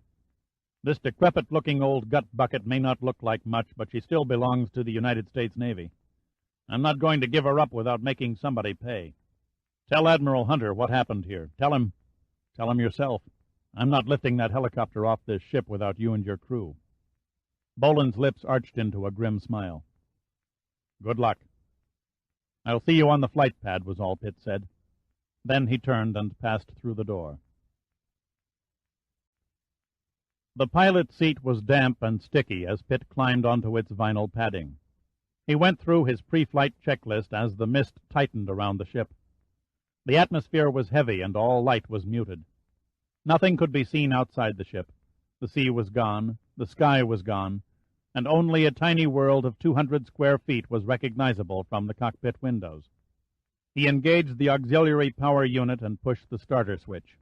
The APU struggled and moaned in protest as its electrical output shoved the copter's turbine into even faster revolutions, until the exhaust temperature gauge and the whine from the exhaust pad notified him of a smooth start. Then the rotor gears meshed and the giant blades began slowly beating the misty air with their peculiar swishing sound. When the needles of the gauges on the instrument panel settled in their normal operating positions, Pitt reached over to the co-pilot's seat and picked up the towel-encased Mauser. He laid the gun in his lap and quickly unwrapped it, making certain the shoulder stock was attached securely. Then he shoved the 50-shot clip into the receiver, climbed from the cockpit, and peered into the ghostly light. Nothing could be distinguished. The landing skid offered him some protection as he crouched on his heels and aimed the gun into the gloom. 90 seconds was all Pitt had to wait before two spectral forms materialized over the railing at the stern and drifted menacingly toward the vibrating helicopter. Pitt waited until he was certain they were not members of the Martha Ann's crew. Then the Mauser spat. The pair of semi-nude figures fell silently as their now familiar projectile guns dropped from their hands and clattered to the steel plates of the deck.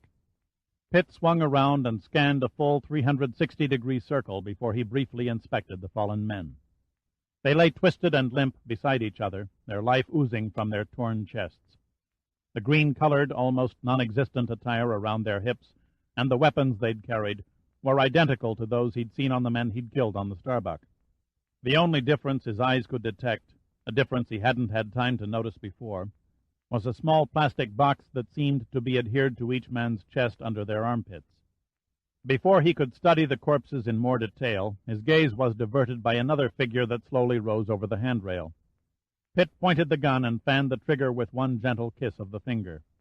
A short blast shattered the sound of the copter's whirling blades for the second time, and the indistinct form suddenly vanished backward into the mist. Cautiously, Pitt crept over to the handrail. He was almost on top of what he was searching for when his hand brushed against it. It was a grappling hook, its 6 curved prongs covered under a thick sheathing of foam rubber, its length disappearing into the unseen water below. It was now easy for him to see how these strange men from the sea, under concealment of the fog, had silently dispatched almost 100 ships and thousands of their crewmen to the bottom of this god-forsaken piece of the Pacific Ocean. Pitt's thoughts were interrupted by the heavy thunder of the .45 automatics, punctuated by the sharper crack of the .30 caliber carbines. Screams from wounded men reverberated in the mist. Pitt felt remote and oddly detached from the fight that was growing in intensity. A stray bullet whined past the helicopter and dropped far out into the water. "Damn you!" Pitt shouted. One bullet into a vital part would destroy the copter. 3 shapes that became men stumbled onto the flight pad, with glazed eyes and sweat trailing down their faces. "Come on, don't lag," Pitt boomed. "Get a move on." Pitt didn't turn as he spoke.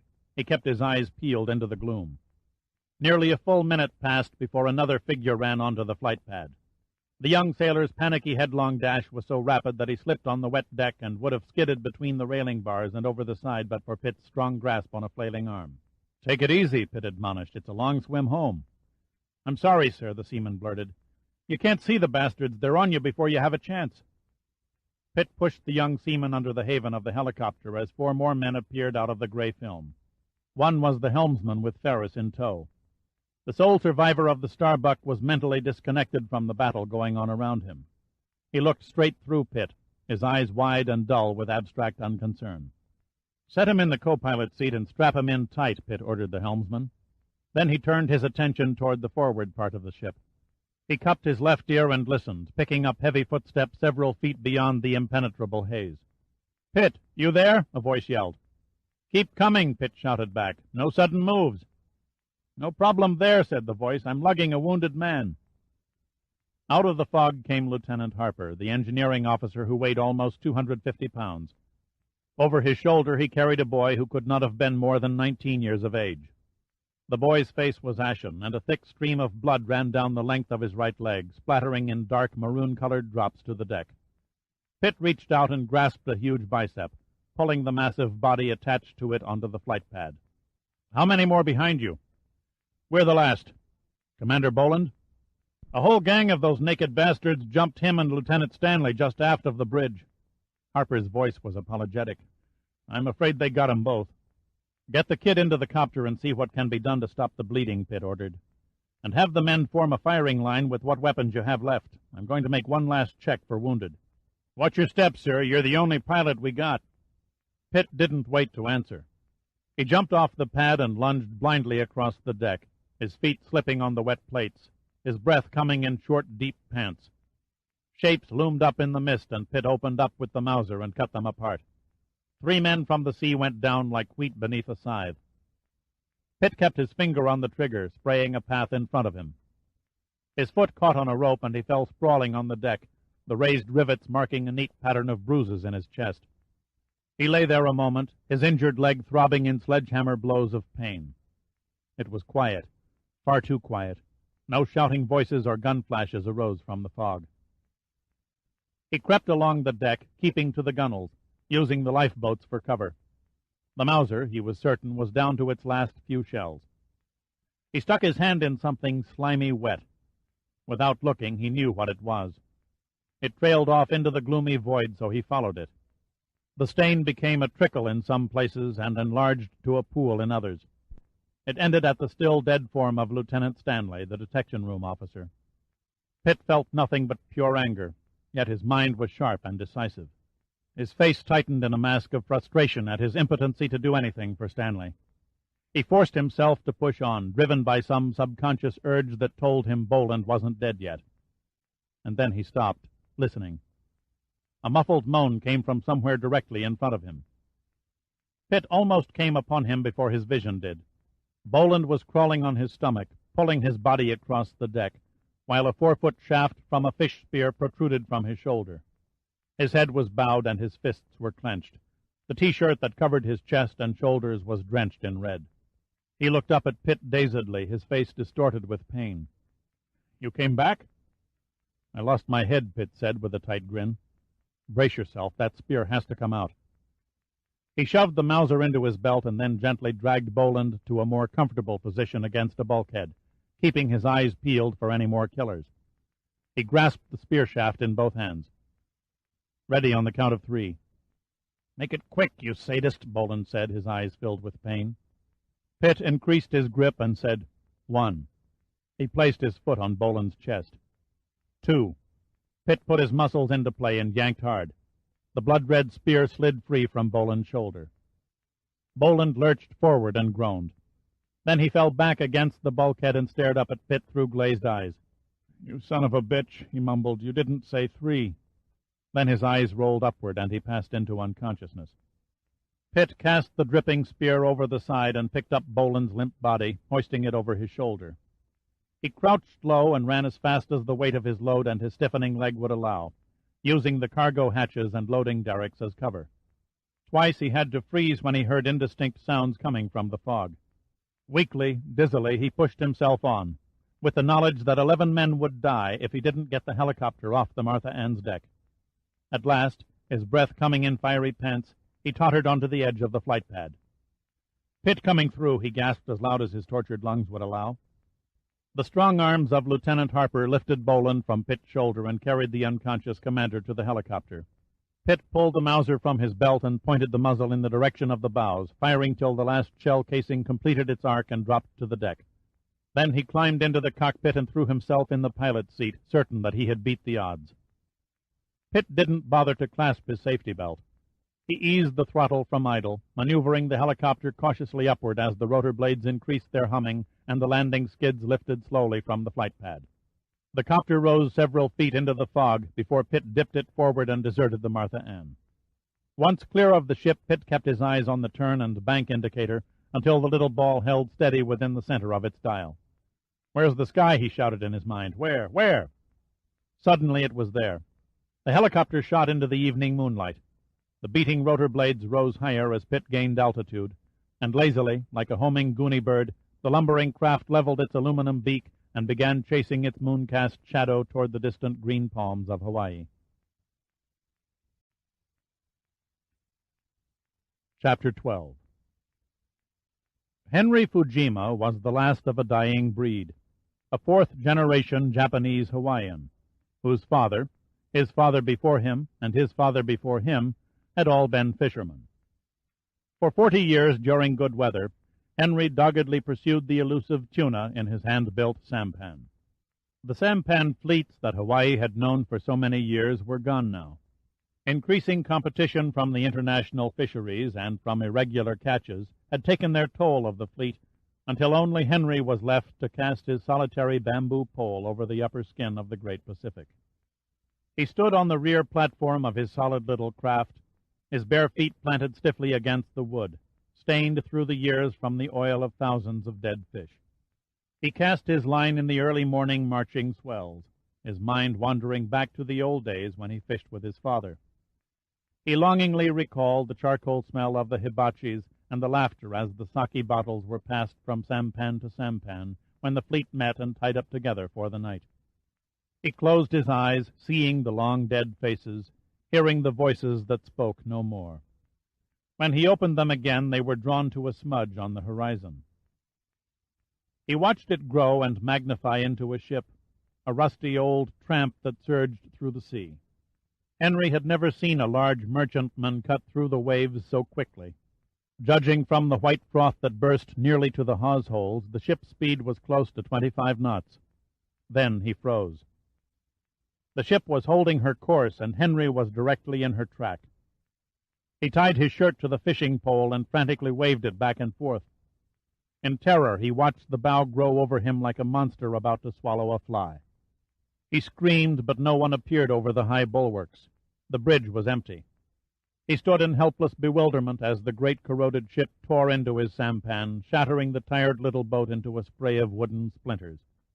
Henry struggled underwater, the barnacled plates slicing his arms as they slid past. The propellers thrashed by, and only his desperate struggles kept him from being sucked into their murderous rotating blades. Reaching the surface, he was fighting to catch his breath between the swirling, chopping waves from the ship's wake.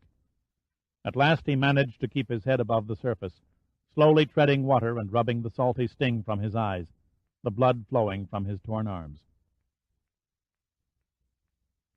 It was after 10 in the morning when Pitt finally let himself into his apartment. He was tired, and his eyes smarted when he closed them. He limped slightly, his leg had been rebandaged, and other than a trace of stiffness, he felt nothing. All he wanted more than anything in the world was to fall into bed and forget the past 24 hours. He had ignored orders to land the crew of the Martha Ann at either Pearl Harbor or on the heliport at Hickam Field. Instead, he had set the helicopter down neatly on the lawn not more than 200 feet from the emergency receiving entrance of Tripler Military Hospital, that great concrete edifice perched on a hill overlooking the south coast of Oahu. He had stood by until Boland and the young wounded seamen were quickly wheeled on their way to the operating tables before he allowed a helpful army doctor to stitch up the gash in his leg. Then he unobtrusively slipped out a side exit, hailed a cab, and peacefully dozed during the ride to Waikiki Beach. He couldn't have been asleep in the familiar comfort of his own bed for more than half an hour when someone began pounding on the door. At first it seemed like a distant echo in the back of his head, and he tried to tune it out. Then he struggled out of bed and weaved across the suite to the door and opened it. There is a strange sort of beauty in a woman caught in the throes of fear, as though a long-hidden animalistic instinct makes her fervently alive. She wore a short muumuu emblazoned with red and yellow flowers that barely covered her hips. Her chestnut eyes gazed up at him, wide, dark, and afraid. Pitt stood there for a moment before he stepped back and motioned her in. Adrian Hunter swept by him into the apartment, turned, and threw herself into Pitt's arms. She was shuddering, and her breath came in choking sobs. Pitt held her. "Adrian, for God's sake." "They killed him," she sobbed. Pitt pushed her back at arm's length and stared into her puffed and wet eyes. "What are you talking about?" The words tumbled out of her. I was lying there in bed with a friend. They came through the terrace window, 3 of them, so quietly we didn't know they were even in the room until it was too late. He tried to fight with them, but they carried funny little guns that made no sound. They shot him. God, they shot him a dozen times. His blood was everywhere. It was horrible." She trembled. Pitt steered her to the couch and held her tightly. "I screamed and ran into the closet and locked the door," she continued. "They laughed. They stood there and laughed. They thought I was trapped in the closet, but it's a 2-way closet. It opens up into the guest bedroom. I grabbed a dress off a hook and escaped through the guest room window. I didn't want to go to the police. I was afraid. I tried to call Daddy, but his office said he couldn't be reached. By that time I was in a panic. I had no place else to go, no one to turn to, so I came here." She brushed at her eyes with her hand. She stood silhouetted against the light, and Pitt could see she wore nothing beneath the muumuu. "It's a nightmare," she whispered. "A dirty, wretched nightmare.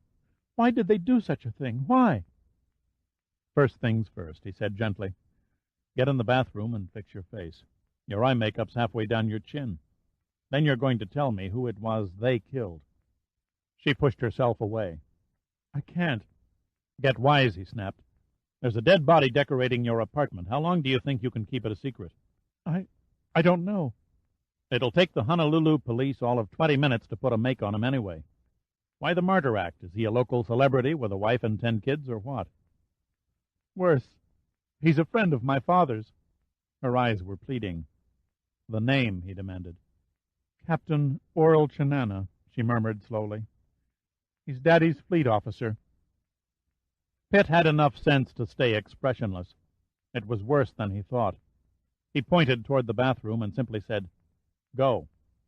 Obediently she padded to the bathroom, turned, and gave him a funny, helpless smile, and then closed the door. As soon as he could hear the sound of water splashing in the sink, Pitt reached for the telephone. He had better luck than Adrian. 5 seconds after he told the 101st Fleet's operator his name, Admiral Hunter was exploding on the line. "What in hell's the idea of not reporting to me?" Hunter charged. "I was spun out, Admiral," Pitt answered. "I would have been no use to you until I cleaned up and grabbed a couple of hours' sleep, which, thanks to your daughter, makes it impossible." When Hunter spoke again, it was in another voice. "My daughter? Adrian, she's with you?" "She's got a dead body in her apartment. She couldn't reach you, so she came here." Hunter paused for all of 2 seconds. Then he came back stronger than ever. "Give me the details." "From what little I can get out of her, it seems our friends from the Vortex walked in off the terrace and gunned the guy down. Adrian escaped through a double closet." "Is she hurt?" "No." "I suppose the police know about this?" "Fortunately, she didn't call them. As far as I know, the victim is still bloodying up her carpet." "Thank God for that. Now get our security people over there right away." Pitt heard Hunter shout muffled commands over the other side of the line. He could easily visualize everyone within shouting distance jumping like frightened rabbits. He came back. "Did she identify the victim?" Pitt took a deep breath. "Captain Oral Janana." Hunter had class. Pitt couldn't take that away from him. The shocked silence ended in a fraction of a moment. "How soon can you and Adrian get out here?" "At least half an hour. My car's still parked at the Honolulu dock. We'll have to take a cab." "Better you stay where you are. It seems these killers are everywhere. I'll have a guard detail sent immediately." "Okay, we'll sit tight." "One more thing. How long have you known my daughter?" "Pure coincidence, sir. We both happened to be at the same party a few hours after I brought you the Starbucks capsule." He made a serious effort to sound extremely casual. "She heard me mention your name, and she introduced herself." Pitt knew what Hunter was thinking, so he second-guessed him. "I suppose during the course of the conversation I must have mentioned that I was staying at the Moana Towers. She must have remembered in her panic and came here." "I don't know how Adrian screws her life up so," he said. "She's really a very decent girl." Pitt paused. "How do you tell a father his daughter is a sex maniac who's either drunk or stoned 18 hours out of 24? "We'll start for Pearl as soon as the guards get here," was all Pitt could think of to say. Then he hung up and poured himself a shot of scotch. It tasted like a drain cleanser. They came 10 minutes later, not to escort them to Admiral Hunter's headquarters at Pearl Harbor, but to abduct Adrian and murder Pitt. His attention was divided between Adrian, curled up on the couch, dozing peacefully like a baby, and the front door. Pitt felt the skin on the back of his neck tighten till it seemed it would pull apart. He had no time to grab the phone. They had dropped from the roof on ropes, 5 of them, silently entering the room from the balcony in Pitt's bedroom. Their familiar, compact pistols pointed not at Pitt's heart, but at Adrian's uncaring, unconscious brain. "You move, she dies," said the man in the middle, a giant of a man with blazing golden eyes. Pitt, in those first few seconds of shock, was conscious only of his total absence of emotion, as if his complete lack of anticipation had somehow deprived him of any facility to think. But then came the slow, bitter realization that this massive man standing before him had been manipulating his waking destiny for over a week. It was the man with the deep yellow eyes who had haunted his dreams and nightmares, the man who had discovered the secret of cannoli from the archives of the Bishop Museum so many years ago. The huge man stepped closer. He looked too young for a man who must have been nearing his 70s. The aging process had not wrinkled his skin nor withered his muscles. He was dressed casually like a beach bather with swimming trunks and a hotel towel thrown carelessly over one shoulder, while the other men with him wore street clothes. His face was long and gaunt, and was framed by a heavy layer of unkempt silver hair. The giant walked over, and, gazing down from his hypnotic yellow eyes 6 feet 8 inches above the ground, he smiled with the friendliness of a barracuda. "Dirk Pitt of the National Underwater Marine Agency." The voice was quiet and deep, but there was nothing evil or menacing about it. "This is an honor. I have followed your exploits over the years with some interest and occasional amusement. I'm flattered you found me entertaining." "Spoken like a brave man. I'd have expected nothing less." The giant nodded to his men. They pinned Pitt helplessly to a chair before he could begin to realize what was happening. "My apologies for the inconvenience, Mr. Pitt.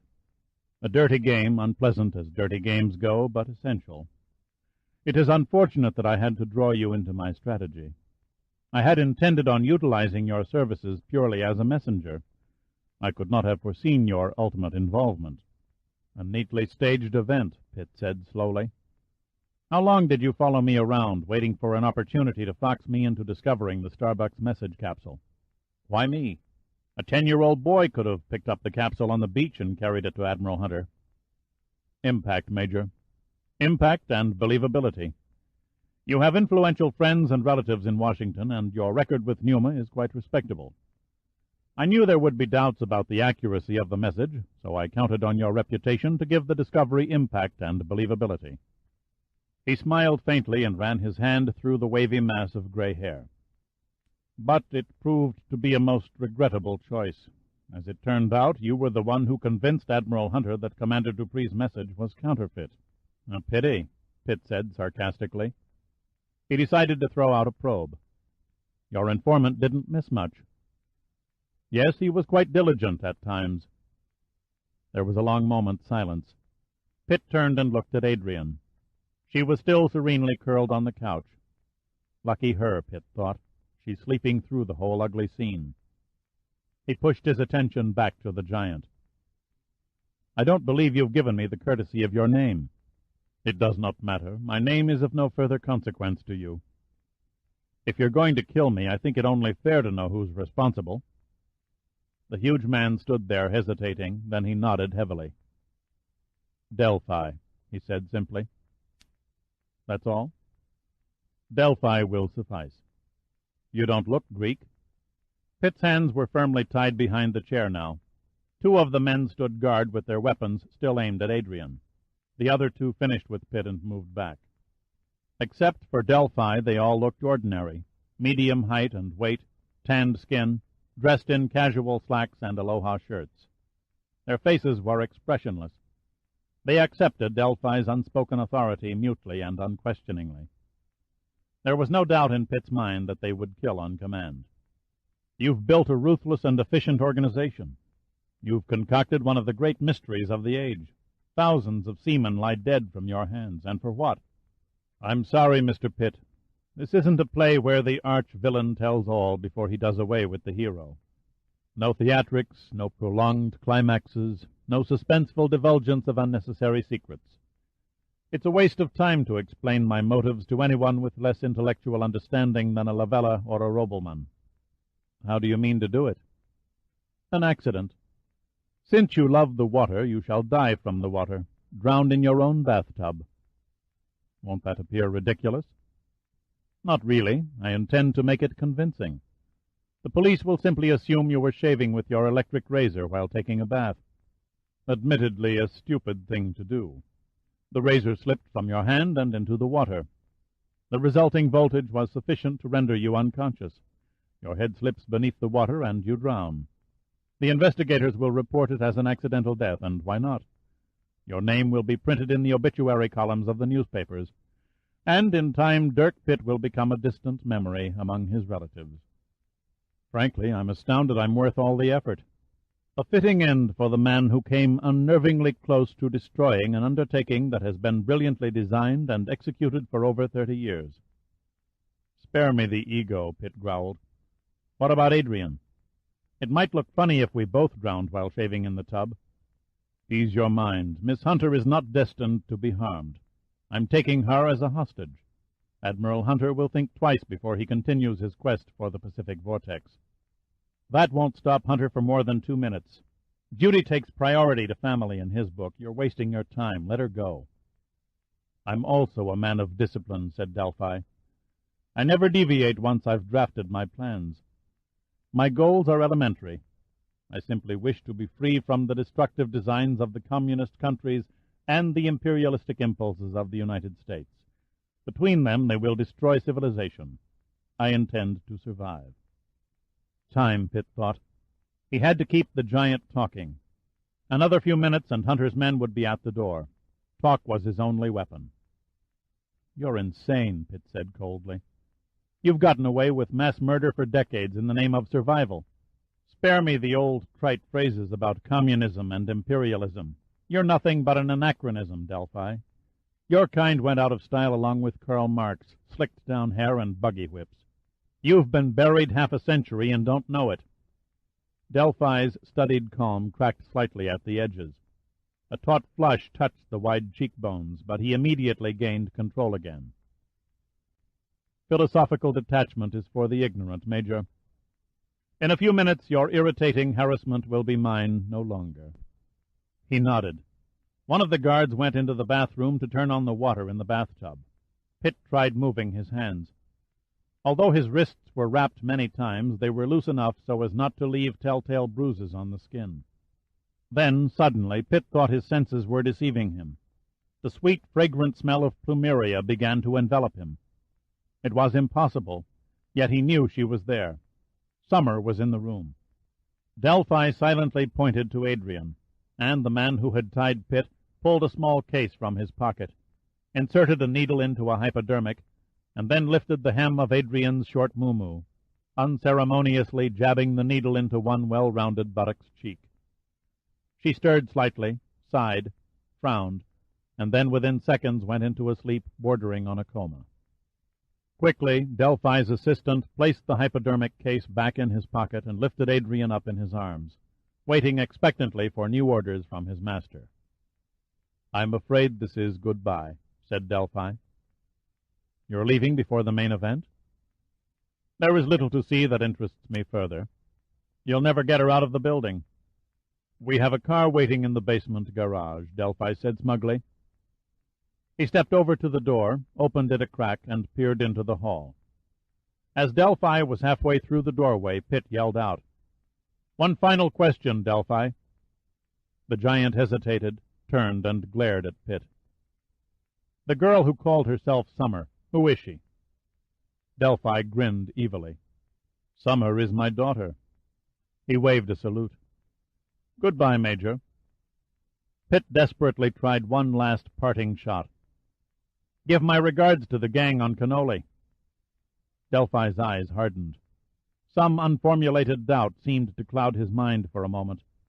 Then it quickly dispersed as he stared at Pitt. "Goodbye," he said, and then he passed into the hallway like a shadow. Pitt had failed to delay Delphi and to prevent Adrian's abduction. He sat there, agonized, as the man in the bathroom came out, nodded, and then returned. The other guard set down his gun in a chair and approached Pitt, his round, ordinary features masking any dark hint of sadistic traits. Pitt saw the blow coming, but was too late to duck. He could only bow his head. The guard's fist connected solidly on the top of Pitt's cranium, smashing him out of the chair to the floor against the balcony curtain. Blackness tightened its hold on his brain, but Pitt shook it off and pushed himself groggily to his feet. He dimly perceived the guard kneeling on the carpet, holding a deformed wrist in one hand, and heard him whining like a wounded animal. The bastard broke his wrist, Pitt concluded. A grim smile touched Pitt's face as he realized the pain from the growing knot on his head was nothing compared to a fractured bone. Pitt stood without moving. Then a hand from behind the curtains touched his arm. He felt a back-and-forth motion as the cord that bound his arms and wrists was cut. The aroma of plumeria swept over him like a warm and releasing wave. In an instant the bonds were gone, and a small double-edged knife was carefully slipped into the palm of his right hand. He didn't dare turn to her to pull away the curtains that concealed her. Instead, he grasped the knife tightly and wiggled his hands to be sure he could call upon them without any numbness or restricting stiffness.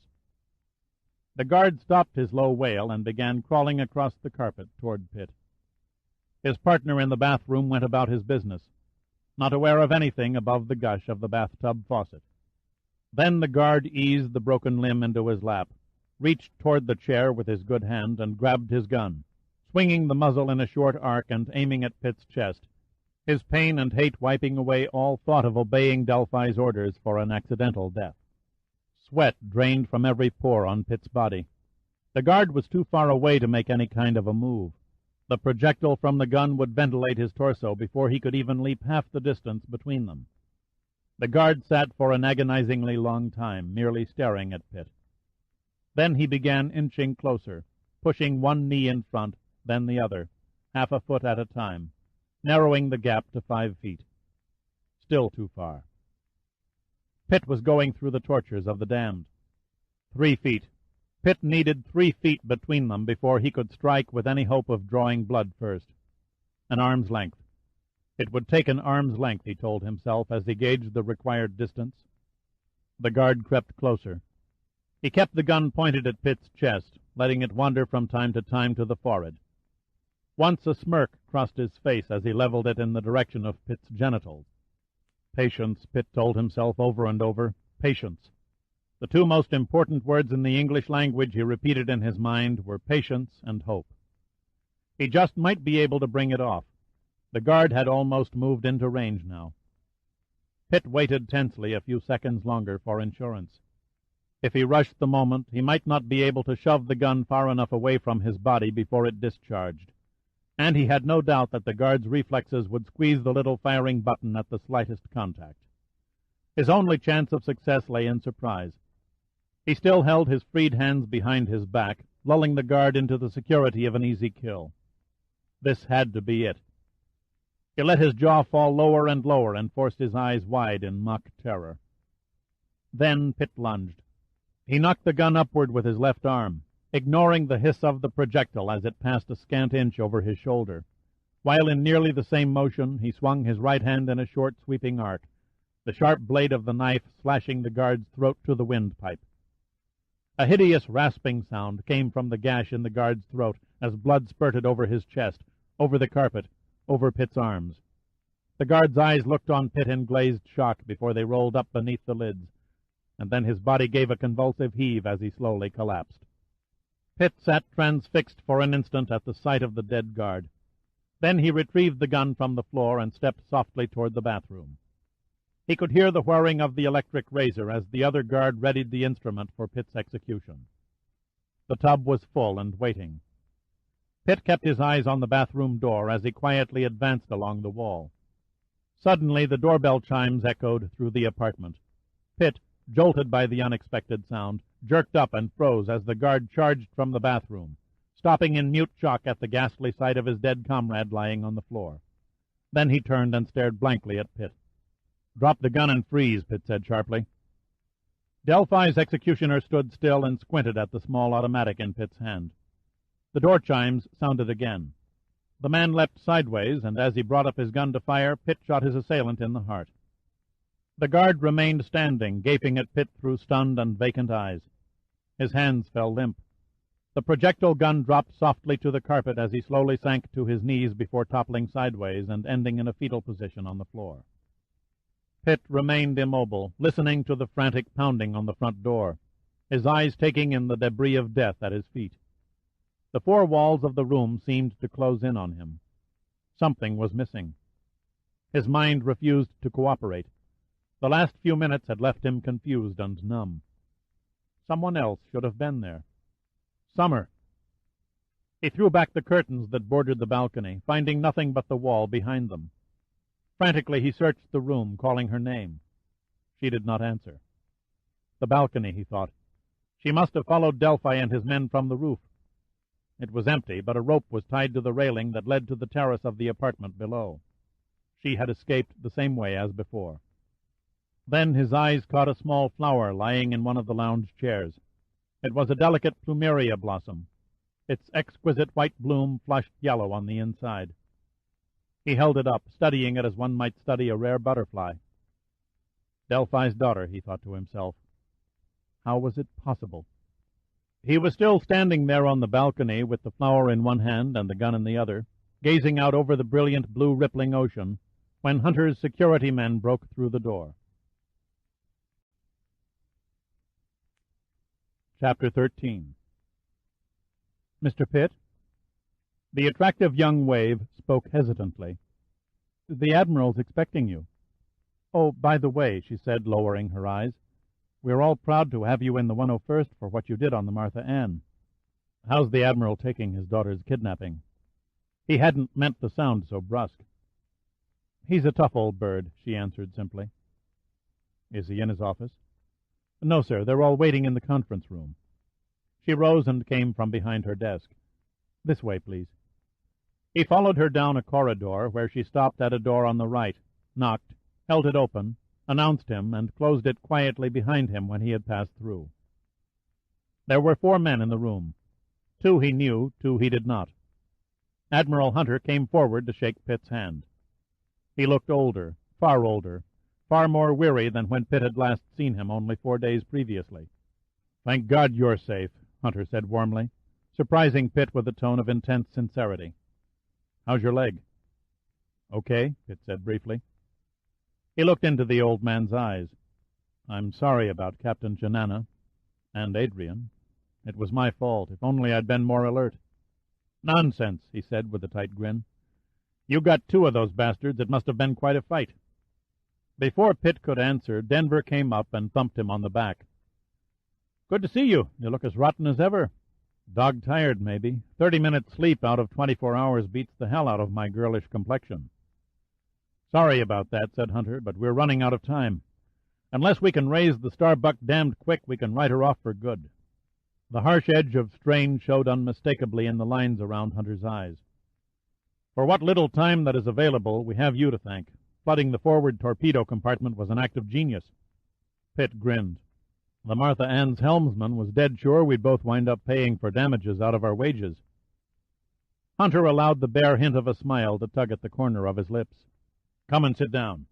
But first, let me introduce you to Dr. Elmer Chrysler, Chief of Research for Tripler Hospital. Pitt shook hands with a short little man who had a bony hand grip like a pair of pliers. The head was completely shaven, and the ears held a giant pair of horn-rimmed glasses. The brown eyes in back of the lenses were beady, but the smile was large and genuine. And Dr. Raymond York, head of the Marine Geology Department for the Eaton School of Oceanography. York didn't look like a geologist. He looked more like a burly truck driver or longshoreman. He was big, just touching 6 feet, and wide in the shoulders. He flashed a set of perfectly spaced teeth. As they were introduced, Pitt's hand was crushed by 5 of the largest and meatiest fingers he'd ever seen. Hunter motioned Pitt to a chair and then said, We're anxious to have your account of the Martha Ann's loss and the fight in your hotel room. Pitt relaxed and tried to force his tired mind into categorizing the events in their proper perspective. He knew they were all watching him closely, listening to every detail he could dredge up from memory. Denver nodded. "Take your time, and forgive us if we butt in every now and then with a question." Pitt began softly. "I suppose it all started when we discovered the rise on the seafloor, a rise not charted on our underwater topographical maps." Then Pitt told them everything. The two scientists took notes while Denver watched over a tape recorder. Occasionally, one of the men seated around the conference table would interrupt and ask a question which Pitt would answer as best he could. His only omission concerned Summer. He lied, saying he had palmed a knife before Delphi's men had bound him. Hunter pulled the cellophane from a pack of cigarettes and wadded it in an ashtray. "What about this Delphi character? So far, Major Pitt's verbal contact with this fellow is the only communication we've had with anyone connected, if indeed he is, to the vortex." Dr. Chrysler leaned across the table. "Could you describe this man in detail?" "Approximately 6 feet 8 inches in height," Pitt replied. "Well proportioned for his size. I'm not versed at guessing weight for someone that tall. Rugged, lined face, graying hair, and, of course, his most striking feature, yellow eyes." Chrysler's brow furrowed. "Yellow?" "Yes, almost gold." "That's not possible," Chrysler said. "An albino might have pink eyes with a slight orange tint to them, and certain types of diseases might alter the color to a pale sort of grayish yellow. But a bright gold? Not likely. The iris of the eye simply does not contain the right pigments for such a hue." Dr. York took a pipe from his pocket and idly twisted it in his hand. "Most strange that you should describe a giant of a man with yellow eyes. There really was such a person." "The oracle of psychic unity," Chrysler said softly. "Of course. Dr. Frederick Moran." "I don't recall the name," said Hunter. Frederick Moran was one of the century's great classical anthropologists. He advocated the theory that the human mind would be the crucial factor in man's eventual extinction. York nodded. "A brilliant but egocentric man. Disappeared at sea nearly 30 years ago." "The Delphi oracle," Pitt said to no one in particular. Denver caught the connection immediately. "Of course. Delphi comes from the oracle of ancient Greece." "It's not possible," Chrysler said. "The man's dead." "Is he?" Pitt questioned. "Maybe he found his cannoli." "Sounds like a Hawaiian Shangri-La," said Hunter. "Perhaps it is," Pitt said. He related briefly his conversation with George Papaaloa at the Bishop Museum. "I still find it hard to believe that a man of Dr. Moran's stature," said York, "could simply drop from sight for 3 decades and suddenly reappear as a murderer and kidnapper." "Did this Delphi say anything else that might tie him to Dr. Moran?" Chrysler asked. Pitt smiled. "He implied that my intelligence fell far short of Lavella and Robelman, whoever they might be." Chrysler and York stared at each other. "Most strange," York said. "Lavella was a physicist who specialized in hydrology, and Robelman was a renowned surgeon." Chrysler's eyes suddenly widened and locked on Pitt. "Before Robelman died, he was experimenting on a mechanical gill system so that humans would be able to absorb oxygen from water." Chrysler paused and walked over to a water cooler in one corner of the room. He filled a paper cup, creating deep gurgling sounds from inside the glass bottle, and then returned to the table, downing the cup's contents before continuing. "As we all probably know, the primary function of any respiratory system is to obtain oxygen needs for the body and to cast off carbon dioxide. In animals and humans, the lungs hang loosely in the chest and must be inflated and deflated by means of the diaphragm and air pressure. Once the air is in the lungs, it is absorbed into the lining and then into the bloodstream. On the other hand, fish obtain their oxygen and expel the carbon dioxide through soft vascular tissues containing many tiny filaments. The device Robelman supposedly created was a combination gill-lung that was surgically attached to the chest with connecting lines for the transportation of oxygen." "It sounds incredible," said Hunter. "Incredible, yes," said Pitt. "But it explains why none of the men who boarded the Martha N carried diving gear." "Such a mechanism," Chrysler added, "would hardly allow a human to remain under water much more than half an hour." Denver shook his head in wonderment. Maybe half an hour doesn't seem like much, but it still beats the hell out of lugging the bulky equipment in use today. Do you gentlemen know what became of Lavella and Robelman? Asked Hunter. Chrysler shrugged. They died years ago. Hunter picked up a phone. Data section, this is Admiral Hunter. I want details on the deaths of two scientists named Lavella and Robelman. Pipe it through the minute it's in your hands. Well, that's a start. Dr. York, what do you make of the marine geology in the vortex area? York opened a briefcase and laid several charts in front of him on the table. After questioning the survivors from the Martha Ann's instrument detection room, Commander Boland at the hospital, and listening to Pitt's remarks, I'm forced to only one conclusion. The vortex is nothing more than a previously undiscovered seamount. How is it possible that it was never found before now? Denver queried. It's not at all unusual, said York, when you consider that mountain peaks on land were being discovered right up until the late 1940s, and we have yet to map in any detail 98% of the ocean's floors. Aren't most seamounts the remains of underwater volcanoes? Pitt probed. York filled his pipe bowl from a tobacco pouch. A seamount may be defined as an isolated elevation that rises from the seafloor, circular in dimension, with fairly steep slopes and a comparatively small summit area. But in answer to your question, most seamounts are of volcanic origin. However, until a scientific investigation proves otherwise, I might suggest a different approach. He paused to tamp and light his pipe. If we suppose the myth of Cannoli is true, and the island and its people did indeed sink beneath the sea during a cataclysmic disaster, then I might consider the theory that it was uplifted in the beginning and sank in the end by faulting rather than by volcanism. In other words, an earthquake, said Denver. More or less, York returned. A fault is a fracture in the Earth's crust.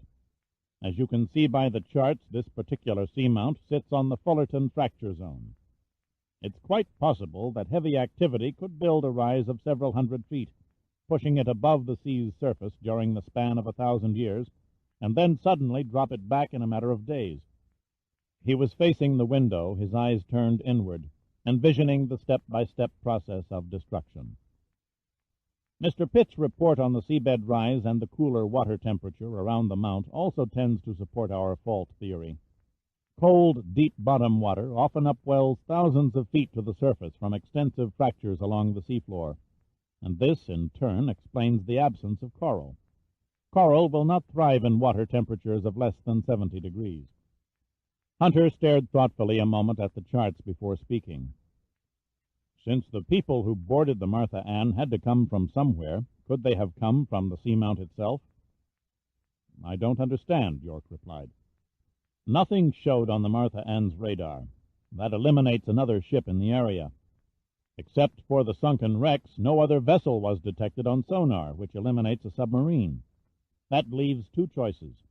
They either came from a man-made underwater living chamber or from within the seamount itself.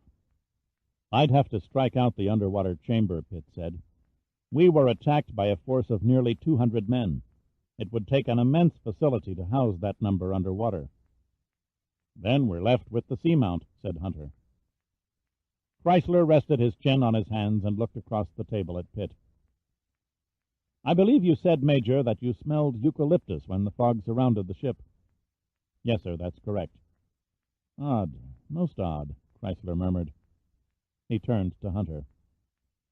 As astounding as it might sound, Admiral, your suggestion of the seamount isn't too far-fetched at that. How so?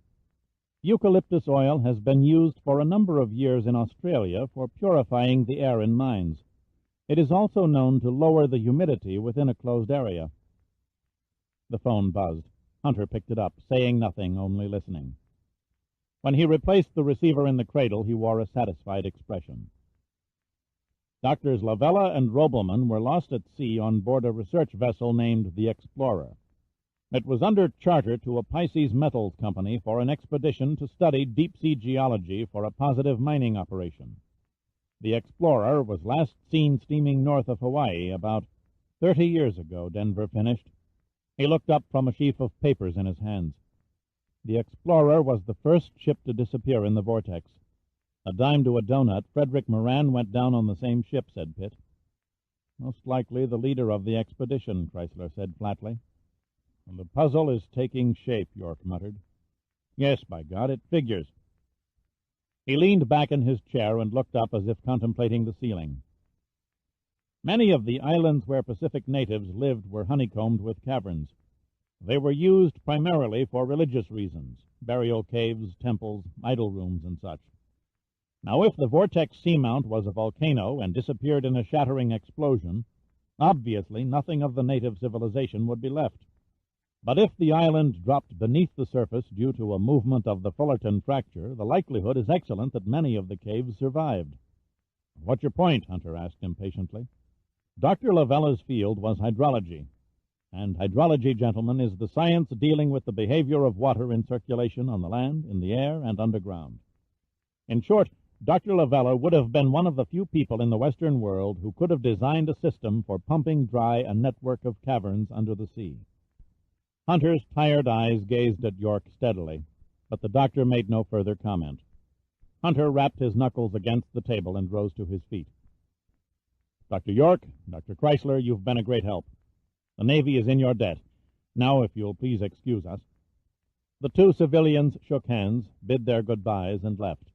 Pitt rose and walked slowly over to the big map on the other end of the long room. Denver slouched in his chair.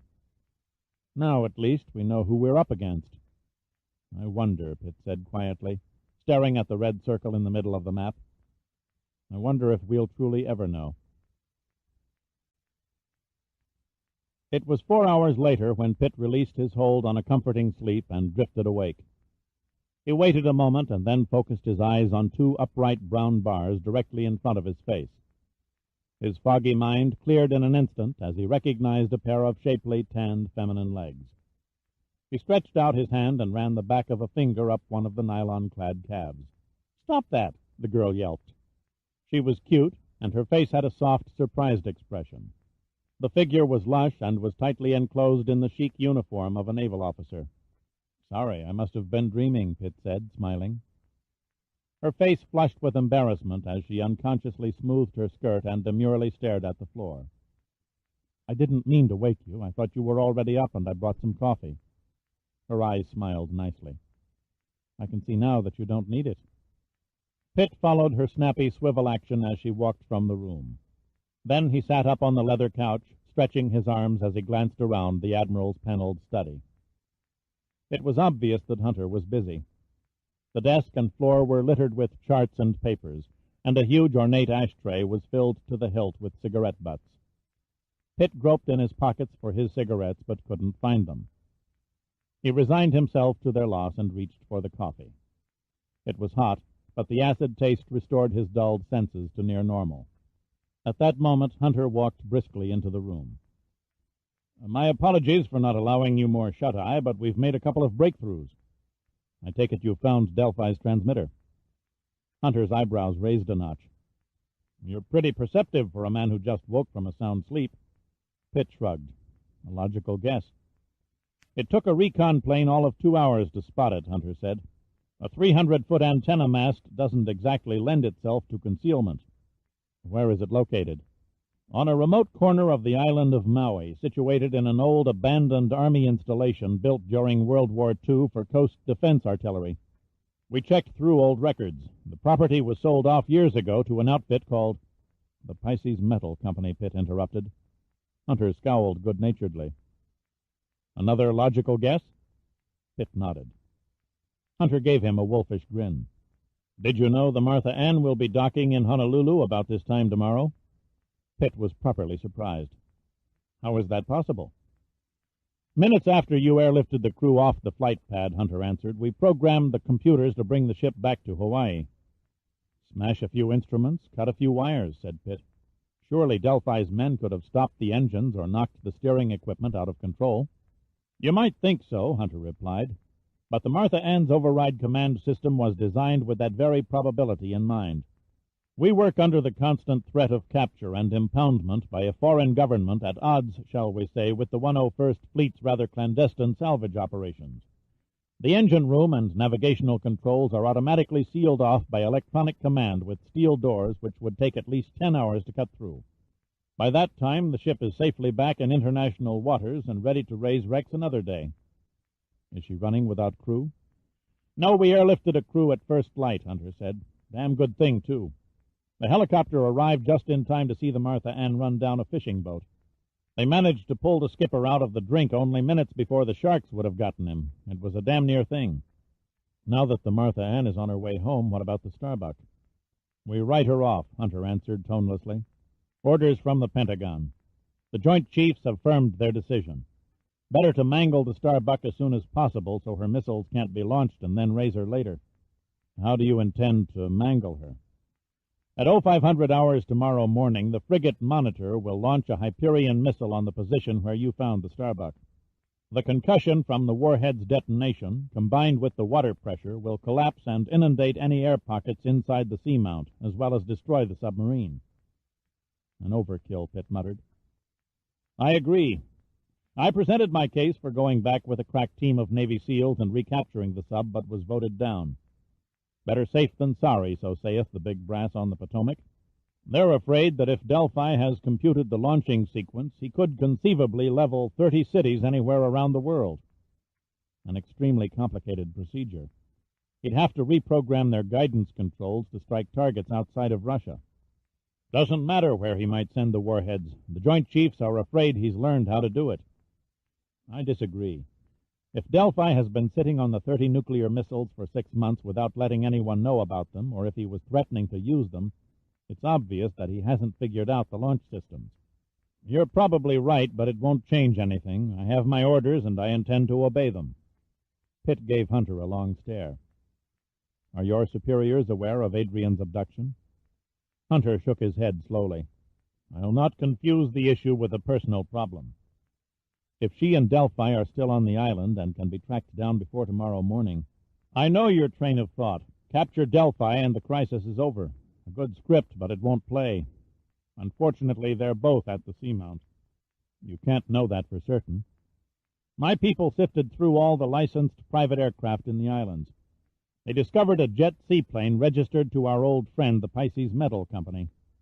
A team of security men surrounded the dock where it was kept, but they were too late. Witnesses said that 2 hours before, a giant man and a dark-haired woman climbed on board and took off. We then picked it up on satellite recon and tracked it to the Starbuck's position. Then we must assume Adrian is with him at the seamount. Hunter nodded without answering. Pitt pulled up a chair opposite Hunter's desk. Erasing the Starbuck and the seascape around her is a grave mistake. We don't know anything about Delphi and his setup. He may have other bases scattered around the globe. Is he a front for a foreign government? What if the crew of the submarine are still alive out there? There are too many unanswered questions at stake to let the whole thing be blown away. Give me one bona fide reason why we should sit around like zombies while a bunch of conference table intellectuals 7,000 miles away dictate our actions from a few scraps out of a data processor. I say we ought to... That will do. Hunter's voice was authoritative. I do what I'm told, and so will you. No, I won't. Pitt's tone was quiet. I refuse to stand idle while a terrible mistake is being committed. A subordinate had never refused to obey Hunter in his 30 years in the Navy. He was at a loss as to how to react. I can have you locked up till you cool off, was his only retort. You can damn well try, Pitt said coldly. I'm right, and you have no sound argument. If we eliminate Moran or Delphi, or whatever he calls himself, and another ship disappears, we'll always wonder. And if more vanish over the next few years, we'll have to start from scratch. There'd be nothing to go on but a nagging doubt that we failed. Hunter gazed at Pitt. 20 years ago, it would have been Hunter on the other side of the table, staking his life on a conviction, ready to gamble away a service career on something he believed in. Giving up a ship, in this case the Starbuck, ran counter to the traditions he had served since his first day at the Naval Academy. Yet he had never disobeyed an order in his life, and there were times he wished he had. There might be a chance, an almost hopeless, impossible chance. Something that Admiral Sandecker had said about Pitt came back to him. With this man, almost anything is possible. He made his decision. Okay, he said, you bought yourself a show. There will be hell to pay in Washington, but we'll worry about that later. Whatever plan you've got, it had better be good. Pitt relaxed. Simply put, we put a trained submarine crew inside the Starbuck and order a squad of Marines to shut down Delphi's transmitter before 0500 hours tomorrow. Easier said than attempted, muttered Hunter. We've less than 15 hours. For several moments Pitt was silent. When he spoke, he sounded cold and grim. There's a solution. It'll cost the taxpayers a few bucks, but it has a better than 50-50 chance at succeeding. Hunter stirred uneasily as Pitt explained his plan. He reluctantly gave his permission, thinking that either the plan was insane or that Pitt hadn't told him all of it. He guessed the latter. Chapter 14. The ancient Douglas C-54 aircraft sat poised on the runway, aiming its bow down the black asphalt between the bordering rows of colored marker lights. The wings and fuselage quivered in symphony with the 4 vibrating engines as their prop wash hurled dust and debris under the horizontal stabilizer into the night. Then the plane began to move forward, gathering speed with agonizing slowness as the runway lights reflected off the shiny aluminum surface and flickered across the windows. Finally, it lifted off the concrete and swept elegantly over the lights of Honolulu, making a wide left bank over Diamond Head and heading north into the trade winds. Soon Pitt's hand eased the 4 throttle arms back and cocked an ear to the roaring engines as he checked the RPM and torque gauges, satisfied that the shuddering and noisy relic would get him where he wanted to go. "I've been meaning to ask you, Ace, have you ever ditched an airplane in the drink?" This from a short, barrel-chested man in the co-pilot's seat. "Not lately," Pitt replied. The dark, curly-haired little man threw his arms in the air and faked a pained facial expression. "Oh, Lord, why did I let myself get conned into this insane comedy?" He turned and offered Pitt a crooked smile. "I guess I'm just so good-natured at heart that everybody takes advantage of me." "Don't hand me that crap," Pitt blurted. "I've known you since kindergarten. No one's ever taken advantage of you." Al Giordino slouched down in his seat and brushed a straggling lock of black hair from one eye. "Is that so? What about the time I worked for months selling violets on street corners so I could take that gorgeous little blonde cheerleader to the high school prom?" "Well, what about it?" "God, what gall! Well, what about it?" he mimicked. "You bastard! When we got to the dance, you told her I had the clap. She wouldn't have anything to do with me for the rest of the evening." "Ah, yes, now I remember," chuckled Pitt. "She even insisted I take her home." He tilted his head back and closed his eyes, reminiscing. What a soft, cuddly little creature she was. It's too bad you two didn't hit it off. Giordino's face registered blank astonishment. Talk about cavalier treatment. Pitt and Giordino were close friends. They were classmates in both high school and college. Giordino held his hands aloft and stretched. He was short, no more than 5'4" in height, his skin dark and swarthy, and his Italian ancestry clearly evident in his black curly hair. Complete opposites in appearance, Pitt and Giordino were ideally suited to one another. One of the primary reasons why Pitt had insisted that Giordino become his assistant special projects director. Their escapades, much to the chagrin of Admiral Sandecker, were already legend throughout the Oceanographic Agency.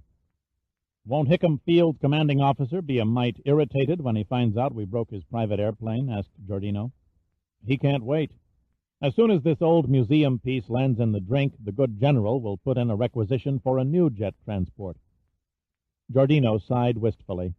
"Ah, to own your own airplane. I'd like an antique B-17 Flying Fortress with a king-sized bed and a wet bar stocked with booze." "And you can paint out the Air Force insignia on the wings and replace it with a pair of bunnies." "Not bad," Giordino said. "Just for that, I might even let you borrow it now and then. For a small fee, of course." Pitt gave up. He looked out the side cockpit window at the sea below and spotted the lights of a merchantman headed in a northeasterly direction toward San Francisco. He could discern no whitecaps. The black ocean seemed smooth and unbroken.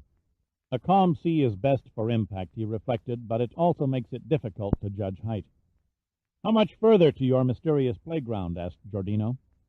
"Another 500 miles," Pitt replied.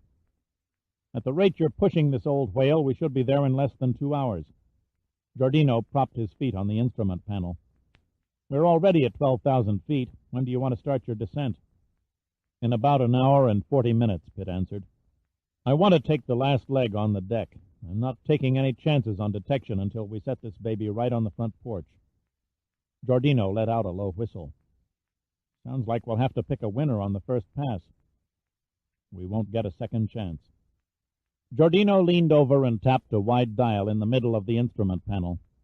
We might do it so long as that underwater position marker keeps beeping away. Pitt glanced at the homing device and adjusted his course until the needle behind the circular glass settled between the proper markings. The signal should become stronger the closer we get. Just get us within 500 yards, Giordino said hopefully, and Selma's snoop will take us the rest of the way. He nodded toward a small blue watertight box, a battery-operated radio direction finder tightly strapped to the arm of his seat.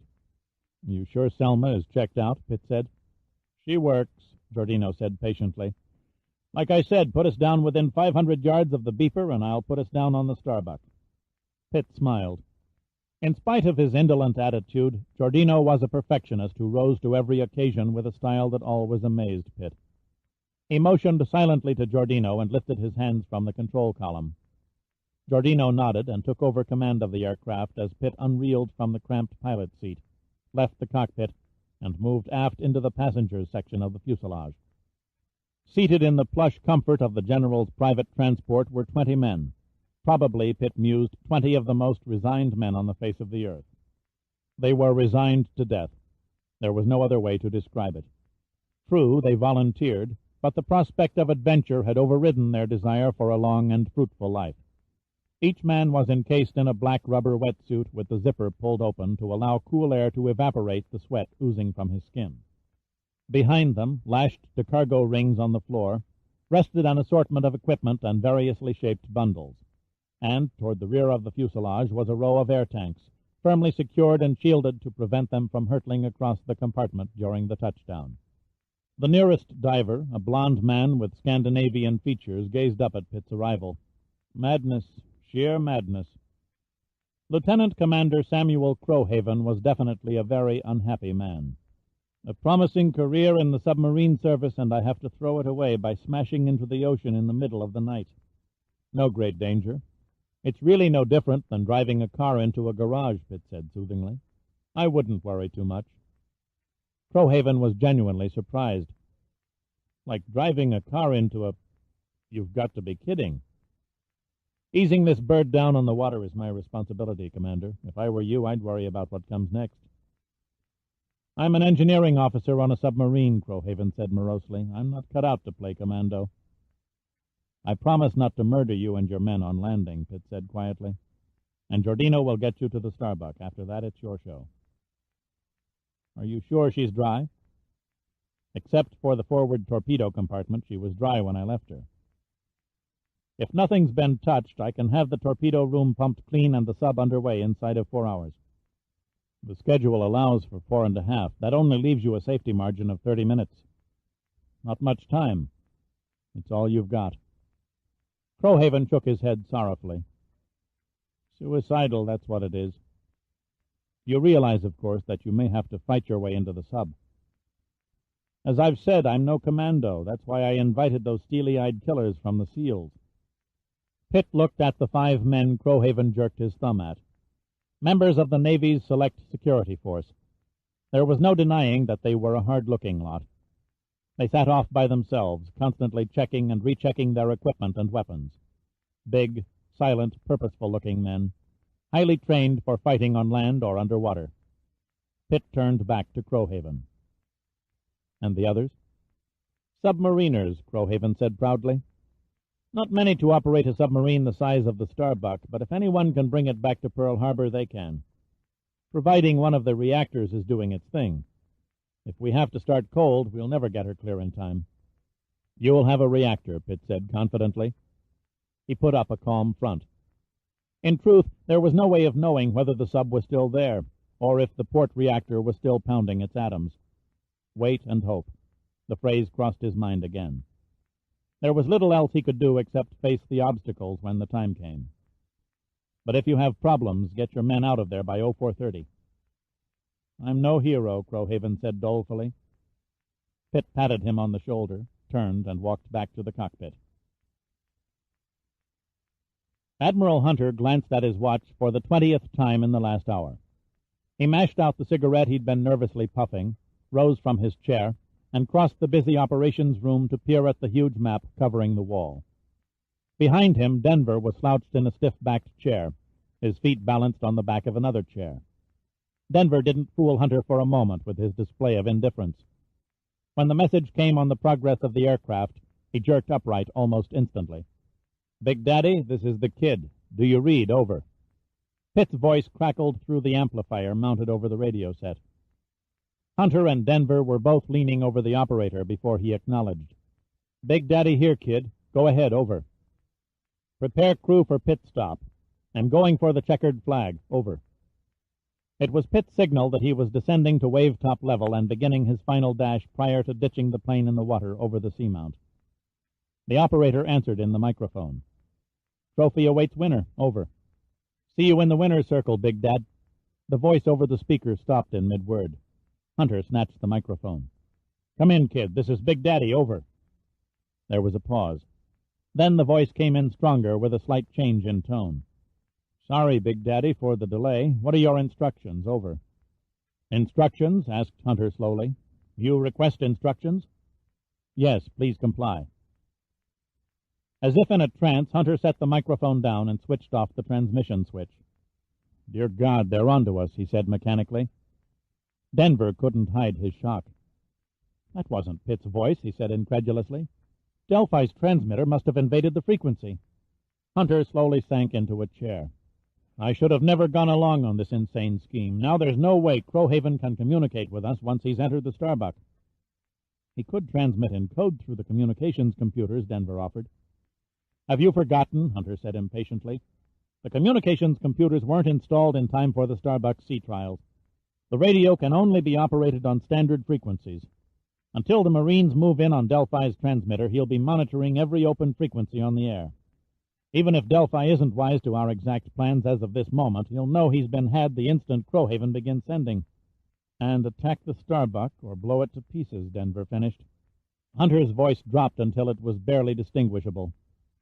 "God help them," he murmured. "He's the only one who can now." Pitt ripped off his earphones and hurled them on the cockpit floor. "The bastard's cut us off," he snapped. "If Delphi guesses what we're about, he'll lay a trap sure as hell." "A wonderful feeling, knowing that I've got friends like you," Giordino said with a sarcastic smile. "You are lucky." There was no answering smile on Pitt's face. "Chances are Admiral Hunter is praying we'll abort the mission." "No way," Giordino said seriously. "You people overestimated this big yellow-eyed clown. Bet you a case of good booze we get in and out before it dawns on him that he's been hit by the two greatest submarine thieves in the Pacific." "If you say so." "Face it," Giordino said loftily. "Nobody in their right mind would voluntarily ditch an aircraft in the sea during the dead of night. Except you, that is. This Delphi guy probably thinks we're only on a reconnaissance flight. He won't suspect anything before daylight." "I like your optimism. Mom always said I had a way with words." "What about our passengers?" "Nobody begged them to come. They're probably back there writing their obituaries anyway. Why disappoint them?" "Okay, we'll go for it." Pitt reached around the control column and tapped the altimeter. The small white needles lay idly on the bottom pegs. He turned on the landing lights and watched the water hurtle under the fuselage as the airspeed indicator quivered at 270 knots. Then he pulled on a second set of earphones and listened intently for a few moments. "The signals from the underwater marker are nearing their peak," he said. "We had best run over the final landing check."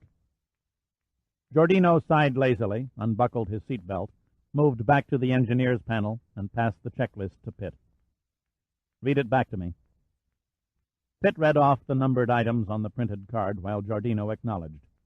"Spark advance selector switches." 20% normal, Giordino answered. "Mixture levels?" "Check." Pitt droned on through the tedious but necessary routine while diverting a cautious eye every few seconds on the sea a bare 50 feet below.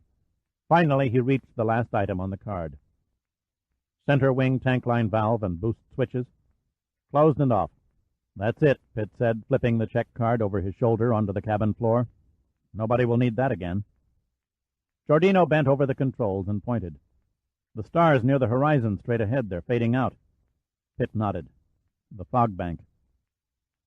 An ominous smudge soon appeared against the black horizon line.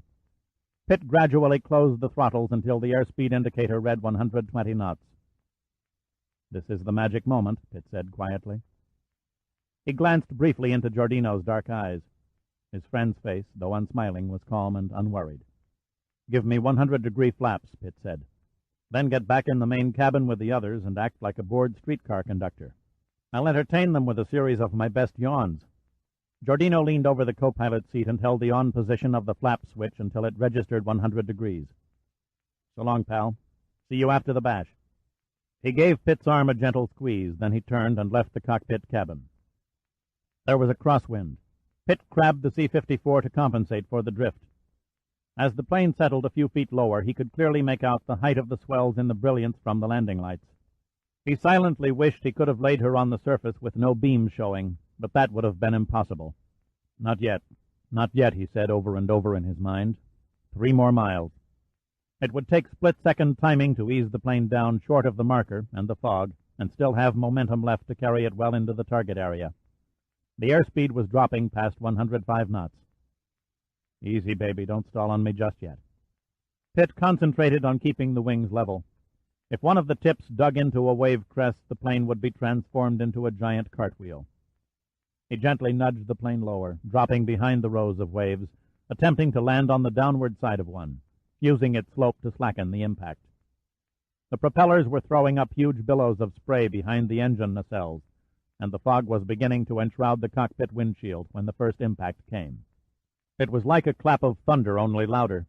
A round, red auxiliary fire extinguisher broke loose from its mounting and sailed over Pitt's shoulder, crashing into the instrument panel. Pitt was just recovering from the shock when the plane bounced over the water like a skipping stone and smacked its aluminum belly for the second time. Then the nose dug into the back side of a swell, and the C-54 stopped abruptly in the middle of a great splash. Pitt stared dazedly through the dripping windshield at the mist. He did it. He had brought her down in one piece. The plane was gently rising up and down with the swells. It would float, maybe for a few minutes, maybe for days, depending on how badly the underbelly was ruptured. He exhaled a tremendous sigh and relaxed, noting with satisfaction that the batteries had survived the impact and were keeping the interior of the cabin bathed in a soft light. He flicked off the ignition switches and the landing lights to conserve the battery cells, tore off his seatbelt, and hurried through the door to the main cabin. He found a far more confident group of men this time. Crowhaven was the first to slap his back. The rest whistled and applauded, all, that is, except for the 5 SEALs.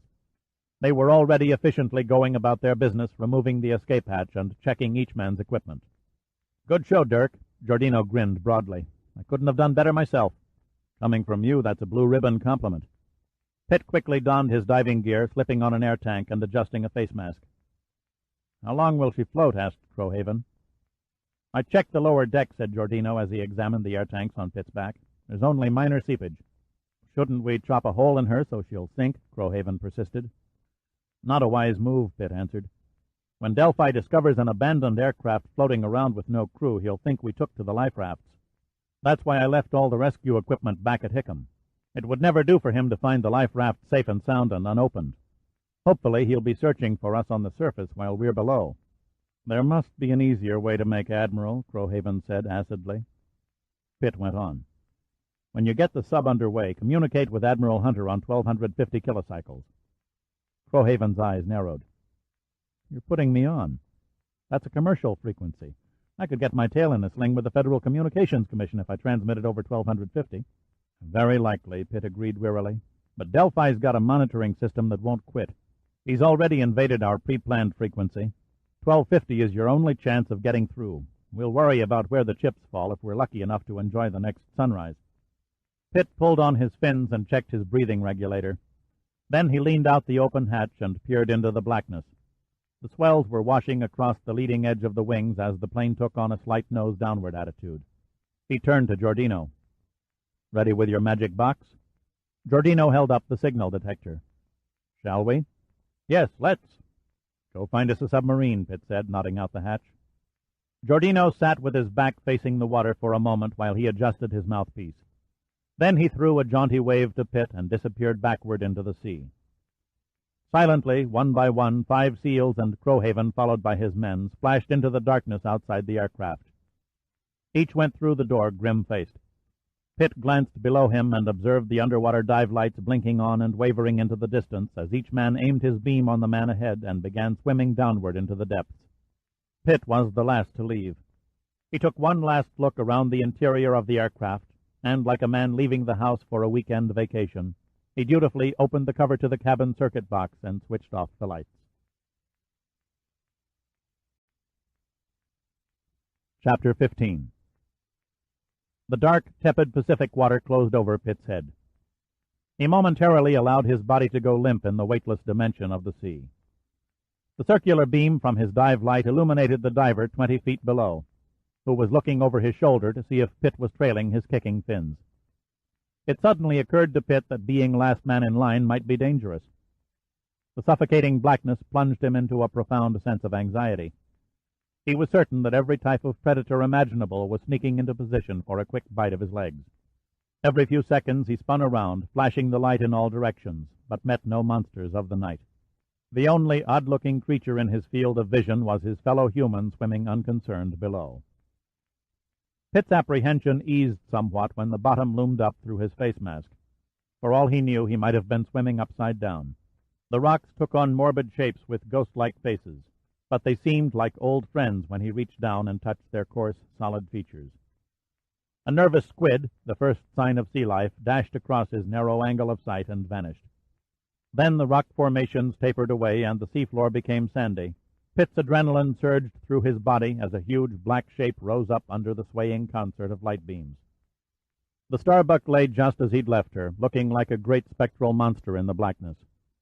Kicking his fins, Pitt swam past the Navy men to the head of the line and, grasping Giordino by the arm, peered into his friend's face mask. The face inside was softly distorted by the dive light, but Giordino's eyes were bright, and in spite of the mouthpiece, his grin was clear and distinct as he gave a thumbs-up sign. Pitt wrote some words on his message board, motioned to Crowhaven, and held it up. "This is where we get off. She's all yours." Crowhaven nodded, his blond hair drifting in loose strands. He quickly began distributing his men. 4 submariners and 1 SEAL were to enter through the flooded forward torpedo compartment and close the vents and valves left open by the Martha Ann's divers. The rest of the men were to drop through the aft escape chamber into the dry section of the submarine and make their way to the control room. The submariners' fear had left them now. The time had come for them to rely on their own skills and experience. The men forward entered in one group, but the crew aft had to divide into 3 shifts due to the chamber's compact interior. Pitt closed the hatch after the last 5 men dropped into the sub and waited until he felt the surge from the exhaust vents as the water was expelled from inside the escape compartment. Then he pounded the butt of his knife against the hull 3 times. Almost immediately, 3 muffled knocks came from inside, signaling no problem so far.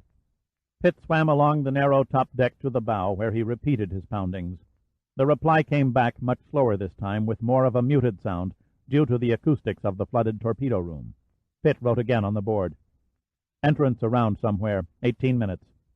Giordino understood. 18 minutes of air. That's all the time they would have to search for the entrance to the seamount. Pitt tapped him on the shoulder and darted off to the right. Giordino followed Pitt's slithering form as they silently glided over the eerie seascape, bound together by the fragile glow of their lights. They didn't bother memorizing landmarks. Instead, they placed their trust in the compass strapped to Pitt's left wrist as the only means of rediscovering the Starbuck before their air ran out. Their first encounter was with another victim of the vortex, slowly materializing in the twin shafts of their lights. The plates on the side of the hull were smooth and clean, and there was no sign of weed growth. It was a fresh wreck. Pitt was at a loss. He had studied the list of missing ships, and except for the Starbuck, no new disappearance had been reported in the last 6 months. How could a ship this size vanish without being reported overdue in port? She was sitting upright as though she were still floating on the surface, refusing to concede her fate.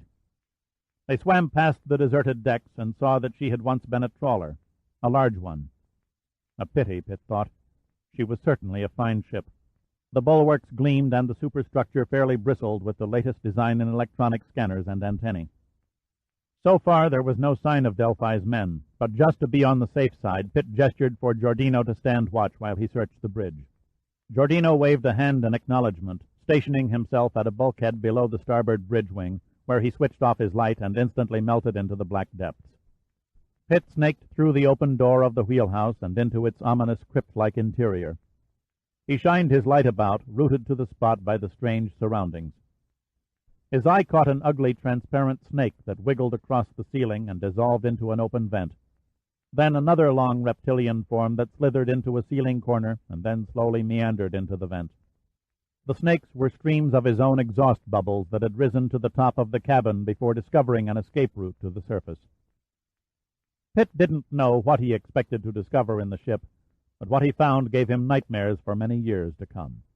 The charts, folding back and forth from the current, lay on the table, still firm to the touch as though they had been immersed just the day before. The spokes of the wheel were thrown out in a pathetic circle of despair, as if knowing that no hands would ever grip their contour again. The brass on the binnacle gleamed in the faint light, and the compass needle still faithfully pointed toward some forgotten course, while the arrows on the telegraph were settled forever on the all-stop position. Pitt bent closer. Something was out of kilter. The letters beneath the signal lever weren't printed in English. He studied them intently for a moment and then swam back to the binnacle, aiming his light at the nameplate screwed flush above the compass opening. His knowledge of the Russian language consisted of less than 20 words, but he could make out enough of the backward alphabet to decipher the ship's name, Andrei Viborg. So the Russian spy trawler had found the Starbuck, Pitt reflected, only to die and rest beside her, courtesy of Delphi and his pirates. Pitt didn't have time to reflect further. Just then something touched him on the back of his shoulder. Pitt spun around, beaming his light into the face of a man. It was a face that was frighteningly unnatural and twisted with an ungodly expression. The white blur of teeth shone through a mouth that was agape, and he stared unblinkingly out of one eye.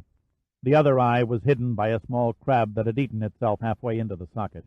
The man swayed and motioned like a drunken scarecrow, his arms lifting and falling as if beckoning under the silent, unrelenting force of the current. The terrifying wraith hovered 4 feet from the deck and moved against Pitt, who was rooted to the spot, frozen immobile at the sight. Pitt savagely shoved the dead body away, watching it float toward the inner doorway of the wheelhouse where it dissolved into the curtain of black beyond. There was nothing more to be seen or accomplished on the Soviet trawler. It was time to get the hell out. There were only a few minutes left before he and Giordino would be on their reserve air. Giordino was still standing his vigil under the bridge wing when he heard the sound waves off in the distance. He swam up to the wheelhouse and motioned for Pitt, who was just exiting, to douse his light. Pitt complied. They both crouched below the port window, listening to the approaching whir of an electric motor several seconds before the dim glow of a light came into view. At first it looked like a strange primeval creature, but as it neared, they could see that it was an underwater craft designed like a porpoise with a horizontal fluke on the tail for control. 2 figures sat astride the sleek mini-sub, the man in the front saddle steering, while his partner navigated from behind. A small propeller churned the water behind the rear stabilizer and pushed the 2 men through the depths at a pace of about 5 knots. The craft and its passengers were headed directly toward the bridge of the Andrei Viborg. Pitt and Giordino pressed their bodies against the bulkhead beneath the window. It was too late to contain their breathing. They could do nothing but watch helplessly as their bubbles floated upward into the path of the sub. In a synchronized movement, they each unsheathed their knives and waited for the inevitable confrontation. The twin streams from their exhaust air were bound to give their presence away. The sub veered around the forward mast and approached the wheelhouse. It was so close now that Pitt could distinctly make out the small breathing units attached to the crew's chests. His grip on the knife tightened. He braced his body to spring through the doorway, hoping to get in the first thrust, knowing his small blade was no match for the projectile guns. The moment of suspense ended. At the last possible instant, the sub's bow tilted sharply upward, passing through the bubbles and disappearing over the bridge. The sound of the motor slowly diminished. Almost immediately, its light was lost to sight, and seconds later, the last beat of the propeller died away. Giordino switched on his light, and Pitt could see him shrug his shoulders in a questioning, baffled gesture. Then it slowly dawned on Pitt. The Andrei Viborg had not yet belched all of her air pockets. Everywhere along the hull and superstructure, small trails of air and oil mingled and rose in lazy spurts to the ocean's surface. Delphi's men had simply ignored all signs of bubbles, knowing that a sunken ship takes months, sometimes years, to expel its trapped air. Pitt tapped his watch and pointed in the direction of the retreating mini-sub. Giordino nodded, and together they swam over the ship's railing and dropped down to the seafloor, taking advantage of its grotesquely shaped rocks and vegetation for cover. As the dark hulk of the Andre Viborg receded behind them, Pitt threw her a last look over his shoulder. The Americans now knew the location of her grave, but the Russians, he was certain, would never be told where to find her. Pitt's depth gauge readings began rising. He led Giordino up a slope on the seamount. The water was cold, far colder than it should have been for this part of the Pacific. Their eyes strained the length of their light's rays, searching the bottom for signs of activity, but evidence that would betray the geometrical straight lines of human manufacture failed to materialize. There had to be an opening, Pitt thought. The mini-sub must have come from somewhere. They were past their time limit now. There was no chance of making it back to the safety of the Starbuck. They had no choice but to keep going until the air in the main tanks was nearly exhausted, and then head for the surface in the impossible hope they might somehow be picked up before the concussion from the Monitor's missile crushed their bodies to pulp. Suddenly, Pitt noticed a change in the water temperature. It had become warmer, perhaps by as much as 5 degrees. At the same moment, a powerful current rolled across the slope, sweeping the sand into small swirling clouds, stretching the weed growth on a wavering horizontal plane. The sudden surge of the current thrust its invisible mass against the two men, thrusting them over the seafloor like ping-pong balls in a hurricane. The vicious flow swept both men through a thrashing forest of seaweed, the fronds flaying their faces, leaving red lash marks across their cheeks and foreheads. Pitt somersaulted and collided with a huge outcropping of rock that was coated with a thick blanket of marine growth. The green slime rubbed off in his hands, and the sharp edges from a colony of shell creatures sliced into his rubber wetsuit. He was pinned against the rocks for an instant, and then the unpredictable whim of the current jerked him back into its path. He felt something grasp his leg. It was Giordino's arm, circled around Pitt's thigh just under the crotch, holding on with all the force of a hydraulic vice. Pitt looked into Giordino's face mask, and he could have sworn he saw one brown eye wink. The added weight of their combined bodies was already reducing the drag from the current, and, more important, Giordino's grip would keep them from becoming separated during their swirling journey through the tempest of exploding sand and seaweed. Pitt became aware of a dull clanking noise, an odd tolling sound coming from his air tanks smashing against the rocks. He tumbled on his back for a fleeting moment and shined his light upward, briefly watching the surface shimmer back in the reflection. He reached out as if to touch it, and then realized that his mind was wandering. He jerked his senses back to the moment, just in time to throw up his arm and shield his face before ramming a massive barnacle-coated boulder. What rescued him in those first jarring seconds was the quarter-inch rubber thickness of his wetsuit. But it wasn't enough to save him completely. The barbed growth cut past the rubber and nylon inner lining. Pitt was stabbed with pain as the water around his arm burst into a cloud of his blood. His face mask was ripped away, and the swirling sand invaded his eyes and nostrils, scouring the delicate membranes. He tried to exhale through his nose to clear the sand, but only succeeded in adding to the irritation. His eyes stung from the combined attack of sand and salt water. The sudden closure of the lids threw his brain into spinning blackness. Then his head slammed into a low rock, and a skyrocket soared and burst into a brilliant rainbow of color, sputtered out, and all was still. Giordino felt Pitt's body go limp and collapse. The dive light dropped from an open hand and fell to the bottom. Giordino shone his own light into Pitt's face, perceiving the loss of consciousness. He satisfied himself that Pitt's mouthpiece was still secured between the teeth, and then tightened his stubby arms around Pitt's leg and continued hanging on. A stretch of sandy gravel passed under Giordino. He lashed out with his feet, desperately attempting to drag them as a brake. Both his fins were torn away, and the skin flayed from his feet and ankles. He clenched his teeth on the mouthpiece of his air hose until the rubber split, and dug his bleeding feet deeper into the sand. It was a move born of desperation, and it failed. His feet merely gouged 2 grooves in the yielding sea bottom before losing their hold and breaking loose. Suddenly, like a cat who tires of a mouse, the treacherous undercurrent spun them out of its mainstream and released them. Giordino quickly reached out and grabbed a handful of seagrass, pulling his unconscious burden toward a small crater-like pocket on the bottom. Then he relaxed and drifted downward in the calm water, letting Pitt sink gently beside him. It was quiet in the operations bunker at Pearl Harbor. The typewriters were mute. The computers sat silent and inoperative, their tape reels staring like great round unlidded eyes.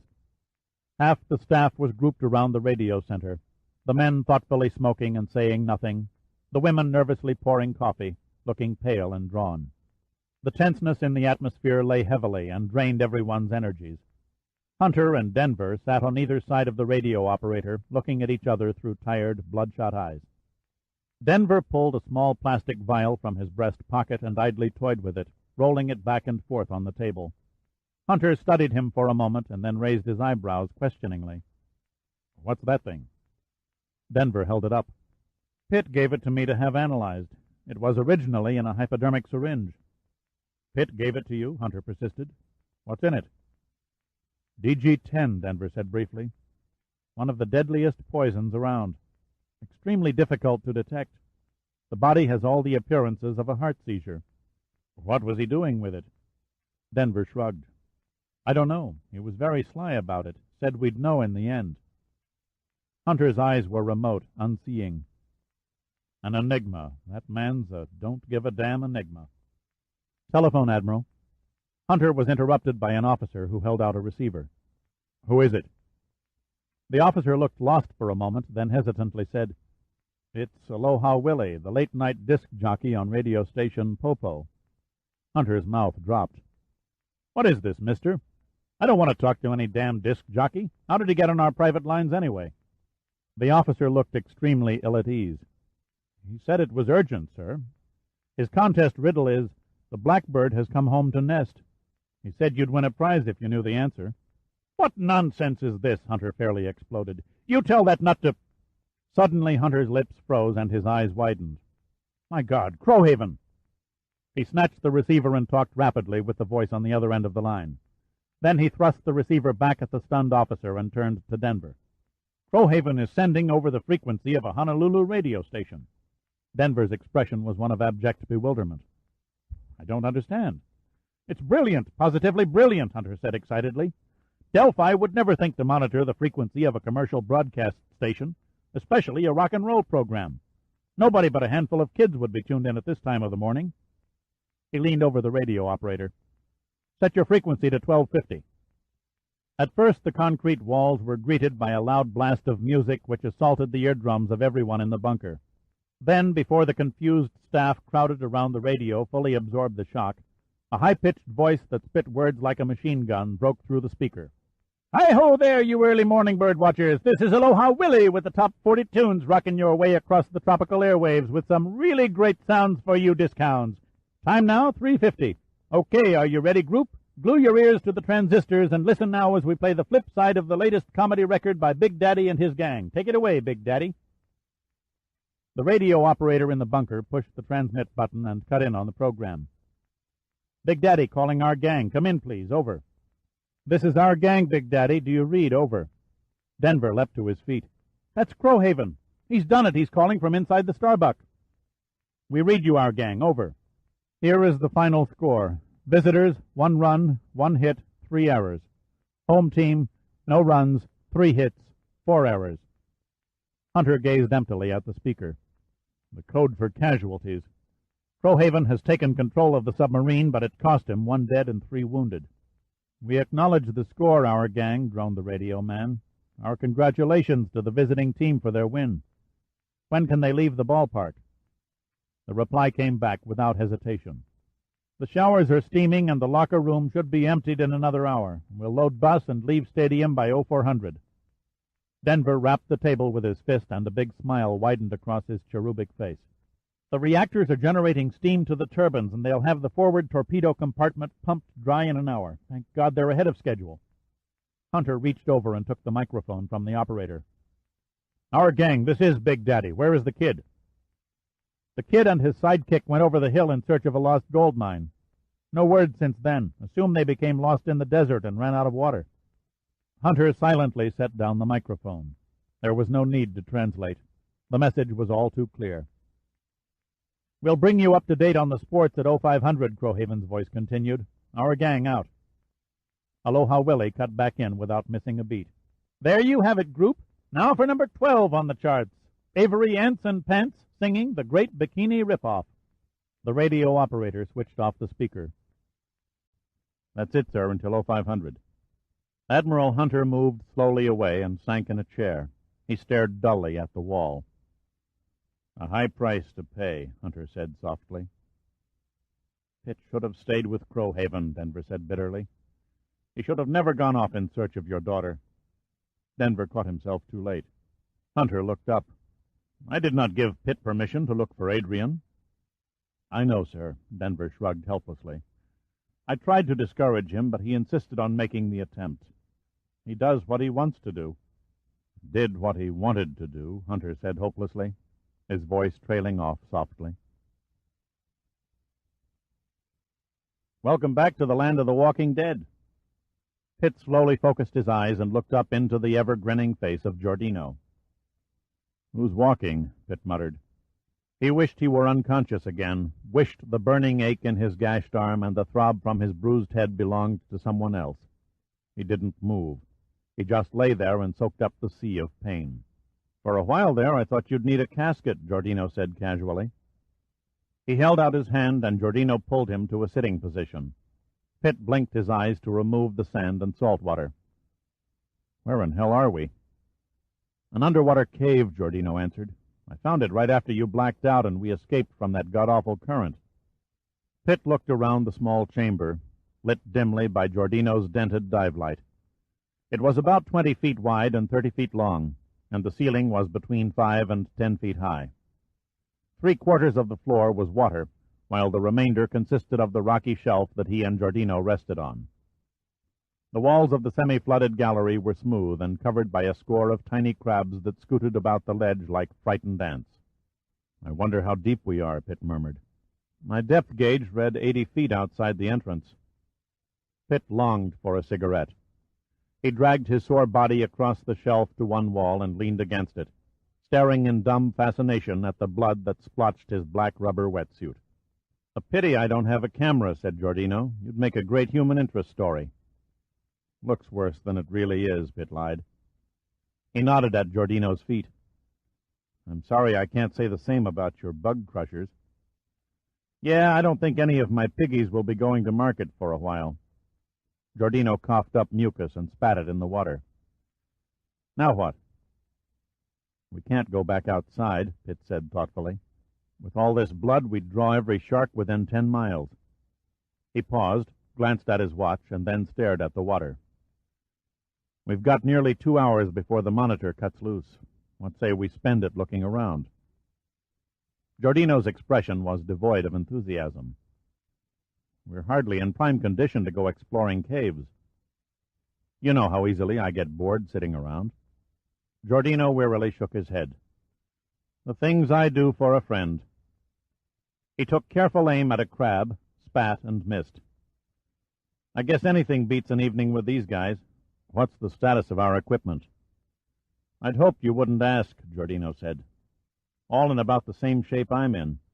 Except for our air tanks, which are, if you'll pardon the expression, on their last gasp, we have exactly 1 face mask, 40 feet of nylon line, 1 flipper, and this light which has just about had it.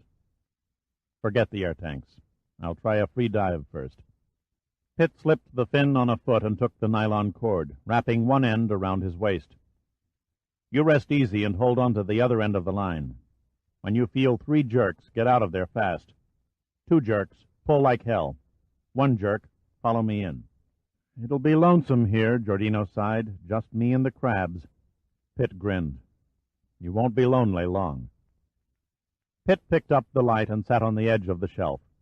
He inhaled and exhaled several times, hyperventilating to purge the carbon dioxide from his system. Finally, satisfied that his lungs could hold no more, he slid into the gloomy water and stroked toward the bottom of the cavern. Pitt was an excellent diver. He could stay underwater, holding his breath for nearly 2 minutes. His muscles ached and the bloody cuts in his skin smarted from the salt water, but he plunged downward with one hand touching the smooth surface of the wall, while the other gripped and aimed the light. The wall sloped on a broken angle for 15 feet and then leveled out into a confining shaft. Pitt came to a mound of fallen rock that nearly blocked his forward progress, but he managed to snake over the obstacle and found that the walls began expanding away from his line of vision. He pulled his body through into the new chamber and made a gliding ascent, slowly waving the one flipper. In a matter of seconds, he popped into sweet air and a gallery that was flooded by a soft yellow glow. It was a golden world, a world of yellow where even the shadows were cast in matching hues. The roof was at least 20 feet high and glistened with a mass of tiny stalactites which trickled water in small splashing drops throughout the interior. Pitt breaststroked through the gold-tinted water to a rock-carved grand stairway, which stretched into a long curving tunnel with odd-looking triangular grooved notches embedded in the steps. 2 effigies of square-bearded men with fishtails instead of legs crouched in a sphinx-like fashion on each side of the landing. The statues were deeply eroded from the dripping water and appeared to be extremely old. He hoisted his buttocks onto the bottom step of the landing and removed his mask, blinking his eyes to adjust to the eerie strangeness of the light. The tightness of the wetsuit began to irritate his arm. Tenderly, favoring the gashes on his arm, he managed to slip it from his body. When he unwrapped the nylon cord from around his waist, he noticed a scant 3 feet of slack. He gave the cord one sharp tug, and as soon as it became taut, he hauled it in hand over hand until Giordino's curly head popped to the surface. "I've gone to a yellow hell," Giordino sputtered. He pushed the hair out of his eyes and extended his hand to Pitt. "Welcome to Delphi's House of Horrors." He grabbed Giordino's hand and hauled him from the water onto the step. Giordino nodded toward the sculptures. "The local reception committee?" He rubbed a hand over one of the squared-off beards, stroking the stony surface. "Any idea what causes the weird light?" "It seems to emanate from the rocks." "That it does," Giordino agreed. "Take a look at my hand." He held up his palm, and the skin emitted a faint glow. "I can't give you a chemical analysis of the mineral content, but I'm reasonably certain it contains a healthy dose of phosphorescence." "I've never known it to be quite this bright," Pitt said. Giordino sniffed the air. "I smell eucalyptus." "Eucalyptus oil. They use it to lower the humidity and keep the air from getting stale." Giordino began peeling off his own wetsuit, gently easing it over his injured feet. They were, Pitt discerned in the strange light, torn nearly to the bone, and were soon surrounded in a spreading pool of blood. But, he thought, he could still walk easily enough. "I'm going to scout the stairway. Why don't you hang around and enjoy the sights?" "No chance," Giordino smiled gamely. "I think it wiser if we stuck together. I'll keep up. Just mind the road ahead." Pitt squinted at Giordino's bleeding body and then looked down at his own. "We're certainly a sorry-looking invasion force," he thought. They were both hurt badly. "Okay, tough guy, but don't play silent hero." Pitt knew his words were useless. Giordino would follow until he passed out. Without waiting for a comment, he turned and began walking up the stairway. They climbed with agonizing slowness amid the unreal surroundings into a winding tunnel. The only sounds came from their labored breathing and the constant splatter of water trickling from the ceiling. The tunnel gradually narrowed until it was slightly over 5 feet high and 3 feet wide. The steps suddenly shortened until they became a smooth ramp. Pitt kept his back pressed against the damp surface of the wall, and stooped to keep from hitting his head while inching his way through the passage. The batteries of the dive light were almost dead, and the beam they projected through the lens barely cast more illumination than the phosphorescence. Every 30 feet he paused and waited for Giordino to hobble painfully within arm's length. Pitt noted that each time he halted, Giordino took a little longer to catch up. It was becoming increasingly apparent to him that Giordino couldn't last much longer. "Next time, find a cave with escalators," Giordino panted. It took him 3 breaths to get the words out through clenched teeth. "A little workout never hurt anybody," Pitt said. He had to keep Giordino going now. If they didn't find a way to the surface above the seamount, they would die a lonely death, crushed under thousands of tons of rocks and water.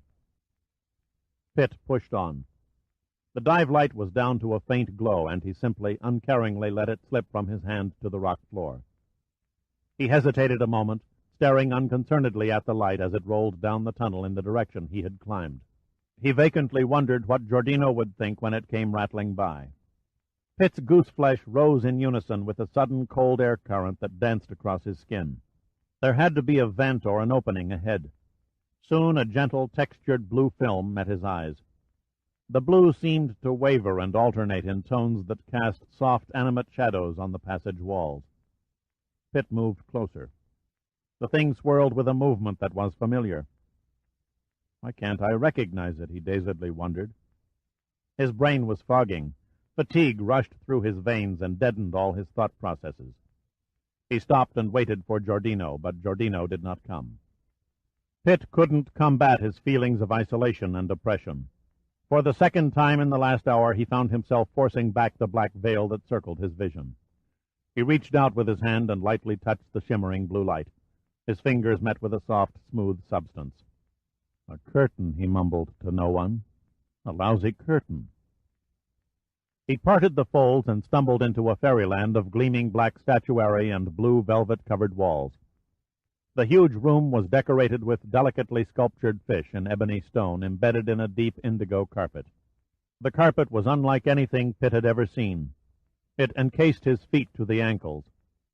He looked up and saw that the entire fantastic setting was reflected in a gigantic mirror which spanned the ceiling from wall to wall.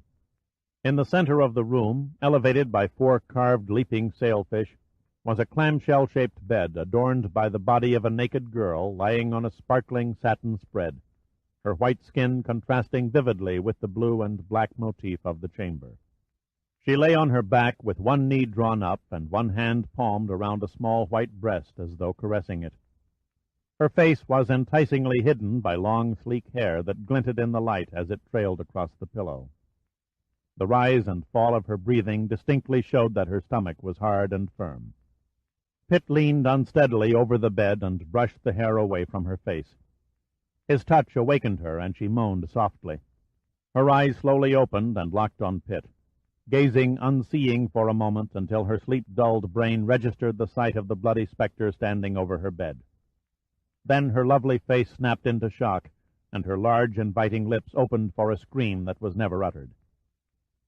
"Hello, Summer," Pitt muttered with a crooked smile. "I was in the neighborhood and thought I'd drop in." Then the door in Pitt's skull slammed shut, and he pitched backward onto the waiting carpet. Chapter 16. Pitt lost count of the number of times he struggled up from the dark mist, only to slip off the top rung of consciousness and fall back into the black void. People, voices, and scenes barreled through his mind in a disjointed swirl of kaleidoscopic confusion. He tried to slow down the blur of images, but the crazy vision persisted. When he opened his eyes to erase the nightmare from his mind, he saw the nightmare itself, the bestial yellow eyes of Delphi. "Good morning, Mr. Pitt," Delphi said dryly. The tone was courteous, but the hatred was manifest in the icy lines of the face. "I regret your injuries, but you can hardly sue for damages, can you? You neglected to post no trespassing signs." Pitt's voice came through his ears like the halting speech of a senile man. "An oversight, but then no one invited you to blunder into our power turbine's exhaust current." "Power turbine?" "Yes." Delphi seemed to relish Pitt's questioning look. "There are over 4 miles of tunnels here in my sanctuary, and, as you've noticed, it can be rather cold. Therefore, we require an extensive heating and electrical supply as only steam turbines can produce." "All the comforts of home," Pitt mumbled, still trying to clear his head. "I take it they're responsible for the surface fog." "Yes, the vented heat from their power plants coming in contact with the cooler water causes a mist-like condensation. Presto! Instant fog bank." Pitt pushed himself upright to a sitting position. He tried to read the hands on his watch, but the dial was a blur. "How long have I been out?" "You were discovered in my daughter's sleeping quarters precisely 40 minutes ago." Delphi stared speculatively at Pitt's bruised and scarred body, betraying no degree of emotion or concern. A nasty habit of mine, Pitt said, smiling. Always showing up in ladies' bedrooms at inconvenient times. Delphi maintained his bland expression. The silver-haired giant sat on a white, sculptured stone couch lined with red satin cushions, while Pitt noted wryly that he was delegated to the cold, marble-smooth floor. He ignored Delphi for a moment and took in the surroundings. It looked like one of those futuristic displays at World Expositions. The room was of comfortable proportions, about 25 feet square, with walls decorated with original oil paintings of seascapes grouped in neat but casual array. Incandescent lighting came from rounded brass fixtures beamed at a white ceiling. Toward the far wall was a broad walnut desk with a red leather top, handsome matching desk furniture, and a modern and expensive intercom. But the unique innovation that set the room apart from anything that might even slightly resemble it was the large transparent portal into the sea. It was an arch nearly 10 feet wide and 8 feet high. Through the thick, clear crystal, Pitt could see a garden of spiral and mushroom-shaped rocks that were outlined by underwater lights. An 8-foot moray eel slithered along the lower edge of the portal and cast a stony eye at the occupants of the room. Delphi did not notice the eel. The golden eyes beneath his half-closed lids were still aimed at Pitt. Pitt's gaze wandered back to Delphi. "You don't seem talkative this morning." Delphi smiled. "Perhaps you're concerned with the fate of your friend." "Friend? I don't know what you're talking about." "The man with the injured feet. You left him in an abandoned passageway. Litter is everywhere these days. It's stupid of you to continue your display of ignorance. My men have discovered your aircraft." "Another bad habit, I double park." Delphi ignored the remark. "You have exactly 30 seconds to tell me what you're doing here." "Okay, I'll tell all," Pitt said randomly. "I chartered a plane to fly to Las Vegas on the special casino tour, and we got lost. That's all there is to it, I swear." "Very witty," Delphi said wearily. "Later, you'll be begging for mercy." "I've always wondered how I'd bear up under torture." "Well, not you, Pitt. I wouldn't consider causing you the slightest discomfort. There are several more refined methods of getting at the truth." Delphi rose from the couch and bent over the intercom. "Bring me the other." He straightened and offered Pitt a rigidly fixed and lifeless smile. "Make yourself comfortable. I promise the wait will be short." Pitt rose awkwardly to his feet. He should have been reeling from dizziness and exhaustion. Yet, unaccountably, the adrenaline began to pump and his mind ran sharp. He stole a glance at his watch. It read 0410. 50 minutes until the Marines attacked the transmitter on Maui. 50 minutes until the monitor blew the seamount into gravel. There was little chance of getting out alive now. The sacrifice would be worth it, he thought grimly, if only Crowhaven got the Starbuck underway. He closed his eyes and tried to imagine the Starbuck cutting a course through the ocean back to Hawaii, but somehow the picture wouldn't come. Crowhaven could not remember when he had seen so much blood. The deck of the control room was coated with it, while several places along the electrical panels were splattered wildly in the manner of a Jackson Pollock abstract painting. Things had gone smoothly at first, too smoothly. The entry into the aft storage compartment had gone off without opposition. They'd even had time to remove their diving gear and take a short breather. But when the advance party of SEALs crept into the Starbuck's control room, hell broke loose. For Crowhaven, the next 4 minutes were the most frightening of his life. 4 minutes of ear-splitting thunder spouting from the automatic weapons in the hands of the SEALs. 4 minutes of groans and cries that amplified and echoed around the steel-walled interior of the sunken submarine. Delphi's men were firing their strange, silent guns until cut down by no less than 6 to 8 solid hits from the SEALs' rapid-fire weapons. He wondered how it was possible for anyone to stand up to such punishment unless they had gone mad. 3 men were killed outright, and the other 4 had died since his message to Hunter. Nothing could have saved them. As for his side, 1 SEAL was dead. One of those bastards lying on the deck had struck him through the left temple, and 3 more were wounded seriously. Gritting their teeth against the pain, they were secure in the knowledge that he, Crowhaven the wizard was going to raise this big steel death trap and get them proper medical treatment faster than a speeding bullet. But he was already 14 minutes behind schedule. He was sorry he'd put his foot in his mouth by promising Admiral Hunter to have the Starbuck underway by 0400. It was the suction. 6 months of lying on the bottom of the ocean had built up a staggering suction around the hull. All the ballast vents had been blown, but it hadn't been enough to break away from the clutching grip of the seafloor. He began to wonder bleakly if they were going to meet the same fate as the Starbuck's original crew. His second-in-command, a scowling chief petty officer, approached. "There's nothing left to dump, Commander. Main ballast tanks are empty, and all diesel fuel and freshwater tanks have been blown. She still won't budge, sir." Crowhaven kicked the chart table like an unruly child.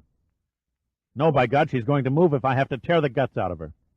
He stared at the chief with a withering gaze. "Full astern." The chief's eyes widened. "Sir?" "I ordered full astern, damn it." "Begging the commander's pardon, that'll beat the hell out of the screws, sir. They're half stuck in the seabed now, and there's a good chance we'd shear a shaft." "It beats the hell out of dying," Crowhaven said curtly. "We'll kick this mother out of here as though she were a mule in a swamp. No more arguments, Chief. Give me full astern for 5 seconds, and then jam her full ahead for 5 seconds. Keep repeating the process until we bust her into scrap or she breaks free." The chief shrugged in defeat and hurried off to the engine room. After the turbines were engaged, it took only half a minute before the first dire report came into the control room. "Engine room, Commander," the chief's voice carried through the speaker. "She can't take much more. We've already bent the screw blades, twisting them into the sand. They're out of balance and vibrating like crazy." "Keep at it," Crowhaven snapped over the microphone. He didn't have to be told. He could feel the deck shuddering beneath his feet as the giant propellers pounded themselves against the bottom. Crowhaven stepped over to a young, red-haired, freckle-faced man standing in front of several deck-to-ceiling control panels, intently studying the massive banks of gauges and colored lights. His face was pale, and he was mumbling softly to himself. Crowhaven guessed he was praying. He put his hand on the technician's shoulder and said, "Next time we come up on full astern, blow all the forward torpedo tubes." "Think that will help, sir?" The voice was imploring. "It's only a drop in the bucket pressure-wise, but I'm willing to snatch at any straw." The chief's voice came through from the engine room again. "The starboard shaft just went, Commander. Broke clean through aft of the seal. Took 2 bearings with it." "Maintain procedure," Crowhaven came back. "But, sir," the chief's voice was pleading, desperate, "what if the port shaft goes? Even if we break free to the surface, how do we make headway?" "We row," Crowhaven said curtly. "I repeat, maintain procedure." If both propeller shafts were going to shear, they were going to shear. But until the port shaft went with the starboard, he'd rip it to pieces while he still had a chance at saving the Starbuck and his crew. God, he wondered, how could so much go so wrong at the very last minute? Lieutenant Robert M. Buckmaster, USMC, unleashed a short burst from his automatic rifle at a concrete bunker and wondered the same thing. The best-laid plans of mice and men, he thought. The operation should have been simple. Take the transmitter, his orders said. A group of Navy men were still hidden in the tropical underbrush, waiting for word of the capture, so they could commandeer the equipment and send the coded messages that Buckmaster didn't understand. Marine lieutenants were seldom privy to classified information, he mused. It's okay to get killed, but it's not okay to know why. The old Army installation on the northwest tip of Maui had looked deserted and innocent enough, but the instant his squad began infiltrating the perimeter, they'd run into more detection and warning gear than surrounded the gold depository at Fort Knox. Electrified wire, light beams which activated ear-blasting sirens, and bright flood lamps drenching the entire installation in a blinding naked glare. Nothing in his briefing had prepared him for this, he thought angrily. Sloppy planning. No detailed warning of the obstacles. Lieutenant or not, he was personally going to read the riot act to his commanding officers for causing this mess. From windows, doorways, and rooftops that had seemed empty only moments earlier, the defenders opened up with a heavy burst of automatic weapons fire, halting Buckmaster's commando force in their tracks. The Marines answered back, and their aim had been deadly. The bodies were beginning to pile up around the bunker-like openings. At the height of the battle, a burly, grizzled-looking sergeant ran through the shadows cast by the flood lamps and threw himself down on the ground next to Buckmaster. I pulled one of their guns off a dead body, he shouted above the din. It's a Russian ZZK Kalashrev. Russian? Buckmaster echoed incredulously. Yes, sir. The sergeant held up the automatic weapon in front of Buckmaster's eyes. It's the newest light arm in the Soviet arsenal. Beats the hell out of me how these guys got hold of them. Save it for the intelligence section. Buckmaster turned his attention back to the transmitter buildings as the noise of firing increased in the darkness. Corporal Danzig and his squad are pinned down behind a retaining wall. The sergeant broke off to fire a series of short bursts to draw some of the defenders' attention. I'd give up retirement for a 90-millimeter tank buster, he yelled between bursts. This was supposed to be a surprise assault, remember? They told us we wouldn't need any heavy armament. Suddenly there was a tremendous explosion. A huge cloud of dust billowed up, and chunks of concrete fell over the area like hail. The shock of the concussion made Buckmaster gasp. Then he slowly rose to his feet and stared at the shambles of the transmitter buildings. Radio, he shouted. Damn it, where's the radio man? A Marine with a blackened face, clad in black and green camouflage fatigues, raced from the shadows. Here, Lieutenant. Lieutenant Buckmaster took the offered receiver, dreading what he had to say. Big Daddy, this is Mad Chopper, over. This is Big Daddy, Mad Chopper. Go ahead, over. The voice in the receiver sounded as though it were coming from the bottom of a well. The gang down the block blew the deal right in our faces. I repeat, blew the deal right in our faces. We won't tune in the news tonight. Big Daddy understands, Mad Chopper. He sends his regrets. Over and out. Buckmaster jammed the receiver back in its cradle. He was mad, and he didn't care if they knew it all the way back to the Pentagon. Something had gone terribly wrong here tonight. The whole atmosphere had an ominous stink about it. He vaguely wondered, as his men began regrouping, whether he would ever know who had gotten the short end of the stick. Chapter 17. The door opened, and two men dragged Giordino into the room, dropping him roughly onto the floor. Pitt caught his breath. Al was in pitiful shape. His mangled feet hadn't been treated. There wasn't the least sign of disinfectant or bandages on them. Blood from a gash above his left eye had hardened, gluing his eye half shut, leaving an appalling, malevolent expression that burned with the fires of unadulterated defiance. Well now, Major Pitt, Delphi said reproachfully. Nothing to say to your boyhood friend? No? Perhaps you have forgotten his name. Does Albert Giordino ring a bell? You know his name? Of course. Does that surprise you? Not really, Pitt said easily. I imagine Oral Chinana supplied you with a complete rundown on Giordino and myself. For one long moment, the towering hulk behind the desk didn't get it.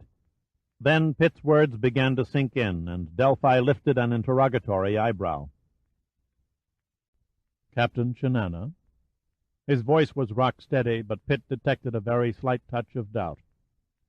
You're fishing in the wrong current. You have nothing to— Cut the theatrics, Pitt sharply interrupted. Chinana may have collected his captain's pay from the United States Navy, but he played ball on your team. A nice setup. An informer sitting on the top level of your opposition. You knew what the 101st Fleet's operational plans were before they were set down on paper. How did you recruit Chinana, Delphi? Money? Or was it blackmail? Judging from your track record, I'd say blackmail. You're very observant. Not really. An easy scent to pick up. The good captain had outlived his usefulness as a stool pigeon. He couldn't live with the role of traitor any longer. Chinana began cracking. He was on the verge of a nervous breakdown. Add his little illicit affair with Adrian Hunter, and poor Chinana had to be eliminated before he spilled your organization. But you bungled his murder, Delphi. You bungled it beyond comprehension. Delphi looked at Pitt in bleak suspicion. You're guessing. No guesswork, Pitt said. It was a chance meeting between us in the Royal Hawaiian Hotel bar that fouled your plan. Chinana was waiting for Adrian Hunter when I wandered in the door. He, of course, had no idea I was another one of Adrian's playmates, but he couldn't run the risk of an embarrassing introduction. A rendezvous with an admiral's daughter 20 years his junior in a dark corner of a bar might conjure up any number of nasty visions. So he ducked out before she showed up. Then, when Summer stepped on stage for the assassination, she mistook me for Chinana. And why not? I fit the description. Neither Chinana nor I had worn our uniforms that night, and to top it off, I was conveniently drinking with Miss Hunter. There was no doubt in Summer's mind. She took care of Adrian and then lured me onto the beach where she tried to pump me full of poison. It was only after she found herself in my apartment that it began to dawn on her that she'd made a terrible mistake. My first hint came when she addressed me as Captain, and later you yourself supplied the clincher when you admitted to having an informant. 2 and 2 went together. The answer was Chinana. All in all, very elementary. Yes, you're a weird breed of cat, Delphi. What other man would have sent his own flesh and blood out in the dead of night to commit murder? Hardly the Father of the Year. Even your hired help wander around like robots. What's your trick, Delphi? You sprinkle mind-deadening drugs in their cornflakes, or do you mesmerize them with those phony yellow eyes? Delphi looked unsure. Pitt wasn't acting like a man who'd come to the end of his string. You push too far. Delphi leaned forward and locked a hypnotic gaze on Pitt's eyes. Pitt's deep green eyes never hesitated, meeting Delphi's stare with burning intensity. Don't strain yourself, Delphi. I'm not the least impressed. As I've said, they're phony. Yellow contact lenses, nothing more. You can't cast a spell over a man who's laughing at you. You're a fraud from top to bottom. Lavella and Robelman, who are you trying to kid? You're not fit to wipe their blackboards. Hell, you can't even do a decent impression of Frederick Moran. Pitt broke off abruptly, dodging to the side as Delphi, clenched teeth bared in rage, leapt from behind the desk and swung in a wide windmilling arc with his fist. The blow carried every ounce of Delphi's immense strength, but the blinding haze of anger blurred his timing, and the fist soared past without making a connection. He stumbled, recovered, and then lost his balance, going down on his hands and knees with a grunt of agony as Pitt's foot caught him on the side of his body. He stayed where he was, swaying from side to side. There was a moment of stunned silence throughout the room as Delphi rose unsteadily, supporting himself on the top of the heavy desk. His breath was coming in gasps, his mouth a taut white line. Pitt stood frozen, cursing himself for overplaying his hand. There was no doubt in his mind, there could be no doubt in the mind of all who were in the room, that Delphi meant to kill him and Al. Delphi reached behind the desk, pulling open a drawer and lifting out a gun. Not one of the projectile pistols, but an automatic, Pitt noticed uneasily. A heavy, dark blue 44 Colt revolver. Hardly the gun he expected Delphi to wield. Unhurriedly, Delphi broke the gun open, checked the shells, and snapped it shut again. The yellow eyes hadn't yet changed. They were as expressionless and icy as ever. Pitt turned and looked down at Giordino, who met his eyes with a wry grin. They tensed their bodies, waiting for the end. But Delphi's yellow eyes strayed over his targets toward the door. "No, Father," Summer implored, "not that way." She stood at the door, wearing a green robe that came to mid-thigh, her beautifully tanned and smooth skin radiating warmth and self-assurance. Pitt's blood began to pump rapidly through his veins. She moved into the room, her eyes touching Delphi with a confident, challenging gaze. "Do not interfere," Delphi whispered. "This matter does not concern you." "You just can't shoot them down here," Summer persisted. "You just can't." Her great gray eyes suddenly became soft and pleading. "Not within these walls." "Their blood can be washed away." "It's no good, Father. You've had to kill to maintain our sanctuary, but that was outside in the sea. You must not bring death into your own house." Delphi hesitated and slowly dropped the gun. "You're quite right, daughter." He smiled. "Death from a bullet is too quick, too merciful, and too unclean. We'll set them free on the surface. We'll give them a chance to survive." "Fat chance," Pitt growled.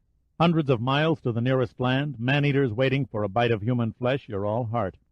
Enough of this morbid talk." The giant's face wore a sardonic expression. "I still wish to hear how you came to be here, and I haven't time for any more of your wit." Pitt casually studied his watch. "About 31 minutes, to be exact." 31 minutes? Yes, that's when your precious sanctuary caves in. Back with the jokes again, are we, my friend?" He walked over to the portal, staring at the moray eel before turning abruptly. "How many other men were in your aircraft?" Pitt snapped another question back. "What became of Lavella, Robelman, and Moran?" "You persist in toying with me." "No, I'm dead serious," Pitt said. "You answer a couple of questions, and I'll tell you what you want to know, my word." Delphi thoughtfully looked at the gun. Then he laid it on the desk. "I believe you." To begin with, Major, my name really is Moran. Frederick Moran would have to be in his 80s to be alive now. I am his son, Delphi said slowly. I was a young man when he set out with Dr. Lavella and Dr. Robelman to find the lost island of Cannoli. You see, my father was a pacifist. After the Second World War had ended in the inferno of the atomic bomb, he knew it would only be a question of time before mankind destroyed itself in a nuclear holocaust. When countries arm for war, the arms never go unused, he once said. He began researching areas that would be safe from radiation and far from target sectors, eventually discovering that a base under the sea provided the ideal retreat. When the island of Cannoli sank into the sea many centuries ago, it dropped suddenly, without volcanic activity or major cataclysm. This indicated that the ceremonial caves and tunnels recorded in the legends might still be intact. Lavella and Robelman sympathized with my father. They joined him in his search for the lost isle. After nearly 3 months of sounding the seafloor, they found it, and immediately began plans for pumping the passages dry. It took them nearly a year before they were able to set up quarters within the seamount. How was it possible to work so long in secret? Pitt asked. The records list the expedition ship as missing only a few months after it left port. Secrecy was no great problem, Delphi continued. The ship's hull had been modified so that divers and equipment would be able to pass in and out of the sea. A few alterations, like changing the name on the bow and painting the superstructure, and the ship simply became another unnoticed steamer plying the western trade route. Not secrecy, but financing became the major problem. The rest I know, Pitt said with an unnerving degree of certainty. Delphi looked up. Summer took a step forward, the identical expression of doubt showing in their faces. How odd you didn't catch on to the fact that the entire 101st Fleet, the entire Navy Department, discovered your setup. What purpose do you serve by lying? Delphi demanded. You should have guessed, Delphi. Remember when you left my apartment? I mentioned Cannoli, yet you hardly batted an eye. Probably because you knew I was about to die, so my little revelation was of no consequence. How could you? The curator at the Bishop Museum. He remembered your father, but that was only the beginning. The pieces are all there, Delphi, and they all neatly finish the puzzle. Pitt walked over and knelt down beside Giordino. Then he faced Delphi again. You kill because of greed, nothing else. You've even embedded the same cold-blooded philosophy in your own daughter. Your father might have been a pacifist, but what Dr. Moran began for strictly scientific and humanitarian reasons unwittingly became, in your hands, the slickest hijack operation in maritime history. Don't stop, Delphi said grimly. I want to hear it all. You want to hear it told from the other side? Pitt asked, his tone neutral. Want to hear how you're put down in the files? Very well. Before continuing, however, I'd appreciate it if you could make Giordino here a bit more comfortable. It's embarrassing for him to have to lie on the floor like an animal. Delphi nodded reluctantly to the guards, who lifted Giordino by the arms and carried him to the red-cushioned couch. Only when Giordino was sitting more comfortably did Pitt continue. The next few minutes wouldn't make much sense unless he could guess enough of the plot behind Delphi's strange organization. If they were to have even one chance in 100 of escaping the crush of the coming explosion, he'd have to get Giordino and Summer out of that room. The great crystal port would be the first to go, unleashing 1 million gallons of seawater. He could only pray for an interruption. He took a deep breath, hoping his imagination was operating in high gear, and began. The Explorer, your father's ship, had outlived her usefulness by the time the scientists had made the seamount livable. Dr. Moran needed money to buy equipment in order to continue underwater construction. So he resorted to the world's most common con game, taking an insurance company. Screwing the establishment out of a few bucks in the name of science consoled his conscience. And what the hell did he care? He and Lavella and Robelman had dropped out of society anyway. So he sailed the Explorer to the States, loaded the holds with worthless junk, insured the ship and cargo to the hilt, all this under a different name and registry, of course. Then he sailed the ship back to Cannoli, where he opened the seacocks and became the first victim of the vortex. He immediately applied for the insurance. The scheme worked so smoothly, Delphi, that you couldn't resist opening up for business in a big way after the good scientists died off and could offer no objections. Only this time you refined the operation. You used chips that didn't belong to you. There was more loot in this method, as you weren't out the original cost of the ship. It must have been one hell of a profitable scheme, and still is, for that matter. It's almost ridiculously simple. You arranged for a few of your men to sign on as crew members on a merchantman heading west from the mainland to the Indies and the Orient. Why always west? The western steamer lanes cut right over your backyard, and not only does cannoli lie near its path, but goods stamped "Made in the USA" are easier to sell in the backwater black markets. All your clandestine crew had to do was deviate the ship a few degrees off its course, signal all stop to the engine room, and then stand by while you and your merry band of pirates climbed aboard and murdered the loyal crew. No trace of the vessel is ever found. How could it be? The bodies were weighted and dumped over the side, the hull was repainted from stem to stern, a few prominent areas of its superstructure were altered, and presto, you had a new ship. Then it was only the small matter of selling the cargo, unless it was easily traceable and too hot to handle, in which case it was expediently dropped in the sea. You made a few honest trade runs under a new registry before you then reinsured it, and then you sunk it on the summit of the seamount so you could always get at the remains for spare parts needed to make phony modifications on future acquisitions to your ill-gotten fleet. God, how all the buccaneers of the Spanish Main would have envied your organization, Delphi. Next to you, they were nothing but a gang of muggers. Why, hell, you've got half the world fooled into thinking there's almost 30 ships out there on the bottom, when in reality there's only half that many. Every one of them was listed as missing twice, once under their original name and again when you scuttled them under yours. Very penetrating. The scoff in Delphi's tone was belied by the deep absorption in his eyes. The Lily Marlene, Pitt went on in a quiet voice. That was a clever hoax. Things were getting a little too hot around the seamount. Too many private pleasure crafts cruising about, trying to treasure hunt the missing ships. It was only a matter of time before a fathometer or sonar picked up the outline of the hulks. So you cooked up the Lily Marlene affair to get the heat off your operation. The Coast Guard, the Navy, the Merchant Marine were all taken in by the eerie discovery on board the yacht. You'd make a great press agent, Delphi. That description of the dead bodies with green skin and burned faces put the fear of the unknown into every superstitious seaman sailing the Pacific. Ships and crews began avoiding these parts like the plague. You had them all conned. No one considered the notion of a trumped-up facade. You sent that phony message from the Lily Marlene's radio. The operator was already dead. The crew of the Spanish freighter, the San Gabriel, had murdered him and everyone on the yacht. Pitt paused to let his words sink in. That was a neat touch, having the Lily Marlene blow herself and the boarding crew to shreds. In reality, there was no explosion. The yacht had been captured and sailed away to the seamount for a complete facelift. She was too pretty a ship to scuttle.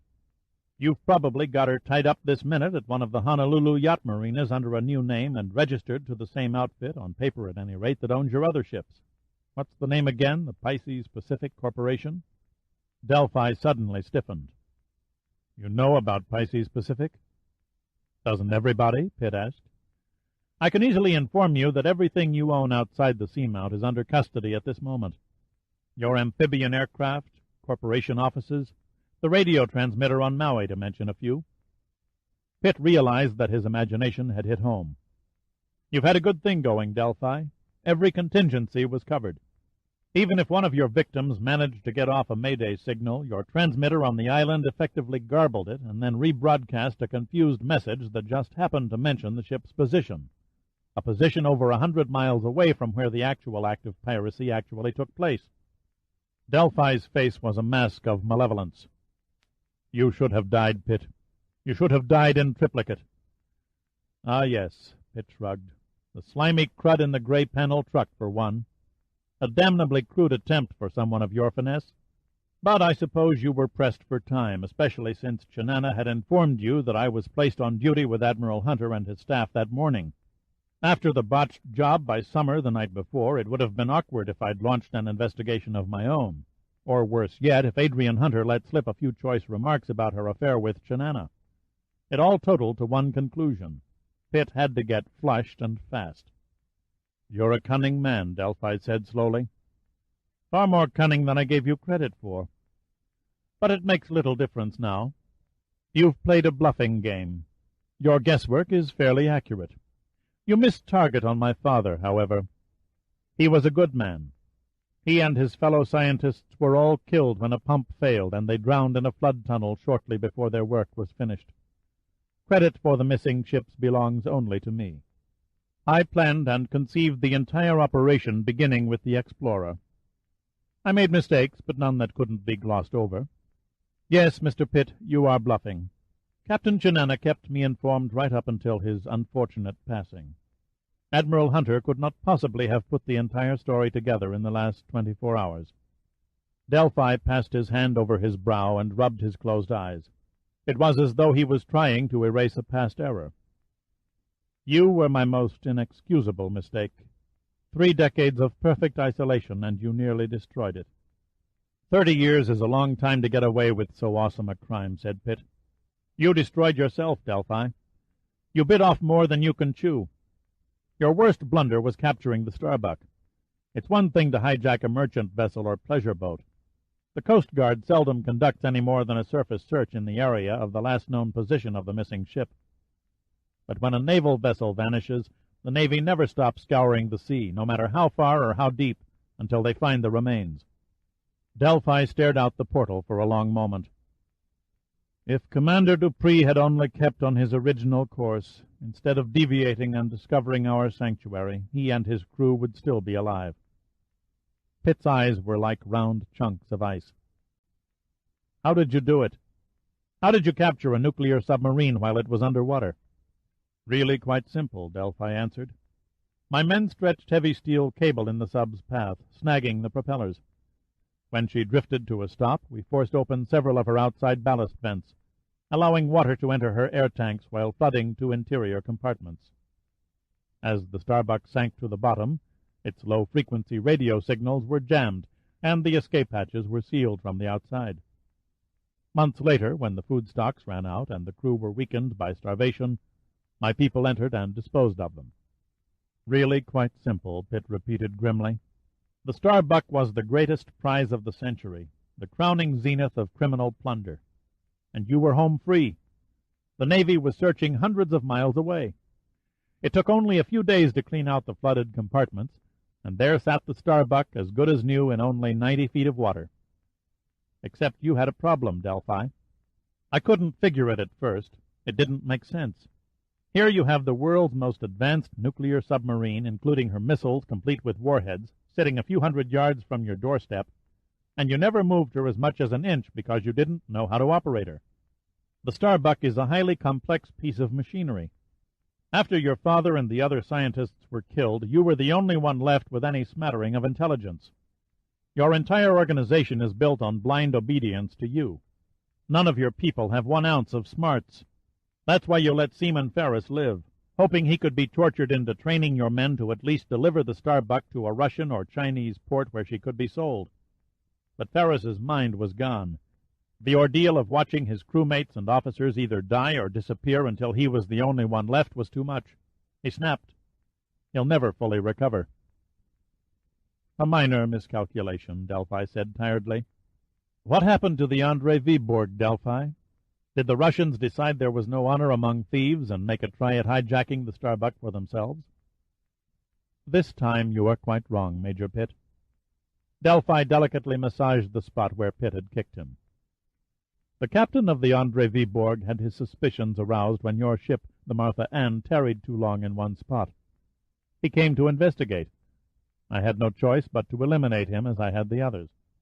It must have broken your heart to lose the Martha Ann, Pitt said acidly. She spoiled your record by being the first and only victim to have gotten away. Unfortunately, our losses in capturing the ship were quite heavy, Delphi said. The Martha Ann was activated to return to Pearl Harbor before my men could take the necessary steps to stop her. You could have blown her out of the water. Too late. Captain Chenana warned us of a new crew that was already flying from the islands to take command. We only had time to remove our dead and wounded. Nothing seems to go right for you, does it? Pitt said conversationally. You were on the Martha Ann, Delphi said coldly. It was you who shot down my men and spirited away the ship's crew in the helicopter. It has always been you who has corrupted my plans. Get screwed, Pitt said viciously. You invited me to the party, remember? I didn't ask to find that phony message capsule. Delphi bared his teeth. Why did you come here? He demanded. What exactly is your mission? To rescue Adrian Hunter, Pitt snapped back. You lie, Delphi shouted. Suit yourself. Delphi's eyes widened. Suddenly he knew. He hit Pitt across the face savagely, and Pitt stumbled back against the wall, tasting the blood in his mouth.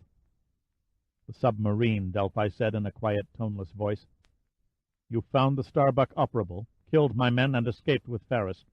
Now you've returned with a crew to reclaim it. As I promised, Pitt said, nothing less than the truth. You're right, Delphi. I brought a crew of Navy submariners with me to salvage the Starbuck. While we've been standing here discussing the sins of your criminal acts, the sub has been raised off the bottom. Pitt studied his watch. It was 11 minutes to 0500. I should put her about 25 miles south by now. How the fortunes of war swing from side to side, Pitt said quietly. But it shouldn't come as a surprise, really. You couldn't be fool enough to think you could get away with it forever. In 11 minutes, the missile cruiser Monitor is going to fire a small nuclear warhead on the center of your precious seamount. In 11 minutes, we all die. Nothing can crush these walls, Delphi said calmly. Look around you, Major. The base of this seamount is granite, a hard quartz-type granite. It's stronger than reinforced concrete. Pitt shook his head. One crack. All it takes is one crack, and thousands of tons of water will come bursting through these caverns with 10 times the pressure of a fire hose. Everyone will be crushed from the water's force before they have a chance to drown. You're overly inventive, Delphi said. Anyway, no missile will be fired as long as you, Captain Giordino, and Miss Hunter are here. Don't bet on it. The decision came from Washington, not Admiral Hunter. You underestimate Hunter. He won't plead for our lives against orders. Besides, he probably thinks Giordino and I are already dead. As for Adrian, no one will know until it's all over that his daughter was accidentally killed during a naval operation to destroy the Pacific Vortex. The man has an overabundance of guts. He won't hesitate to sacrifice Adrian's life to put your operation out of business. The calmness slowly faded from the giant's gaunt face, leaving it frozen in uncertainty. Words. Nothing but words. You can prove nothing. Pitt decided to throw out his last card. With 10 minutes to go, it was now or never. I can give you absolute proof that what I've told you is gospel. Check with your radio facility. You'll find that your transmitter on Maui is in the hands of the United States Marines. You will also discover that Admiral Hunter has been trying to reach you for the last 20 minutes to negotiate your surrender. Delphi suddenly started laughing, malevolently, angrily. You fool! He managed to gasp between uproars. You stupid fool! Your desperate bluff has failed. You weren't as smart as you thought. You couldn't have known, could you? The transmitting station on Maui is no longer mine. I sold it out lock, stock, and barrel to the Russians 6 weeks ago. I haven't been monitoring your transmissions. The Russians have. The Soviet Navy paid dearly to own a radio facility so close to the United States Naval Headquarters of the Pacific. And by monitoring the 101st Fleet's messages, they hoped to find the Starbuck's whereabouts. A masterful deception, don't you agree, Major? They had no idea they were dealing with the organization that had already claimed the submarine. He looked at Pitt vengefully. If you're waiting for a last-minute reprieve, my dear Pitt, you're wasting your time. There will be no communication from Admiral Hunter. There will be no offer of surrender. There will be no atomic missile for the qualified reason that I am leaving the seamount. Its purpose has ended. Tomorrow I will begin moving my organization to a new location. My communication equipment here has already been dismantled, and without that, there can be no contact with Pearl Harbor or any place else, for that matter. Pitt didn't answer. He simply stood in place, wondering if the next 10 minutes would be his last. And that's only the half of it, Delphi sneered. You put the Starbuck 20 miles south of here, indeed. How much practice does it take to inject so much conviction into your face when you spout so many lies? He laughed out loud. You were right about one thing, Pitt. I could not operate the submarine with a non-experienced crew. But I did figure out her ballast system. At this moment, every air tank is empty. Yet there she still sits embedded on the bottom. Nothing short of a major salvage operation will pull the hull free. Months of resting in the same place has built up a suction beyond what her blown ballast is capable of breaking. Yes, a pity. Your crew of submariners are as good as dead, if they're not already dead, by the hands of 7 of my best men. I knew your Navy wouldn't give up so easily. I knew they'd be back for another try at reclaiming their precious submarine, so I left my most trusted men on board, men who love to kill. Against them I wouldn't give your engineering crew one chance in 10,000. Pitt tried to leap at Delphi, to ram his fist into the teeth under the yellow eyes. But one of the guards quickly shot him, grazing him in the left shoulder. He crashed sideways into a wall, where he slowly slid onto the stone floor. Summer gave a half-retching, half-choking scream. Her eyes showed white around large gray irises. She made a move to go to Pitt, then looked hesitantly at her father. He shook his head, and she shrank back in humble obedience. Giordino had not moved. He stared impassively at Pitt, but Pitt caught a warning millimetric nod of the head. "You've won a battle," Pitt hissed through clenched teeth, "but you haven't won the war." "Wrong again, Major Pitt. I win. Up and down the line I win. The Starbuck was heaven sent.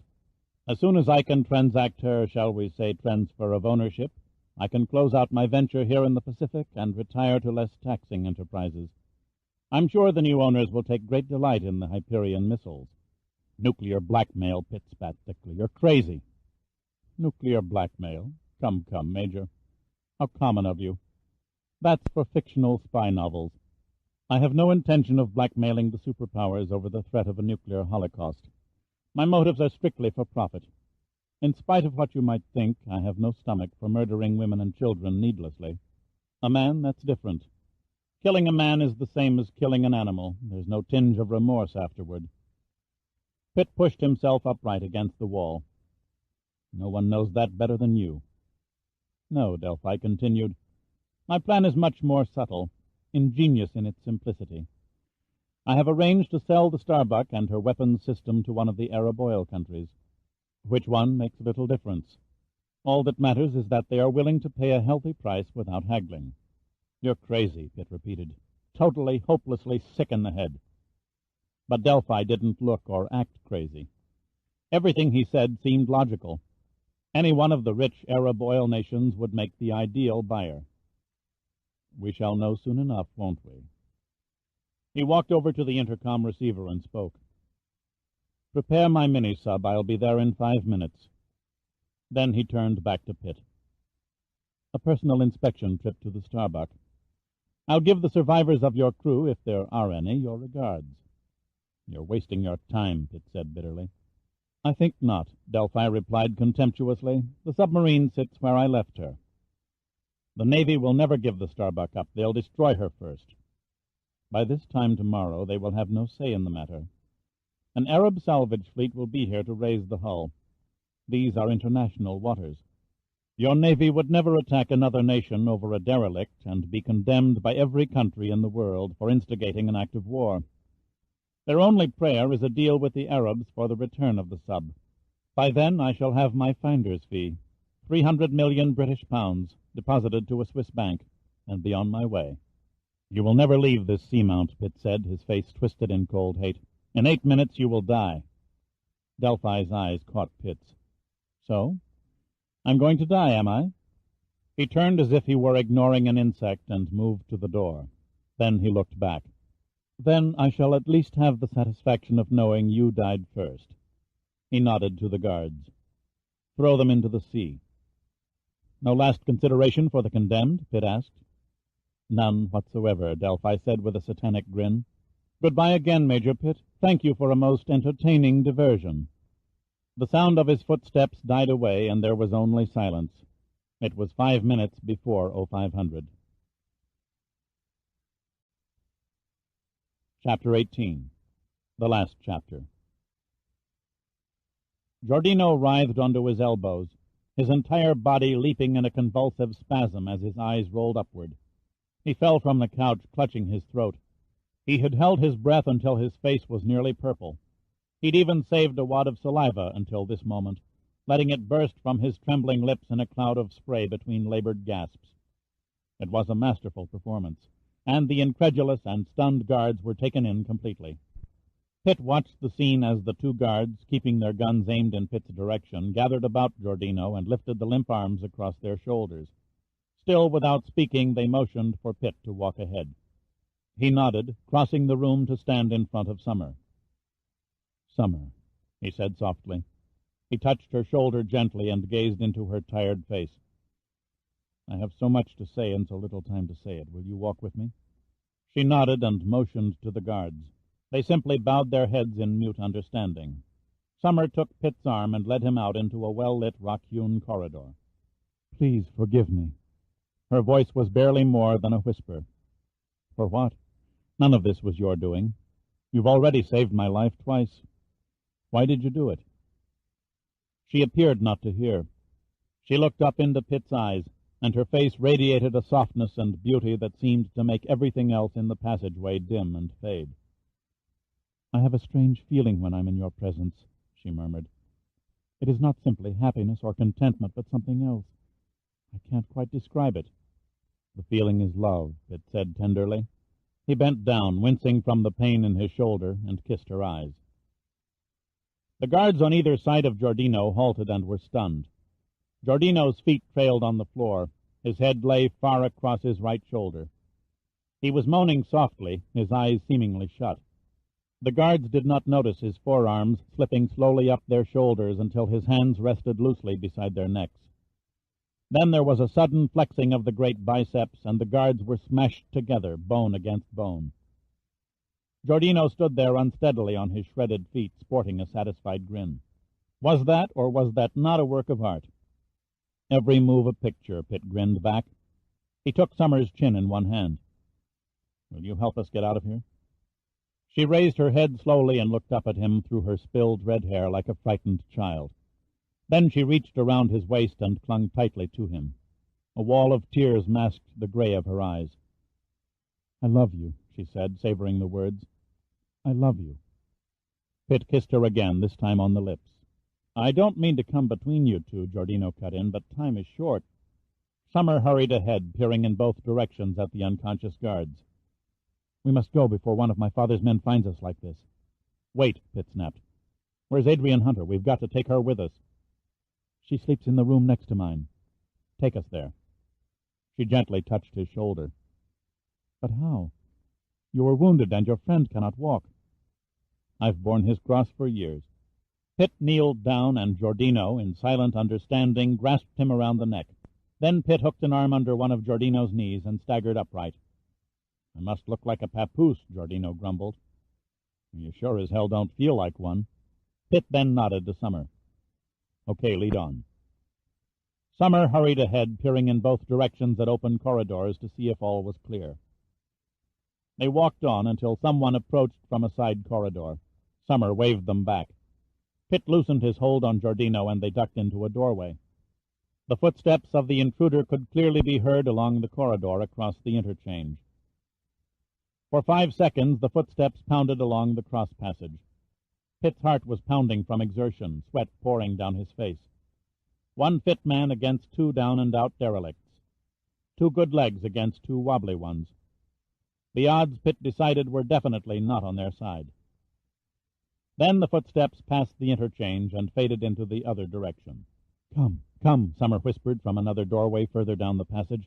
"It's safe now." Pitt lifted Giordino again and struggled on. "How's the time?" Pitt asked. "We aren't going to make it," Giordino answered grimly, "providing the missile is on schedule." "It'll be on schedule," Pitt panted. "Delphi was wrong about that. When the Navy receives no reply to the surrender offer, they'll take it as an act of defiance and blast the seamount anyway." Summer took Pitt's arm and guided him, supporting his aching, overburdened body as best she could. Pitt staggered ahead, 1 foot in front of the other, telling himself just one more step, and they would be there. Finally, as he reached the last ounce of his endurance, Summer stopped at one of the side doors. She put her ear against the panel and listened a moment. Then she quietly pushed the door ajar and stepped inside. Pitt stumbled in behind her and sank to his knees, letting Giordino slide rump first onto a lush red carpet.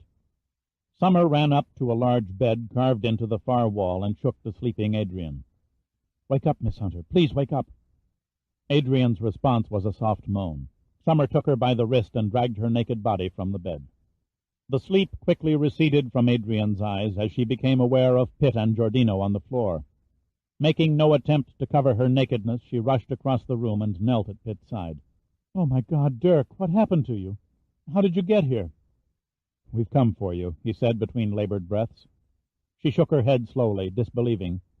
No, it's impossible. There's no way out of this place." "In the next room, Summer's bedroom, there's a passage to the sea." Pitt was interrupted by a heavy rumbling explosion. The room trembled from distant shock waves. The Monitor's missile had struck the surface of the water above the seamount. The velvet curtains swept to and fro, and several coral ornaments on a stone table clattered from the unseen force. "No time for a recital," Pitt snapped. "Everybody out." Summer looked lost and confused, unable to move. "I can't. My father." "Stay with us or die," Pitt said. "This whole mountain is going to collapse any second." For a few seconds she didn't move, but then another tremor shook the room, shaking her back to her senses. She ran toward her room, Adrian right behind her, as Pitt and Giordino struggled painfully to bring up the rear. They had barely entered Summer's exotic blue bedroom when a deafening roar and mountainous shock wave knocked them to the floor. The compression waves, rammed by a giant surge of seawater bursting through massive cracks and fissures on the top levels of the seamount, came rumbling through the passageways like an express train, crushing everything in its path. Pitt scrambled to his feet, all pain forgotten. He slammed the corridor door closed, grabbed Adrian's arm, and pushed her through the curtain into the exit tunnel. Then he lunged at the fallen Summer, scooped her up, and threw her sprawling into a heap on top of Adrian. At that moment, the great mirror on the ceiling fell with a shattering crash to the room below, missing Pitt by inches. A cascade of water followed the splintering glass, accompanied by a tearing, grinding rumble as the rock room tore apart. "Al!" Pitt shouted through the deluge of rock and water. "Over here!" Giordino yelled back. He waved an arm from under a stone dressing table. Pitt waded through the rising milky froth of the slate-colored water and grabbed Giordino's upraised arm. "Stay back!" Giordino cried. "If you carry me, you'll never make it." "And ruin my big chance for a life-saving merit badge?" Pitt said curtly. "No way." He threw Giordino's arm over his shoulder and then half-carried, half-dragged his friend to the escape tunnel. By the time they made the entrance, the water was up to their knees and swirling into the darkness beyond. "You women run on ahead," Pitt commanded. Without being told a second time, Adrian and Summer began splashing awkwardly through the narrow tube. The process with Giordino was slow, and Pitt soon lost sight of the girls in the darkness. The rushing current of water hurtled down the ramp, causing him to stumble and fall. As he went down, his head was covered momentarily by the flow, and he inhaled the salt water. Choking, he pushed himself to his knees and managed to make it the rest of the way with the help of a strong muscled arm that came out of nowhere. Miraculously, it was Giordino, gnashing his teeth from the agony of his bruised feet. "This is one good deed you're going to regret," Giordino muttered. Complain, Pitt sputtered, coughing out the seawater. "That's all you ever do. Come on, we've got a boat to catch." The slippery stone ramp gradually broadened out into the stairway, and Pitt found the going a little easier. The yellow phosphorescent rocks were falling like hail, splashing around them in a flowing stream. The strange glowing color of the rocks as they streaked from the cavern's vaulted dome created the eerie appearance of a ghostly meteor shower. Then, at last, the gushing river of water finally diminished as it fell over the side of the stairs to the pond below, enabling Pitt to see where he was stepping. "Hold on, old buddy," Pitt said encouragingly. "We're almost there. The two statues should be around the next bend." "See the women?" Giordino asked. "Not yet." They would be there, Pitt was sure of that. A wave of confidence coursed through his veins. They were too close to die now. They had survived the explosion. Once in the water, it was only a short swim through the outer caves to the surface. True, they might all find death waiting outside from sharks, from drowning, or from exhaustion. But as long as they were still alive, Pitt would keep pushing them until the final door was slammed in their faces. He hurried his pace and began dragging Giordino 2 steps at a time, trying to end this part of the claustrophobic journey as quickly as possible. If they were to die, it was better to die under the familiar touch of the sun and sky. They were rounding the final bend now. Pitt could see Summer. She was standing at the edge of the pool like one of the sculptures under the yellow phosphorescent light. Adrian also came into view, leaning wearily against the base of one of the statues. She looked up as they arrived, her eyes filled with terror. Dirk, it's too late, she mumbled. Pitt cut her in mid-sentence. No time for talk. The roof is starting to give way. The last word froze in his throat. His mixed feelings of fatigue, pain, joy, and hope melted into a twisted knot of defeat. From behind one of the sea god statues stepped Delphi. His right hand held the big Colt, and the gun was aimed straight at Pitt's forehead. "Leaving before the party's over," he said. The hate spread across his face. "I bore easily," Pitt said, shrugging helplessly. "You might as well kill me now. You don't have much time if you wish to save the others." "How very noble of you, Major," Delphi said, his face a mask of cruel evil. "But you needn't concern yourself with details. My daughter and I are the only ones who will leave this cavern alive." For a moment no one spoke. The only sounds came from the splashing of the falling rocks as they smacked the water. Deep within the seamount a rumbling shudder shook the ancient hewn chambers. Soon, very soon, Cannoli would be totally destroyed, never to be rediscovered again. A sudden explosive cracking sound rolled through the cavern and vibrated into a thunderous crescendo as the tremors shook the hard rock walls. For a fleeting instant Pitt thought Delphi had fired the gun. Then he realized the cracking sound had originated from overhead. One wall had broken loose and was crumbling down the stairway in a sweeping avalanche. Pitt gave Summer a violent shove which sent her flying from the steps into the yellow pool. In the same swift motion he threw himself on top of Adrian, blanketing her body with his. The avalanche hit. Tons of gold-tinted rock bounded down the sloping wall, burying the stairway. One of the carved sphinx-like statues stood firm on its pedestal against the onslaught, but the second figure succumbed to the crushing force and toppled over, to Pitt's dazed mind looking like a cowboy who fell off his horse in the middle of a cattle stampede. Pitt gritted his teeth and tensed his muscles as the rocks mercilessly rained down on his back. One tumbling boulder smashed into his side, and he heard rather than felt a rib snap. His face itched as blood trickled down his cheeks from a gash in his scalp. An odd piercing cry reached his ears over the rumbling din. It seemed far away, but then it dawned on him that it was coming from Adrian's lips only a few inches away as she screamed in uncontrollable hysteria. The rocks kept coming, covering Pitt's legs to his waist. He was pinned and unable to move. He clutched Adrian more tightly, as if his arm could squeeze the fear out of her. It took almost a full minute before Pitt became aware of a heavy silence, broken only by an occasional small rock clattering down the slide and splashing into the water. He could now feel Adrian's spasmodic movements as she sobbed in numbed terror. He slowly raised his head and peered over the jagged rubble. A veil of phosphorescent dust hung in the damp cavern air and slowly settled, like a swarm of glowing fireflies, to the stone floor. One statue still stood, staring coldly into nothingness while its base lay encircled by a thick layer of rocks. Its mate was missing, but on a closer inspection Pitt could faintly see it on one side, a shattered and broken piece of antiquity. Then something moved beneath the fallen sculpture. Pitt strained to penetrate the gloom.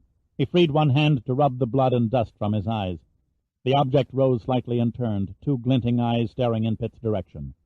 It was Delphi. The great body lay crushed beneath the broken statue. Only the head and one shoulder were visible above the broken mound of sculpture. Blood oozed from his mouth, but he seemed unaware of it. Then the gold, venomous eyes narrowed when they recognized Pitt. It was becoming lighter now, and Pitt and Delphi saw the Colt at the same time, its steel blue barrel poking up from a pile of debris about 4 feet from Delphi's head. Pitt cursed his helplessness while Delphi's hand crawled toward the gun. Pitt struggled with every ounce of his ebbing strength to pull free, but his legs were pinned too tightly beneath the rubble.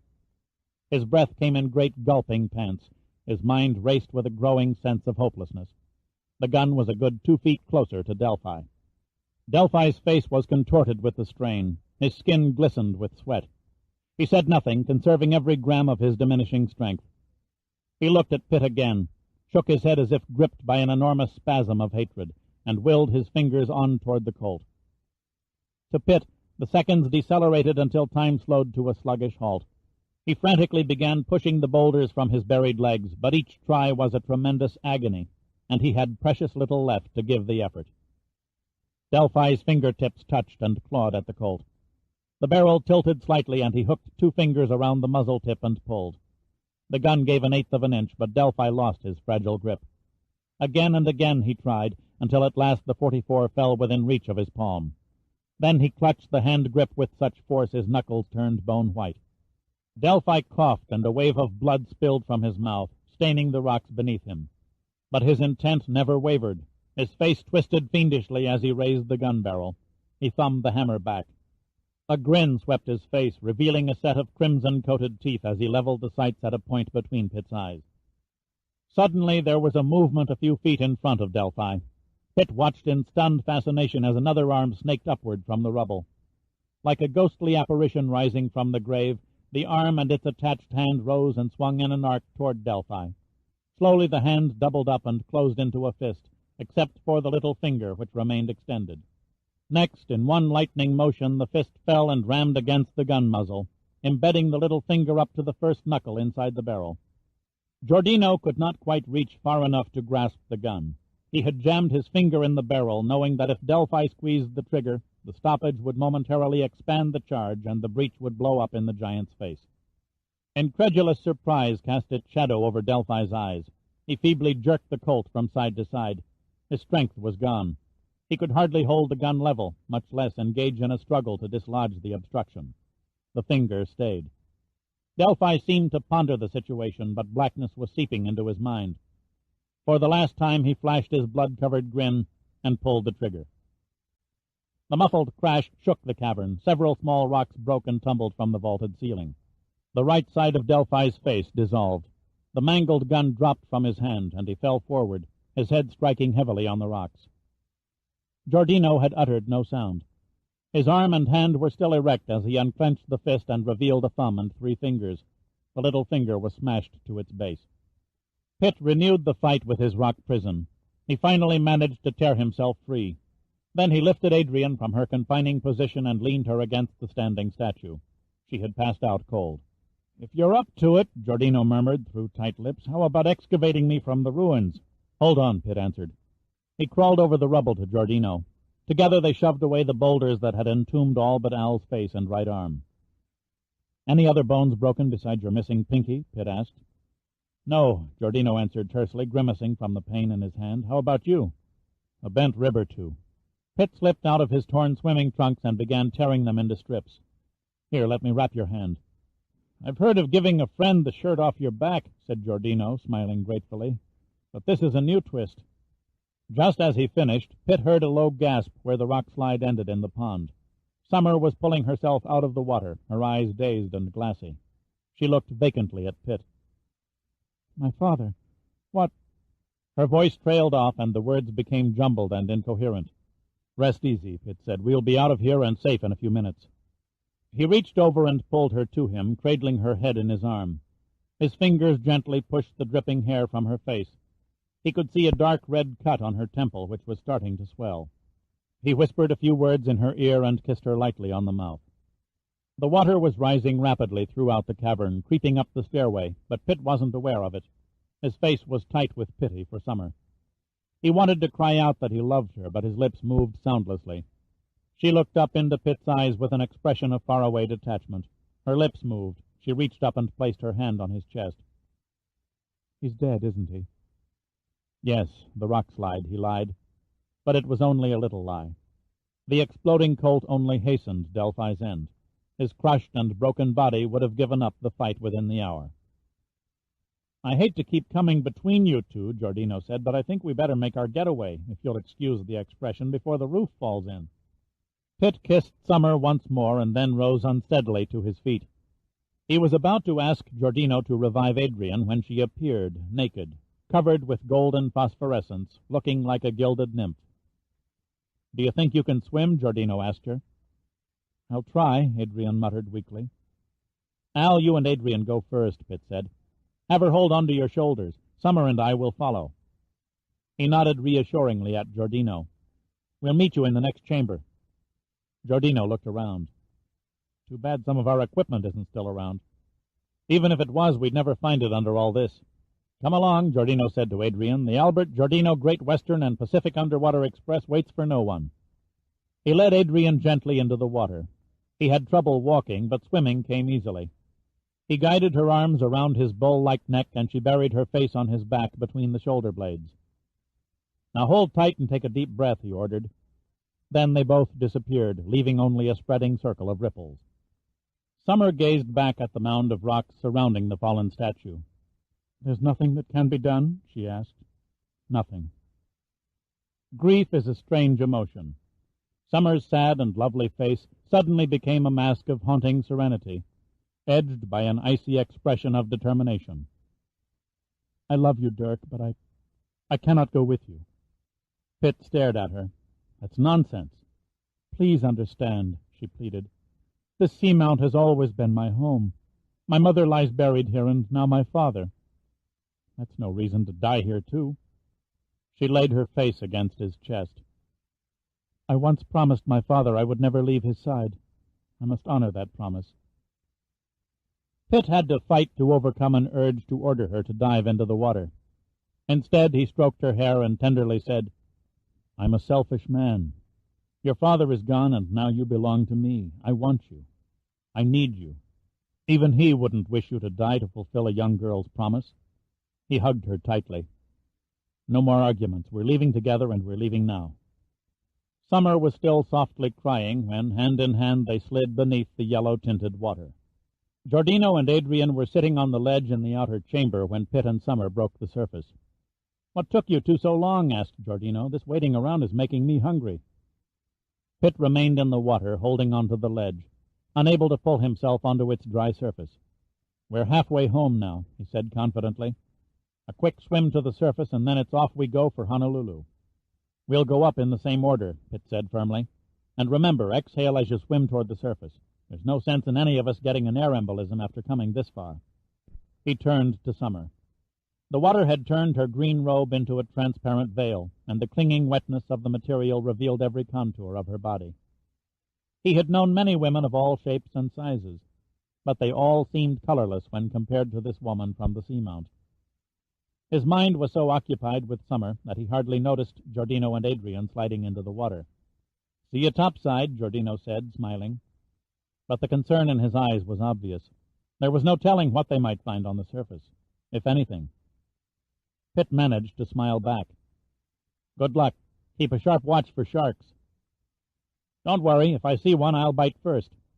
He waved his good hand, and with Adrian securely draped around his neck, dove down and out of the underwater entrance. A strange stillness gripped the chamber. The murky water lapped gently at the walls and spilled around the tiny sea life attached to the rock. Dim light from the outside danced upon the roof, throwing fleeting shadows across the broken surface.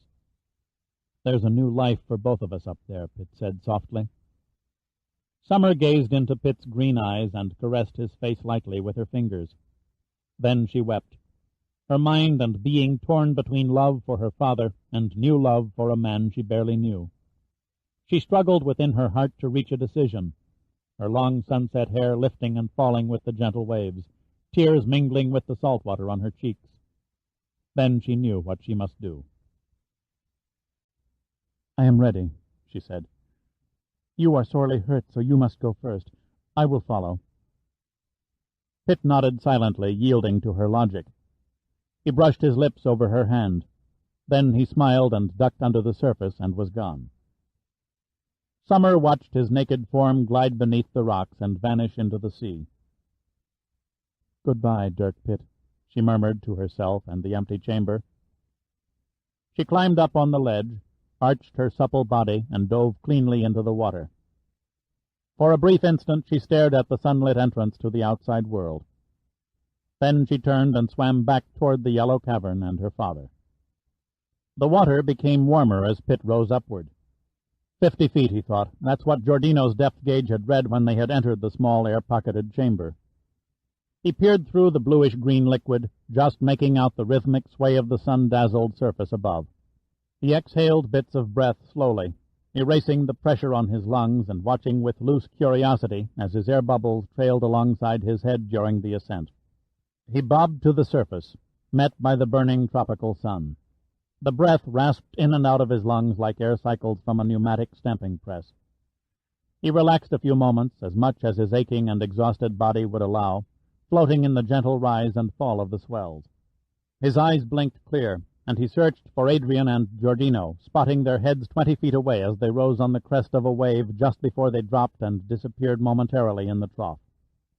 Suddenly there was a thunderous rumbling sound below as a great spreading swell of bubbles carpeted the sea.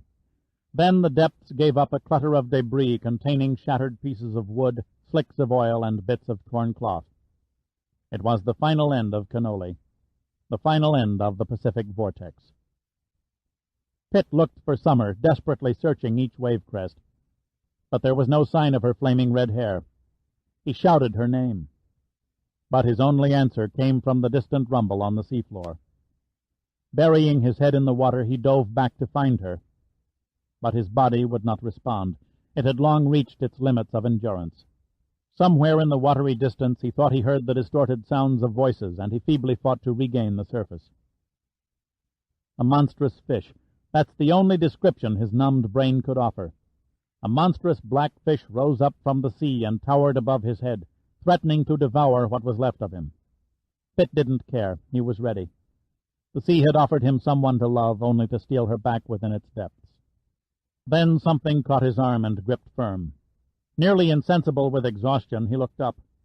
A maze of blurred faces came down from the monstrous black fish, gently lifting his nude and badly injured body and wrapping him in a blanket. One of the faces detached itself from the rest and leaned closely over Pitt. "Christ," Crowhaven said in awe, "what's happened to you?" Pitt tried to talk, but he choked and coughed instead, spitting up salt water and vomit on the white blanket. Hoarsely he whispered, "The Starbuck, you raised her?" "The Crowhaven Luck," he said patiently. "The Monitor's missile exploded on the opposite side of the seamount, so we were partially shielded from the main force of the underwater shock waves. The concussion was just enough to pop the bottom section, and up we came. The Navy won't take too kindly to what I've done to their submarine, though.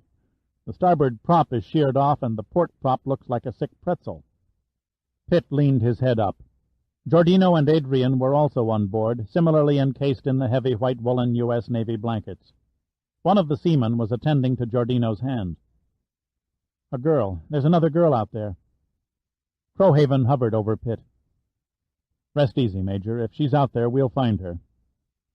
Pitt coughed again and fell back. He felt drained and shrunken. His mind was empty, surrounded by a creeping cover of black mist. Crowhaven's men searched endlessly, but no trace of Summer was ever found. The mysteries of Cannoli were buried forever.